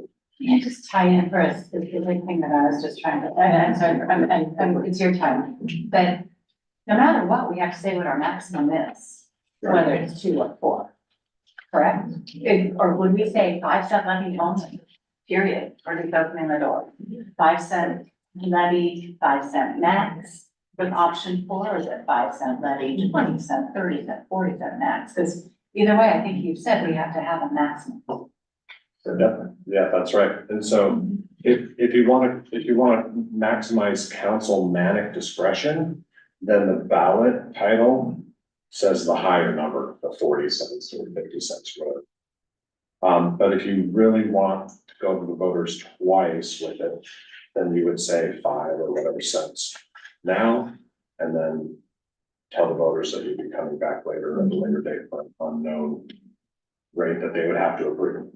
My other comment, I guess, would be with the with the bank capacity option. I wonder if that's, my concern, I guess, is too much of a hard line there. If, for instance, we go ahead with that, but it's not enough to cover whatever costs might pop up for Lake Point, then we're restricted to that, still have to go back to voters to go beyond that. It's a long ways out, a lot could happen in that time. Maybe the cost goes up for the property, but voters still really want it. That's just an observation I'm making, is that in opting to do the banked capacity, there's a lot of variables that could come in that either see us needing to go beyond that or even come under that and not use the full potential. Yeah, and under that scenario, you probably want there to be a little bit of cushion in the rate to cover that. Also, the financial model that we've done has a lot of pay-as-you-go money. So the only debt we're issuing is to purchase the land. The rest of it is pay-as-you-go money and grants. So if Lake Point were more expensive or whatever, we would just go slower. Or go to the voters again for more. Okay. Nigel, Deborah, and Valerie. Yeah, I mean, so Rob, earlier was talking about kind of the ambiguity or the potential confusion with strategies 2 and 4, with going forward with 5 cents and then having to come back later. You know, having to essentially go to the voters with kind of a mixed message of, we want to do this one thing, we might want this other thing later. And from where I'm sitting, these MPD votes are difficult enough as it is, or at least what I've seen, they can be difficult. And I'm really worried about doing anything that just adds more ambiguity or confusion to voters, because ambiguity and confusion turns into no votes, regardless, 9 times out of 10. So I'm a little worried with 2 and 4, that we're setting ourselves up for failure a little bit with both of those, because there's too many open questions. I lean much more towards 3, because then we're going, once we've done our due diligence and we have a plan, and like the pieces are in place, and it's very clear what we're asking the voters. It's not, offsetting, general fund. It's here's this thing we've all been working on for the last 2 years, yes or no? And that makes a lot more sense to me. And I think it's gonna be easier. I just think it'll garner more support, but that's just me. And do you mind if I just finish these out? Sure. Yeah, really quick. I know there's more questions. But yeah, so let's go on to funding strategy 3. That means we do nothing for a couple of years. We do the MPD if this is ready.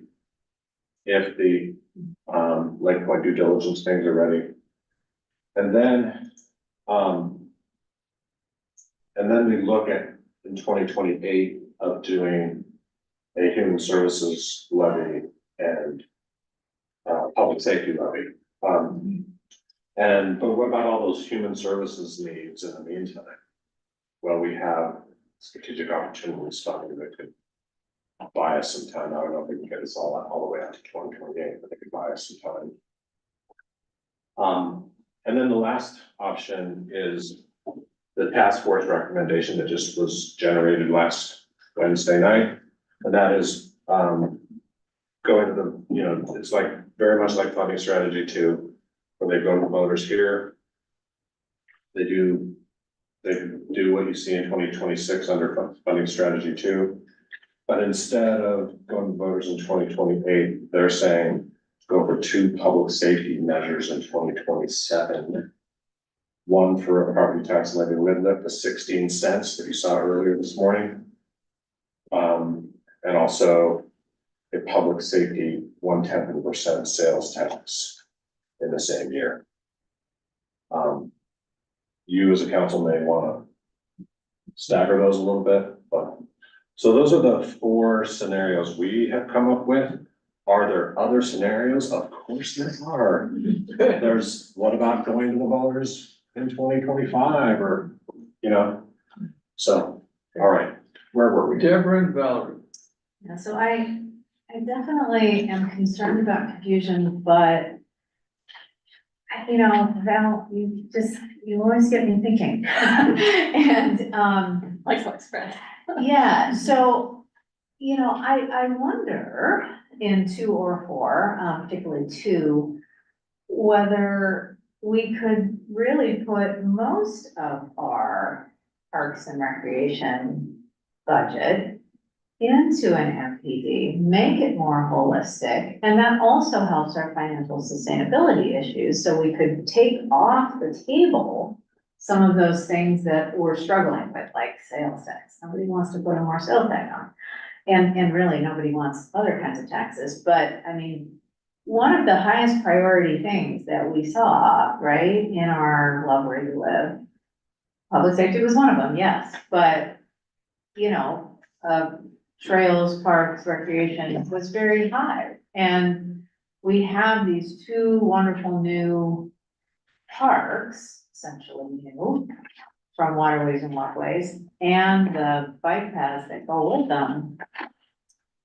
You know, that's an opportunity to basically consolidate and say, we heard you. We're gonna put this in a mechanism that makes sense instead of having it, you know, buried in the general fund. We're gonna put it in a sustainable mechanism so that we can build on this high priority area clearly. And that in the future, if Lake Point pans out, this would also be the mechanism that we would use, but we're using it now to articulate this need and to fix our financial, I mean, that would be most of the fix. One point something million? 1.8. No, yeah, but I mean, didn't we say the Parks and Rec, what did you just say, the Parks and Rec, like 1.1? Our current operating costs for park and rec Yeah. are 1.8. Oh, 1.0, that is what you said, so yeah, that would basically just about solve it. So anyway, it's just a thought. And from that- Valerie and then Megan. Well, I will say that Deborah has pretty much made my point. Oh. But I'm gonna say it in my own words, just for my own understanding. So the MPD can go up to 75 cents. We have to declare how much we need of it. I would be curious to know how high would we have to go in order to cover that 1.8 million annually? So that's my first question. Because as a voter, to me, it's so much clearer saying, to echo you, we're doing this MPD, all parks will go in there, and then we have relief on our general fund automatically. And I'm sure the Financial Sustainability Task Force worked on this, but as a voter, that's really clean to me, as both a way to, manage our parks and to give some relief to the general fund, so anyway. Now you've heard it twice. Yeah, so along those lines, so the 1.8 million for parks would be about 27 cents. And coincidentally, based on our financial calculations, the MPD needed for Lake Point development, acquisition and development would also be 27 cents. So you need 54 cents of the 75. But we could do it in the the 24 and the 26, we could do two phase. Because I would like, I think I'm sorry. Well, why don't you go ahead and finish your thought, and then I'm coming to Nigel, and then Melanie. I think I'm done. Okay, Nigel. Okay, so I was just looking through December's, polling. And again, I've just seen too many MPDs kind of go sideways due to kind of lack of messaging or worries about forever taxes or whatever. But I'm looking at our polling from December, and the number one thing that folks say we need to be focusing on in this one is public safety and crime. I would be more comfortable, frankly, if we were going to do something this year, I'd be more comfortable doing a public safety levy lift this year and then do the MPD again, once we actually have a really solid picture of what it is. Cause I think Lake Point is how you get people bought into an MPD. I don't think telling people, we need to do this to offset general fund, like that's not a great message. But like, we're gonna build this wonderful park that we've done all the due diligence on and that we've got community buy-in. Like, that's a message that you can sell, but offsetting general funds, Well, but. I don't know. So naturally, you're looking But at no, the I- strategy one. Well, no, I'm not thinking much, well, That's, I guess, actually, like, if I had to pick, I just don't think the messaging would be as straightforward for an NPD this year as it would be for public safety, because we've got messaging around racer and other stuff that, I don't know. Melanie, I'll let Nathan go first, if I could go after him. I didn't know you was Yeah. I saw Dalton raise his hand. Nathan. Well, my only concern is, it is 2024, we're getting pretty close to the deadline. And talking about, I think relatively speaking, a more substantial property tax like that could have some unintended consequences among the public if it's something that's put out pretty suddenly and then put on the ballot. That's my only concern, is how that might be viewed. I am preferential for larger increases like that, to give it a little more time so people can sort of get acclimated to the idea of it. And that's why I don't know, at least for me, number 4, at that starting rate that forms the NPD and allows that to form that mechanism, in a more sort of digestible way for taxpayers, might go across relatively a little bit better, but that's just a concern that comes to mind when thinking about how short of a window we have right now and how much bigger of a levy that would be. Melanie and then John. John hasn't spoken yet, so I'm happy to let him go before me.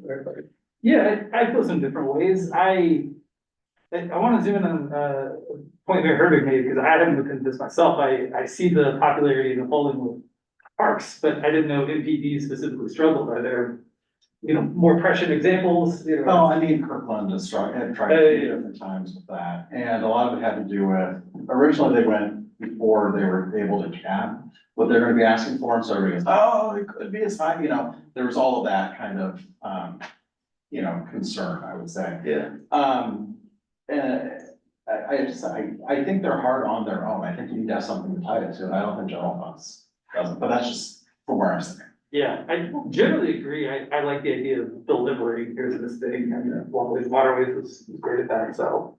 I don't know, I would want to examine the possibility of bringing the parks in under an NPD and look at the pros and cons be, one idea is it's a throttle, it's a lever, people that are excited about parks, cool, we have this dedicated land for this, that's a good, tool in the tool belt for them.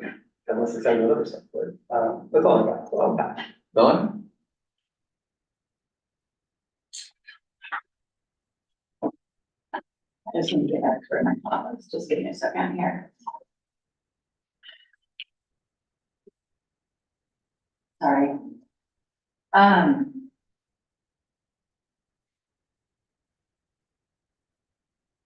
I think with our community outreach, long-term desire for action on Lake Point, and actually just at a baseline, our need for, we actually need a metropolitan parks district.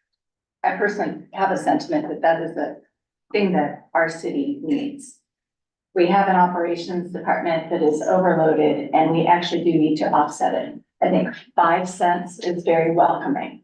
I also think if we come in saying 40-cent cap rather than 75, it's welcoming. I think we can say you are voting on 5 cents for 2 years. And in 2 more years, we might, and I would use it for Lake Point, in 2 more years, in 2026. No matter what, the rate's going to 40 cents. What we're allocating it to does not have to be clear. It is potentially bringing our parks operations 100% in with this funding and getting operations fund back, and I'm just saying, it's a little bit more open. In 2 more years, we are raising it this much, and it's for Lake Point. Lake Point is most likely going to be the receipt of that reason for that increase. And there's a way to frame that. We are starting at 5 cents, and in 2 years, it's going to 40 cents. No matter what, black and white, these are the potential things that we are going towards. I know that our community wants us to do something at Lake Point, and we need to show action in order for the MPD to go through.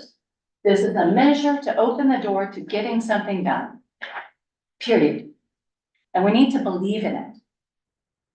I believe in it, 100%. So with the 5%, 5 5 cents, is that just establishing the park district or? Yeah, Because yeah, I think that's- 27 cents is what Yeah, you needed to bring yeah. all the park. We're starting at 5 cents on the ballot measure in option 2 and 4. Option 2 and 4 are essentially the same. The nice thing about 4 is it's saying we also care about public safety and we're making a plan for us in 27 to do funding. Hopefully we won't need it at that point. But what I see here, 2 and 4 are essentially the same. And I strongly believe we can pass a Metropolitan Parks District, especially if we say this is the cap, no matter what we're going forward with it. And I don't think we're going to be tripping on ourselves if we purchase Lake Point. I don't think we'll have to go back to the voters for more money at that point. And if we don't go for Lake Point, we are going to say, we are, instead of funding through our current sources, which will be moved into the Parks District, no matter what we do, but would be moved in with our current funding sources from our operations budget to the Parks District. But we would choose to say, we are going to use these funds to build a park, no matter what. So yes, the voters are voting for 2 things. 5 cents, let's get this set up. 2 years, it's going up to 40 cents, because I would recommend 40 cents, gives a little latitude. And we are gonna do something with that, no matter what. These are the things you can see. These are needs, these are real. We actually want this Lake Point Park, no matter what. And I think we're gonna get it. I genuinely think Sargent is gonna wanna sell that property at some point. And the gateway for him selling that property is this. And so this gateway is incredibly important to our community. I believe in the Metropolitan Parks District. I've believed in it since my first campaign. Here we have an opportunity with an election year, a broader base of voters, and 5 cents, and a clear line of, we are going to be raising it in 2 years. This is not going to be a surprise to our voters. Nathan, can we let Joe go Yes. first, because he's been, Yes. and then I'll come to you. Absolutely. Joe. That's okay. No, I'm just excited about the idea that we're looking at bringing low-income families into the Imagine housing with the project. They're going to have kids. Those kids deserve a playground downtown. 5 cents in the beginning of this Metropolitan Park District would help us do that. And then we tell the voters, yes, and also it can help us after we do the work to come back to you and ask you if you're going to want to move forward with the Lake Point. But I just like the idea of we got to build a playground for these kids. Nathan, and then Rob. Kind of on a similar note, I know that I said earlier that my hesitation with going to the voters, with banked capacity right now is we don't know what the status of Lake Point will look like in 2 years. There's still a lot of negotiating that needs to be done and a lot more. I guess the one exception to that is I do agree with Deborah and Valerie that bringing in parks maintenance from that whole operation within the NPD, I could see that as an exception in terms of my own mind of going to the voters with bank capacity right now and just saying, we're gonna go with 5 cents right now, banked capacity up to 27 cents in order to take on, transfer over these duties of park maintenance, and then go back to the voters with a clear picture of Lake Point in mind, once that has been decided, to know how much we actually need to go beyond that in a couple of years. So I guess in my mind, that kind of works for me a little bit, going to the voters twice, once now in terms of just talking about parks within Kenmore, and then looking at when we have a clear picture of Lake. Rob?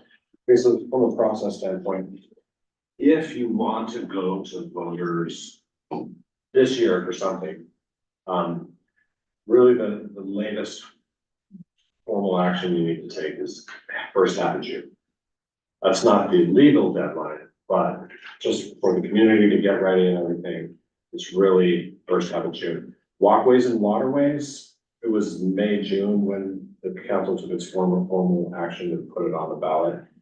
So you really do need, that few months I think the statutory deadline for something on the ballot is like August or November, if I'm not mistaken. August, yeah. So you could wait as late as August to decide, but I don't recommend it. I think you need way more time for the city to be able to get the facts out and get the community educated. So if you were to go to the voters this year, what I'm looking for is direction on May 6th for us to come back with a resolution in June. And I'm out of town for 10 days in the middle of May. Not that I'm trying to keep moving without me, especially with this amazing staff, but that's what I recommend, is that you give us direction on May 6th. Melanie and then Deborah. I just want to state very clearly that I think if we're going, I actually recommend the reverse of what Deborah, Valerie, and Nathan has stated on that funding. If we're going to say we're going to raise the money to 40 cents, 27 cents, whatever that high is on this election, on this ballot in 2 years, I would recommend, I'm just gonna put the logic. We have currently funded parks and recreation in our operation budget. That's doing just fine. We're talking about 5 cents potentially for a playground, basketball court, something near City Hall to serve our community downtown, which is incredibly important that we could move on. I really like that, kind of putting a framework around potential ideas of what we could do with that 350,000. Yes, Lake Point's a chance. It's most likely gonna happen. We are saying this Parks District is to create the funding mechanism for Lake Point. And if that does not go through, that is what it's for. If we do not go for Lake Point, we will go, we could go to the voters for the operations budget transfer. That's when we say it. Because the funding is there for our parks operations. If we have that extra capacity to transfer it over to the Parks District, that's when we go. Because you know what? That's not exciting. That's not interesting. I wouldn't vote for it. But I would vote, I might, but I like parks. But I'm just saying that, I can see where that is less appealing than. This is a funding strategy to make Lake Point happen as soon as possible, not only for our people creating a special park, our salmon, our environment, our clean air, our clean water, and to move on the rest of that shoreline area that does need TLC from the city of Kenmore, the state, the federal government, and all. So I highly recommend that we say this is 5 cents now, and you're agreeing to 40 cents. I'm just making this dollar amount up, whatever we agree to for Lake Point in 2 years. If it doesn't happen, we're going to come to the people to see if you will approve other things. But I don't even think we this is if Lake Point comes through. We don't even have to state we're coming back to the voters for the other thing, for a fund transfer. We're saying this is going to happen if that works in 2026. But we have I think that we have to go for it with clear language about Lake Point, the environmental benefits and the community benefits together. That we have to, in order to do what we want to do, create this MPD at a minimal cost of entry. I say at 1 cent. I don't care how low we start at. 5 cents is the minimum. Let's go there. But I just think, let's be clear. This is about Lake Point. We wouldn't even be talking about it without Lake Point. Deborah and John. Yeah, I have mixed feelings. Each argument is more compelling than the last. But I do think the argument that it's just offsetting general funds is a non-starter. I totally agree. I guess that wasn't what I was saying. I feel like we have 3 things, 3.5, that we're trying to accomplish, right? We're trying to get a mechanism for Lake Point. We're trying to solve our financial sustainability. And we are our community wants us to build more in the public safety, human services arena. Particularly human services, we're already doing okay on public safety. So, so I guess I was looking at, you know, if I were a voter, what would be the most palatable? You know, we're needing to go to the voters for something. What can we be clear about? I don't know what those 5 cents, I mean, we're talking about a zillion different things now, of what those 5 cents are gonna cover. I thought they were gonna cover some of our existing expenses. Now we're talking about new things. Okay, I mean, it's always great if you can give, you know, if you can show that your dollars are going to a nice new shiny object, I mean, that'd be amazing. I have the same concerns with the public safety or human services piece. I mean, the public safety, where, you know, that's offsetting the general fund. There's no new candy there. Human services, we'd have a little bit of, you know, new candy if we, you know, had a navigator. So I think whatever we do going to the voters, we need to be clear. I think 2 options. One, we do the 5 cents this year, but what is that for? We need to have a conversation about what is that for, something new or something existing. I do think there is something attractive as an option 2 of the full enchilada being in, you know, a 2024 potentially ballot measure for all of the Parks and Rec stuff. Because that does solve multiple levers that we're talking about, those 3 things. That solves for more than one problem. So there's some attractiveness, but I think, you know, you'd be having to say, voters, we're doing it this way because the alternative was doing it that way. Either way, you're going to pay. I mean, it's, you know, it's not a great message. It's not a great message. So I'm not sure how palatable that would be. Okay, John? Two thoughts. I don't mind the idea of setting up the MPD with a 0 or 1%, you know, whatever, just to say, cool, structure exists. You know, things are in flux. If things change, cool, we're ready to move. Interested in exploring that. This is an idea completely out of left field, but knowing that we're expanding our footprint into tourism, we've got Kenmore Air, we've got breweries, et cetera. Does something equivalent to a Metro Parks District exist for, like, specifically tourism? And getting more people. So we could set up a district that's like bringing more people into Kenmore, be that Lake Point, be that the restaurants and business that a lot of folks are clamoring for. Like that's one of those North Stars that everybody's excited for. I don't have the messaging for this. I just came up with this concept, but like if there's a way to sort of package that together and say, cool, like let's bring people in and do more stuff, basically. I think that could be more selling. Especially if we can pump that into restaurant stuff. Anyway, I'll pause there. Okay. John? I'm not sure if in the Love Where You Live project that foot ferry concept came up at all, but that is one way to bring people, is to put a foot ferry dock there. Melanie? Like the foot ferry. I hear where you're coming from, John. I like the innovation with that funding.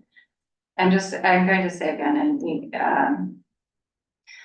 I think it's important to go to the voters with a baseline to say, we want you to vote yes on this Metropolitan Parks District, so we have a funding mechanism ready for us to take action on Lake Point. It is clear, we're starting at a minimum, it's likely gonna go here. Actually, I think it's like, this is a funding mechanism that's gonna go up in 2 years. We're hoping to put it towards Lake Point. And if things fail, I think it's like, it's setting it up, and I don't think it's confusing. We can frame it in very simple terms. I see it, I get it, and I'm maybe not communicating it very clearly, but I think in order for this to pass, as Nigel said, these can be complicated. We are creating a funding mechanism for a thing that our community wants, Lake Point. And if we don't do this, it's gonna be incredibly hard for us to get this done or get this started until 2028, which I think it's really important for us to start now. It's on the environmental framework of it. And the funding is 5 cents. We're going, you know, and the max is this. We may not use it, but it is most likely going to be going up. Once we have the DOE, those things up, there's a way to communicate that. You're agreeing to these increases towards parks and recreation, no matter where they go. Okay, like 5 cents. We can go up to this. We can, as a council, decide we're gonna go back for a second vote in 2026, I think it is. Or we can do it on our own. There's no guarantee that we're gonna do a councilmanic decision right now. But we can say, this can go up and will likely go up, and, you know, we can say, this is the cap. I think that's very clear. 5 cents now, it's a funding mechanism to do something that we need to do. Our authority is to go up to this. I think we can communicate it clearly. I think there's excitement around it. I like the other ideas, but I think we're gonna be able to capture those. But we can make that decision later down the line if we're going to use that Parks District revenue towards currently funded parks. Can I ask a mechanistic question? Could you go out to the voters and say, we want 1% for this time, this period, have them vote for the whole? Yeah. It's a question. We want 1 cent. Well, no, so that you can say, it sounds like Lake Point, the vision for Lake Point's maybe 2 years out or something, a year, 2 years out. But could you fund it but not implement it and have them vote at one time for a vision that's yet to come? And then kick it in down the line. I mean, I'm not asking whether you should do that. I'm asking, can you do Up something? to 75 cents. Up to 70, but you could have one vote that would then do that down the line. They buy the plan, even though it's not. I'm just asking if you could do that. Yeah, You yeah. can do that, okay, But it's, okay. yeah, All right, I was unclear. Nigel and Nathan. I mean, yeah, I mean, kind of going to what Michael was saying, yeah, we could, but also, again, it's really amorphous, like going to the voters with, here's the thing we might do in 2 years after we've done all of our due diligence, like, I just don't think that's a winning, campaign. And I don't think saying, give us 5 cents, and then we're gonna bump it up in 2 years, like, that's just, I could write the nail against that right now. I just think it's, I don't know, I think if we have all of our ducks in a row and we know Lake Point, like everything is ready to go, I think it's going to the voters right then saying, hey, this is guaranteed if you vote for this, that is a win. Like that is a slam dunk. I think going to them this year and asking, can we please start this thing that'll get us $300,000 for maybe something downtown or maybe offsetting general funds or something, like I don't think that's a winning strategy, honestly, just from where I'm sitting. And I do think that, again, you know, public safety pulled really high, and I'm not, you know, normally somebody would be say, let's go do a public safety thing. But it pulled really high, and I think we can make some really good arguments around, you know, making Racer 24 hours and expanding that service and, you know, pointing to, the massive increases we've had from the King County Sheriff, as an argument to do that now to kind of help us on the financial sustainability side of things. Maybe not, you know, I don't know if it needs to be that full 28 cents from strategy one, maybe, but I think if we needed to go this year, I think that's a much easier concrete ask than an NPD with Lake Point still probably 2 years out before we even know if, you know, if it's actually gonna happen. Nathan, Rob, and Melanie. No, Deborah first. Deborah before me. Deborah. No, I don't know on that first, but I just want to be on the list. Do you mind if I borrow one of the whiteboard pens to? I don't, I think the clerks might have a better one. Do you have like a black dry erase? I want it smells. Dry erase. That could be fun. Pass it around. Smellier, the more. Make sure to bleed through. You're saying blue. So, maybe just putting it up here to like help visualize it may help in terms of what I'm thinking, and I think it addresses some of the points that I'm hearing. So, excuse me, while I just had some here. He's drawing on number 4.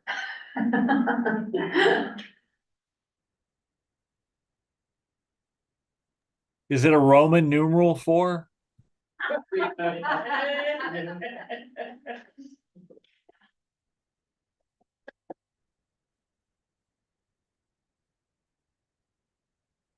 So this is sort of what I'm visualizing with this, in the sense that I completely agree with Melanie in the sense that offering something tangible right now, just of 5 cents, would probably be more palatable to voters than say doing a full 28 cents right away. I think that might be easier, but saying on there that eventually we're gonna go up to that 28, or that 27, I guess, in this case, that banked capacity, so that to address Deborah's point. So they'd be voting for 27 then? 27 then, but Okay. saying it's only 5 cents for the first year, Got it. 2 years, whatever.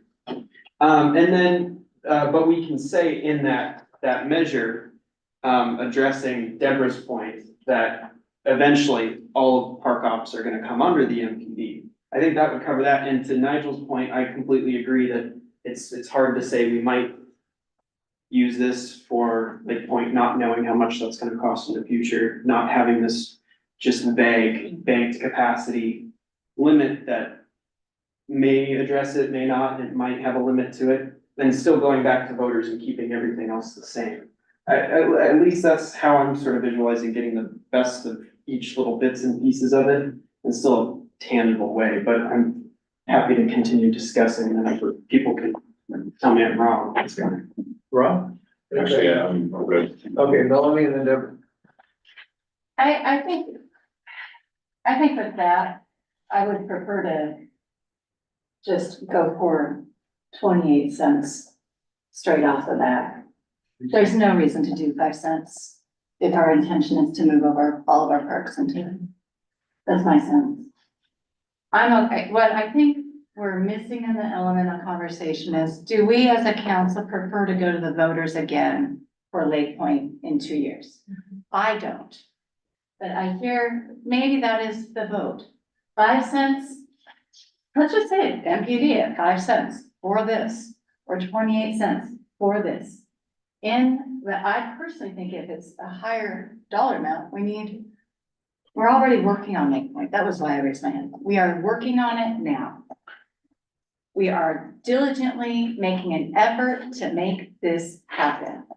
I personally don't want to see it slow down, and we've got politics happening in this nation, that in 2 years, I'm not optimistic that we'll be able to get that funding from our voters. But now we may. But in 2 years, we have no idea what things are gonna look like after November 2024. I'm sorry. I'm just putting it out on the table. And I believe in all sorts of good things, but I'm not excited about November. Except for this vote on the Metropolitan Parks District. I don't think public safety here, I think the question is, how much do we want to do Lake Point? How much do we want to move forward with it? When do we want to be successful at it? We can delay it, or we can really be clear that this is why we're opening the Metropolitan Parks District. We're opening it at 5 cents for whatever purpose that we want, or 20 cents, whatever. And in 2 years, we're not comfortable making the commitment right now to move on to say, community, we are opening at 5 cents. The max is 40. You're already voting for, or 20, I like 40 cents, by the way. Or let's just say if I have to use 40 cents for mine. We are having you vote on a Metropolitan Parks District that has the capacity to increase up to 40 cents. That someday, and we're not like, and when I think of bank capacity, we're not gonna charge you for back dollars. We have the capacity to go up to 40 cents at a certain point in time.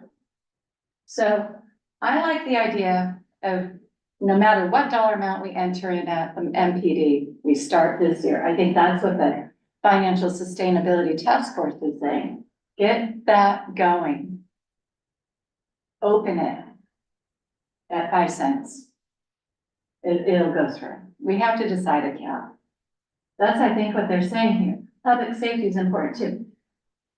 I think that this is so important that I would rather, and I think the other items that are 2027 in line 4, I like those ideas at that point. But no matter what, there's a need for us to do something about our parks. We have an opportunity that will either bring something new to add value or a way to reduce our operating expenses if we do this at 5 cents to whatever cap we choose. I think it's really important for us to think about what was the driver for us to get here in the first place. Why are we talking about this? It's about Lake Point. And do we want to do something about it or not? I do. I think our environment, I think our planet wants us to, I think our community wants us to, and it's a winning thing. We are not guaranteed. You know what I think? I think no matter what the DOE says, we buy that property. That's how I feel. And if it's gonna be millions of dollars of brownfield grants, we have to start now. We owe it to our planet. That's the truth. This is something much bigger. We have to take action at some point. Are we gonna defer it another 50 years, or are we gonna start now? We are voting on, this is an area that needs to be purchased and taken care of. We are stewards and responsible for it. That's what this is about. It's not just this shiny part for our community. It is way more important than that. And are we gonna do this? I'm voting for it. 100%. And I feel fine saying 40 cents. And it's towards Lake Point, no matter what. DOE results are gonna say this, and this is what it's gonna go to, a lot of testing and cleanup for 20 years. I hope that's not the case. I hope it's like we get to start right away. But let's be honest, this is an environmental project that has to happen. So that's where I'm coming from. Sorry for being so passionate. I just vibed up on it. I've been so I'm not even sorry. I'm excited. I believe in us. We've got to go for it. Deborah and then Debbie, I and have then a Valerie. simplifying idea. And I'm very passionate about Lake Point as well. And I'm also acutely aware that we do not know what the ultimate costs are. And we don't know what we're going to be able to do, and we do not have a final concept. We don't even have a beginning concept. We have not engaged the community. And I feel like the 18 months between now and 2026, we could keep people engaged in the process. I am not worried. I do have a thought about capitalizing on this 2024 energy. And that is, what does it cost to do those things, the due diligence? Yeah. What are we taking out of our general fund? What are we taking out of strategic ops to do that? That's the 5 cents or 10 cents. What about that? And then the whole thing is Lake Point from day one, nothing else. Because I really think the clarity is hugely important. It's either all the parks or it's, you know, these 3 parks that we're doing maintenance on, and we're gonna add a park at City Hall, or it's a pool, or it's whatever it is, we have to be crystal clear. And I think the crystal clear, Melanie's absolutely right. We got here because of Lake Point. We are talking about an MPD because of Lake Point. We are already covering the rest of the park stuff. Not well, but it's. So I don't know, what do you think about that? That's $1,500,000. Really? Well, but some of that we think, oh, I guess we're not sure about covering by grants, but we'll know about at least one of them, right? What, did I hear a number quoted? I didn't No, quite hear it. 1.5 million. Thank But you. we don't have to take all of that. I mean, we could do 5 cents or 10 cents, even if it's 1.5, it doesn't have to cover all of that. But I mean, we could, 5 cents. we could help I've- ensure that we could get there. Yeah. 5 cents would cover 2 years, so 700,000, 350 times Well, we 2. only need 2 years, right? Yeah, Or- that's what I'm saying. Yeah, Yeah. yeah. Debbie, Valerie, Nate. It's exciting to hear council's discussion and enthusiasm and trying to figure out the best timing and solution for public safety, human services and parks. So I'm for Lake Point. I think regardless for Lake Point, if we're moving forward, it's gonna be a big dollar amount to figure, can we buy it? And just to kind of be clear on this, we have no agreement from the property as a willing seller. So I think we're getting cart and horse a little bit ahead of ourselves here. I would suggest we do need to spend a little bit more time to figure out and do a little bit more due diligence. The problem's gonna be if you go to the voters in November, it's a big kind of trust us, we can do something. We don't know. So are you going to be then kind of going to vote and trust us will do something? And they're gonna say, well, can you? And you can't say with a straight face, yes, we can buy it. Yes, we can build a park. Yes, we can restore it. We're going on that path now to figure out the best way forward for doing that. We've applied for grants, there's no certainty on grants, there's no certainty from the property owner. We've heard interest from the public from doing a park, which is a full range of things to do for a park. We need to figure that out. So my concern is going to the voters and saying, trust us, we're going to do something is going to be hard. And you might be kind of like losing that trust if you can't follow through on acquiring it and doing something with it. So and I'm speaking just from personally, I would like a little bit more time to have a concrete proposal to take to the public. And during this due diligence period, of course, you would still be going out to the public saying, here's what we're doing on testing, here's the result, here's what ecology is telling us. Here's a great plan for doing shoreline restoration. Here's what it's gonna cost. Here's what we've heard from the public for doing a park. And at that level, you're going to the public, which is at the same level that you went to the public for the walkways and waterways, with something that the public could see and vote on. We're not there yet for Lake Point. Valerie, Nathan, and Megan.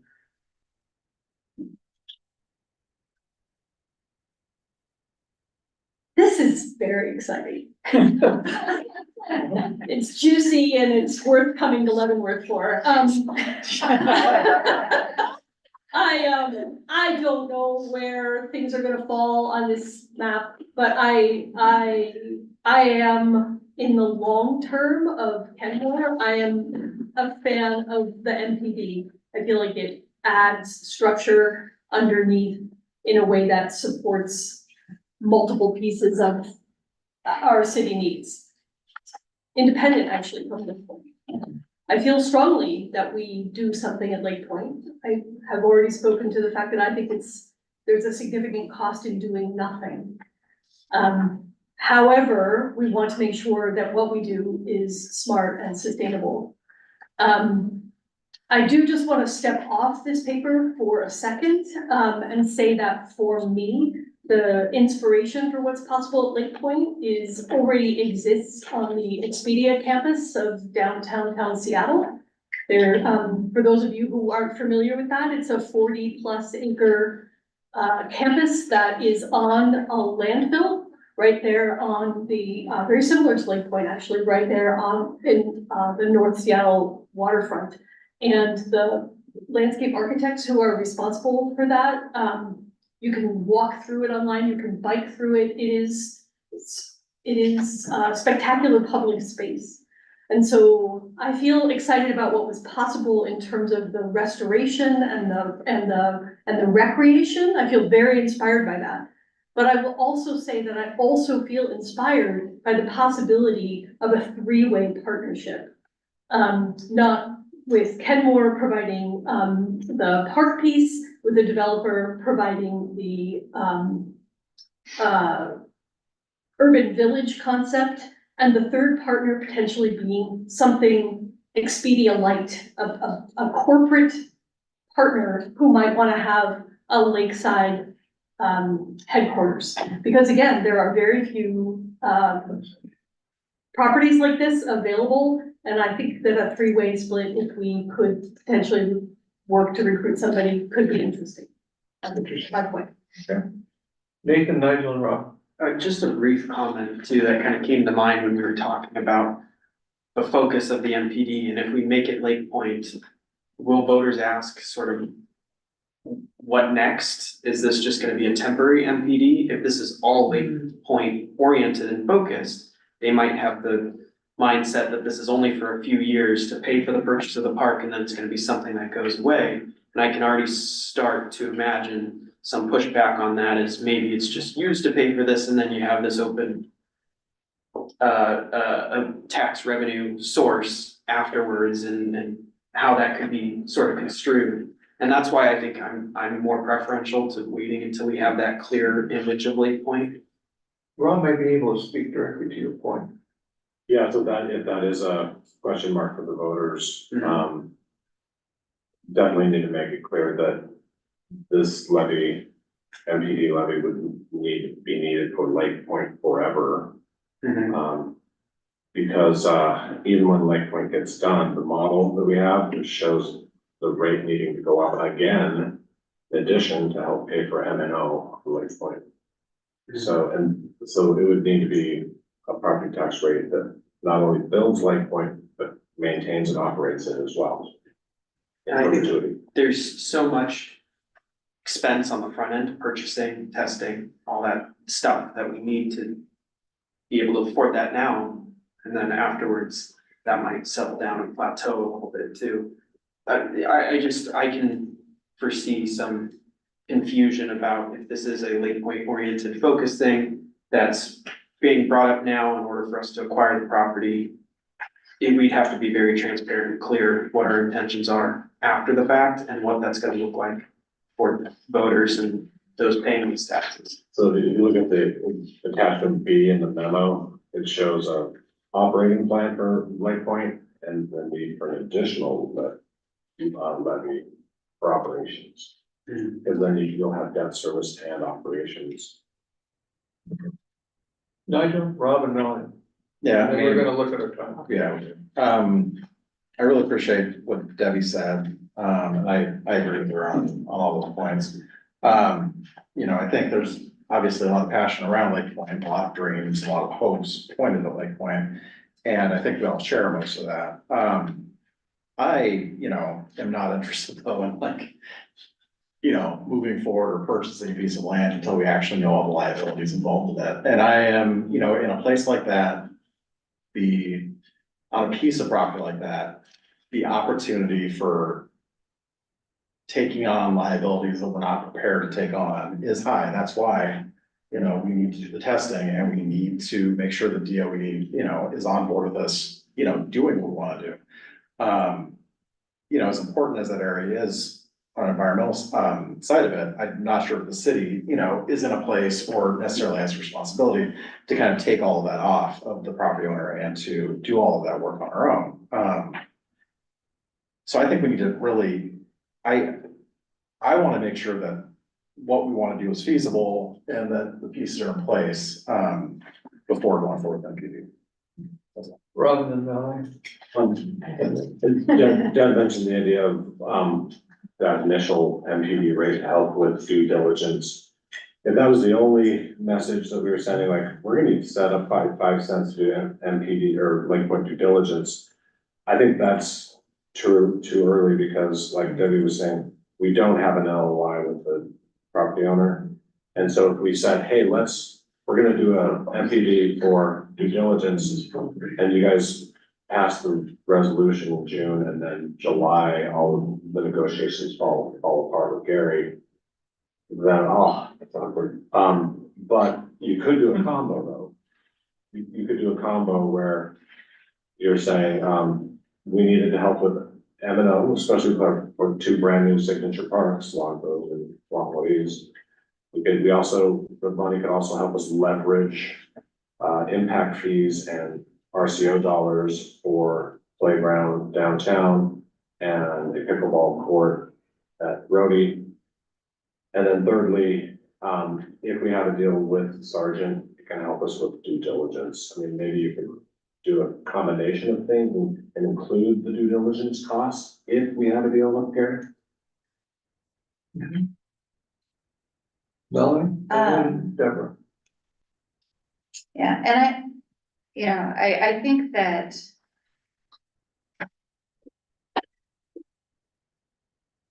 with that MPD, if we were to open at a low amount, like the 5 cents or something like that, we're opening the MPD. I think we can be clear that we're transferring current funding over with the other parks. So we have that bucket. So like the establishment of a Metropolitan Parks District in the city of Kenmore for all of our parks is taking place. So it's clear that that is what it is. It's actually a full Metropolitan Parks District at 5 cents. So we're bringing everything in. We only need that 5 cents to whatever it is to start it. And I'm very open to all sorts of ideas for whatever we term the best optimal use of that 5 cents is that we know that our voters will vote for. I think it's important to get an update on the current appraisal value of Lake Point. I'd really like to know what that is so that we are all on the same page of thinking, what is this investment our community is talking about? And let's keep in mind, let's bear in mind, we have a very high likelihood of getting this conservation features grant for that property. I think it's very important for the property owner to know what the value of that property is and how hard it might be to sell. It's obviously hard to sell because we've been trying for 25 years for something to happen there. And the more that we look at it and the environmental things that yes, we could put it back on, but generally, this sort of work is only going to happen with public engagement that has to be done on that property. I don't think it's gonna be beyond, we have been evaluating and testing that property for many years. I think most things we are aware of, we are doing due diligence to verify that previous work on that property is true. That we have a pretty clear picture. Now, I know that there may be some deeper other concerns that community members have raised, but most likely we have a pretty good picture of what we're going into. I'm not afraid of what's gonna come out, but I think the cost and being clear that this Parks District, 5 cents isn't covering all the parks, we're actually going to be covering all the parks with current funding.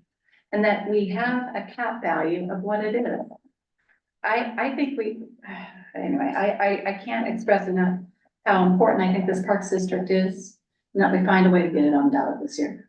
Okay, Deborah, John, and then I wanna take a look at our time, 'cause we're. So one question and then a comment. So do we think, maybe this is executive session, but we think the difference between purchasing in 2026 and 2027, that is an important difference to the parties. Is that a general enough statement?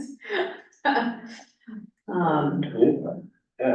can't speak for the property owner, but yeah, I mean, Okay, it is a difference. it is an important difference. Okay, so that does, see, I guess, I don't have a hard time saying to a household, would you pay $40 each year for the next couple of years for due diligence on this thing that we've waited for 30 years for?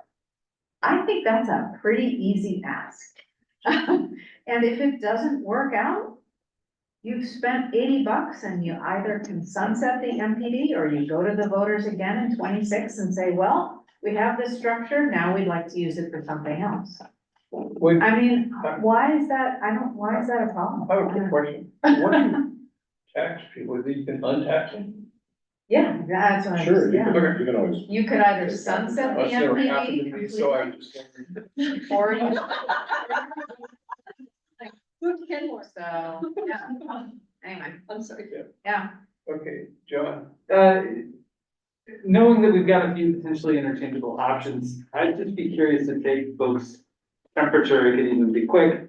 Do we like the human services levy idea and some support? For 2024, you're talking. Potentially, yeah. I think it is more solid of an ask than an MPD this year. Where I said. And one thought on that is you have the Maple Valley data on this sheet and Shoreline. I'm going to Maple Valley's levy limit last November was 35 cents, but their assessed value is lower, so it doesn't yield as much money. And that's costing Maple Valley voters just over $200 a year and 17 and change a month. And it passed with, this is last November, it passed at 66% yes last November. And I would say Maple Valley is even more, where there's tax resistant than probably our community is. And it's all about what it is. Yeah, what was on the ballot exactly? What's that? What was on the ballot exactly? What did they? What Was was it? maintaining public safety and they were talking about the increased costs. Oh, public And safety. I have another university place, just went out last year, twice. It went in November and missed out barely. Went back again in the spring and passed on public safety again, and yeah, so. I'm hearing, so we're getting close to fire, and we're starting to say some of the same things again, and it's all important, and I think and you don't do that often, and one of the reasons I think you're doing that is you're talking about a tax and service stew. That's what I'm hearing. So so you're going in and around several very important topics to you, but none of that's, as I listen to this conversation, often with you, what happens, that happens all of a sudden and it sets up. That has not happened in this one just yet. So what am I hearing? I'm hearing you feel the logistical pressure of November. So I'm hearing you say to yourselves, we should do something. We have the survey and our community wants stuff and they want a range of stuff. We should take advantage of that November. And then it begins to move through a series of topics, all that have great logic behind them and so on. And from the outside guy's ears, some of them look more marketable than others. So, and I say it like that because between now and November, you need to think about marketing because you're gonna have to get people to vote for it. It isn't that you can't do it, it's just the clock is ticking. I think May 6th was when you said you really like to get a sense of something. So I'm hearing that happen. And then Lake Point, which has always been the cornerstone of almost every retreat I've been to in some way or another. It's ebbed and explode. And now it's coming on. As I listen to this, you're struggling with the two things. One, your community clearly saying to you they would like to do something there. But the actual timing and logistics of what happened is not lining up for you in November. Unless, to me, it looks like that's not happening in this conversation. Maybe it doesn't mean it can't, but it would have to happen pretty quickly. So, and then I think as you mix in these other things, public safety, some human service needs, I think the Metropolitan Park District, every one of those are major cells that I can see. I mean, the public safety thing alone is a major thing if that was your lead. So that's what I'm hearing after quite a long conversation, great conversation. But one of the few times where I'm saying, I don't think I hear a thing out of this right now. That isn't, I don't know. John was trying to get us to a thing. Well, and I'd like to a few things, but yeah, right. But so, we're now, and we can keep going, we order in, right? But we're kind of at the end of this time frame, and a little bit, I'm wondering where you're in. What do you recommend to get us where we need to be? So, I think, that was an interesting start, but it wasn't enough to get this conversation to a place, it seems like, to me. So, and I point to that chart only because it has organizing capabilities in it. So I think this is something that needs an additional suggestion. It seems like the thing that absolutely, that's pushing this conversation more than anything else, and it's the last thing that you ever talked about, or you barely talked about, it was the first thing you mentioned, is November. So I'm hearing that sense that we need to take advantage of November.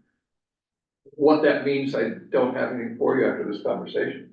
I may be wrong, maybe others are, everyone else has listened, maybe you hear something different. I'm not gonna rant or go on. I just have a question. Is there, so between now and May 6th, is there a chance that we could find out about anything? Like the grant that we applied for? And say if we found out we got this, it's not. But just say if we were to get to a price agreement with Gary by May 6th, that's just not, but say if it were to happen, would we be influenced by that? The other thing is, so I'm saying May 6th, but it could be May 13th, it could be May 20th. I won't be here on the 13th, but I got capable people that can cover for me. And it could be the 20th, I will be here on the 20th. And it's like, that might, because May 6th is a week away. Right. And maybe you need a couple more weeks than that to mull things over. But we could come back on May 6th, 13th, we come back on May sixth and we will for sure. But don't feel under pressure to give direction on May sixth. If you need more time or a couple more weeks to mull this over and think through the options. But I really think we do need direction by like May 20th. At the latest, for us to have time to come back to you with a resolution in June. That makes sense. So I do want you to talk about this on May sixth, but don't feel under pressure to give us direction on May sixth. One thing that might be helpful, and maybe this is just me, but like, if we were to do any of these things, like a public safety one, a human service one, a 5-cent one, what would those be for? I mean, can you give us a one sentence, like what would it include? I'm struggling with going to the voters without clear, that's why I suggested the one, any of those November things, that's why I was suggesting the Lake Point thing, because it's like, I can describe it, it's the due diligence. So we would look at the Maple Valley playbook. Cause theirs was strictly for maintaining public safety.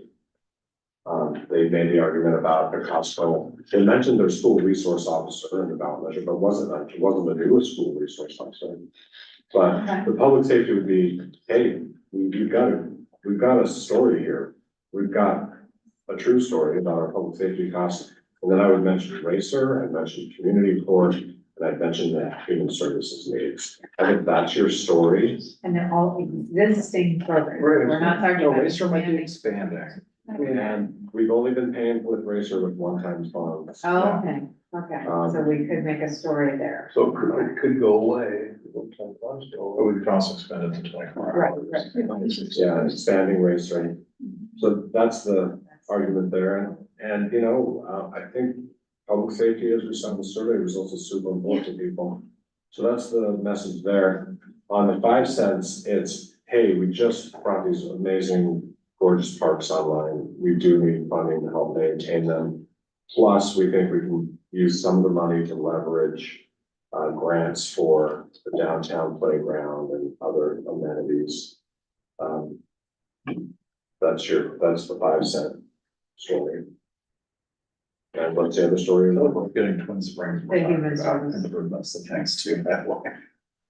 What about Twin Springs? I just feel like we're not talking about Twin Springs, Yeah, we're what talking is- about additional parks money coming out, we're talking about, opening up minimally, but if we were to do something additional, that would be a place that would be obvious for investment. I think also. But what would, That's- what you're saying, that's what would a 5 cent, what would a 5 cent levy be? I mean, Yeah, I think we could hearken to the 2 new parks that we Yeah. built okay. and a couple of other small capital projects like the playground. Was there, O&M expectations on walkways and waterways?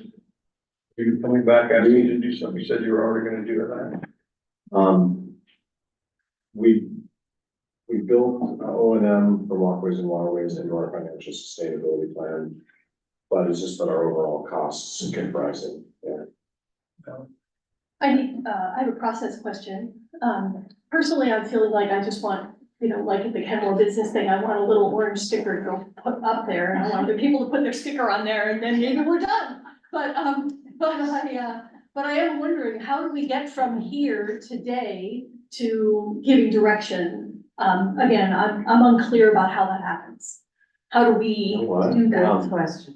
We're not giving direction today.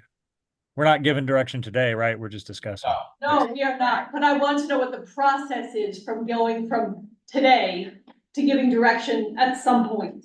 What might be fun is you could, today or tomorrow, take some Post-it notes. We have little baby ones, right? And you could put where you're leaning right now. But then on May 6th or 13th or 20th, we will need you guys to make a motion to direct us to come back with this resolution. Or not. I have just a small one, just to consider the public safety passed on non-election years, on even odd years.